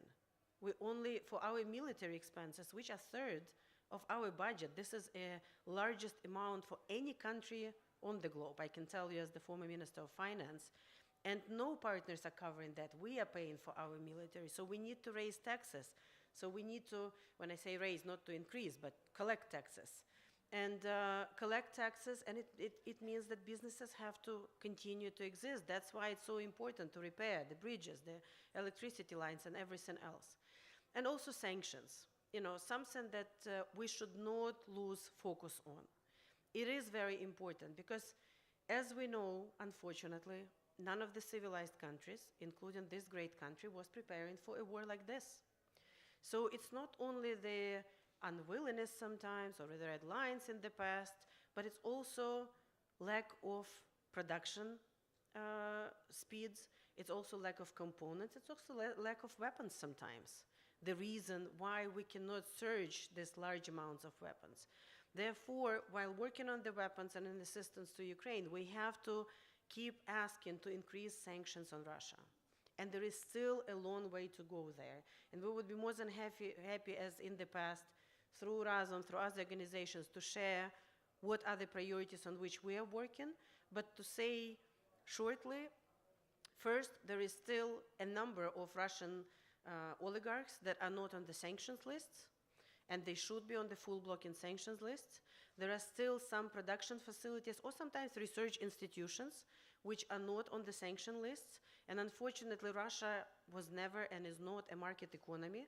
So as soon as some military production plant is sanctioned, there are some other research institutions that suddenly start buying the components, and then inside Russia, of course, delivering them to those who do produce it. Exactly the same situation with the Russian financial banking system. There is no such thing as commercial, non-related to the state bank, and out of 330 banks, still only a handful, 23, are sanctioned. Yes, this 23 has been the largest banks and the most related to the military and everything else when they have been put on this list. But not anymore. Suddenly some smaller banks, God knows where, become the main providing financial institutions for either the private, so-called private, all of course controlled by FSB or GRU private armies, or for the regular armed formation. So we have to keep asking every time you meet on increasing sanctions on Russia, isolating Russia, providing new designations for Russia, and also very strongly coming down on those who help Russia to avoid sanctions. You have seen there are a number of packages recently to sanction even companies in European Union or in other places who are helping either Iranian drone production or Russian manufacturing. We have to keep reminding that it has to be done. And of course, it's time now to discuss more actively the confiscation of Russian sovereign assets in addition to the private assets which are being confiscated at the moment at a slower pace because it requires the due process of law. Of course, you know, we are not Russians. We will do it everything in according to the normal procedures, but it requires time. But the sovereign assets which do belong to aggressor itself, who is responsible for everything they have done, this is the time when we have to come together. And of course, unfortunately, not the majority of them are not in the US. They are in the European countries. But this is where we have to ask everyone here to raise that question and to lead the way so that all G7 countries will be able to do that. Now, of course, we should not forget other priorities. To recognize Holodomor as genocide is as important now as it has been before the full-fledged war, or even before the war of 2014 when it started. Because these crimes, when they go unpunished, they invite Russia to do it again. So even though it has been 90 years ago, even though, someone will say, why is it important now? But it's crucial now. It's crucial because right now Russia is doing exactly the same. They're trying to eliminate us as a nation. Right now they're hitting the grain storages in Odessa, Izmail, and other places. Right now they're stealing our grain. Right now they're blocking the Black Sea, trying to also create hunger in so many other places in the world and trying to blame it on us. And we have to be very strong and decisive about, no, this is what they have done 90 years ago, and it has to be called a genocide. So it's also very important. Now, we have a number of different initiatives that are registered in both the House and the Senate, some about the genocide, some about condemning the deportation of Ukrainian kids, some about other war crimes. All of them are important. But you all come here and you all will be meeting with representatives and senators on a very important time. Just last Friday, the administration has submitted the budget request to provide additional supplementary funds for Ukraine, Israel, and some other critical needs. And this is the time when, of course, we have to focus on all priorities. And of course, we have to talk about the all priorities. But if there is one thing I can ask you to talk to everyone, start with it now, is to ask everyone to support that. Because yes, there are a number of medium and long-term priorities. There is a lot of things we have to discuss about reconstruction. There are so many areas where we really need together to turn our strategic partnership into a true strategic friendship. But unless we're able to sustain the effort now and not to lose the momentum and to provide what our military needs in order to push and continue this summer campaign that became the autumn campaign and liberate more, because every place which is still under Russian occupation, we all know what happens there. We have seen what happened in Bucha. We have seen what happened in Izum. We have seen what happened in Mariupol. And we don't even know the full scale of that until we've completely liberated. And we have to remind everyone about the human dimension of that. And it doesn't matter whether you are talking to a Democrat or Republican, because in both parties, whether it's a Reagan doctrine in the Republican Party or it's other values-based doctrines in the Democratic Party, this country is based on fight for freedom and dignity. And unless we defend together it in everywhere in the world, there is no way we can defend it. So there is no contradiction in helping us and helping Israel and putting it all in the same package. But right now, the speed and the time is of the essence. So please ask, and again, we are not getting inside the internal local politics. We don't know whether, there will be speaker elected soon, or there will be other options that have been discussed in the media, and there will be interim speaker who will have these authorities. Frankly, that is up to the American Congress to decide.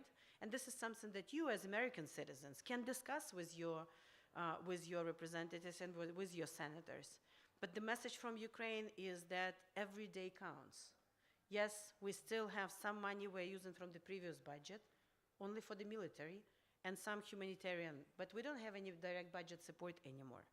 So the faster we will have this, the faster we will join forces with other partners, the faster we can move closer to the victory. And that's the final point which I want to make today. I think the biggest question that I heard from the colleagues on the Hill is, what is the plan? It has been very difficult. It has been 18 months. We have had this very difficult counteroffensive, which essentially the media called it counteroffensive. It's a big campaign with a number of offensives, with defending a very long line and in a number of places. And sometimes I get even angry hearing the discussions about, why can't you focus more here or there? And it's never the questions from the Pentagon or the Joint Staff. I mean, they know why we're doing what we're doing. They're in full agreement. But from the experts, And sometimes, like I was asked a week ago, and I said, how do you see that? Do you think we can call Russians and say, can you please stop in Bakhmut so we can really fight you better in the south, or vice versa?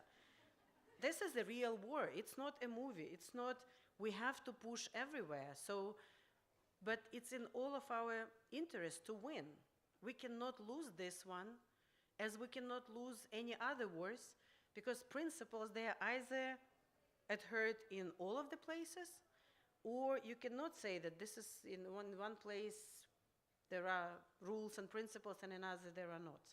So with regard to the victory, I think it's worth reminding people that just in February and March 2022, the whole expert discussion was whether Kyiv would fall in 3 days or 2 weeks, and people were simply surprised that it didn't fall.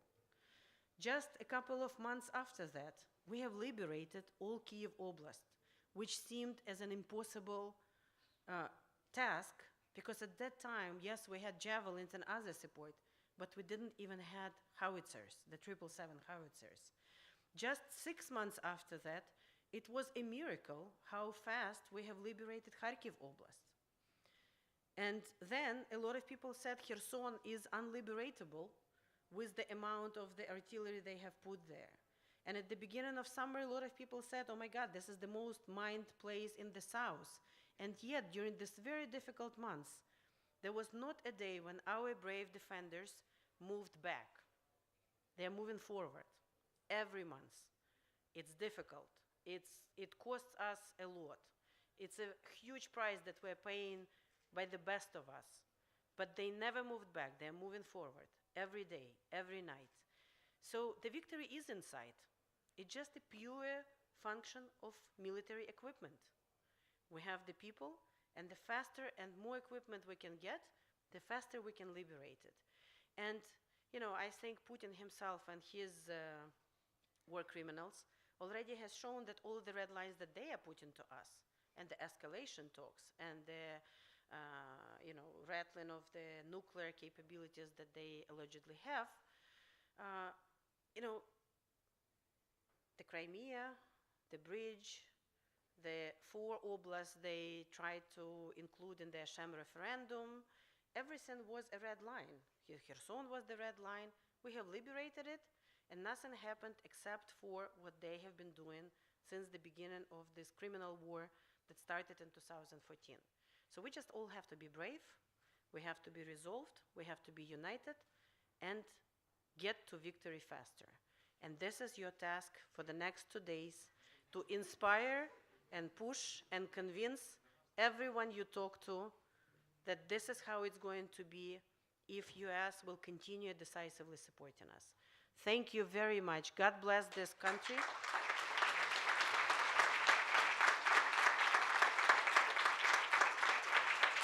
And have wonderful 2 days. Thank you.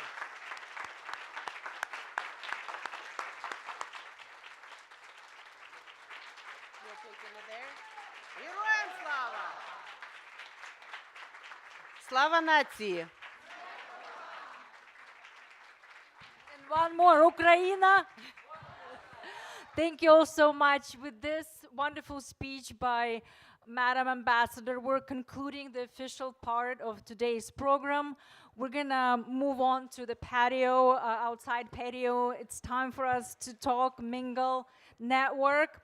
And again, you have 2 exciting days ahead of us. You've gotten a lot of good tips, a lot of information today. So training continues tomorrow. Thank you all so much and have a great evening and good luck on the Hill for 2 days ahead of us. Thank you all so much. And again, just wanted to give a huge round of applause to our team of organizers, our steering committee, they've done an amazing job, not only for this summit, but also for all advocacy work that they're doing. And again, our American Coalition for Ukraine that started with Razom Advocacy has been leading it. Thank you so much. So now, I was just telling in the morning the coalition now has 97 members. Just today, yes, but during lunchtime, we have 1 more, so hopefully 98. So that's how we grow, by hour. So thank you all so much for great work, amazing team, and lots of work ahead of us. Thank you.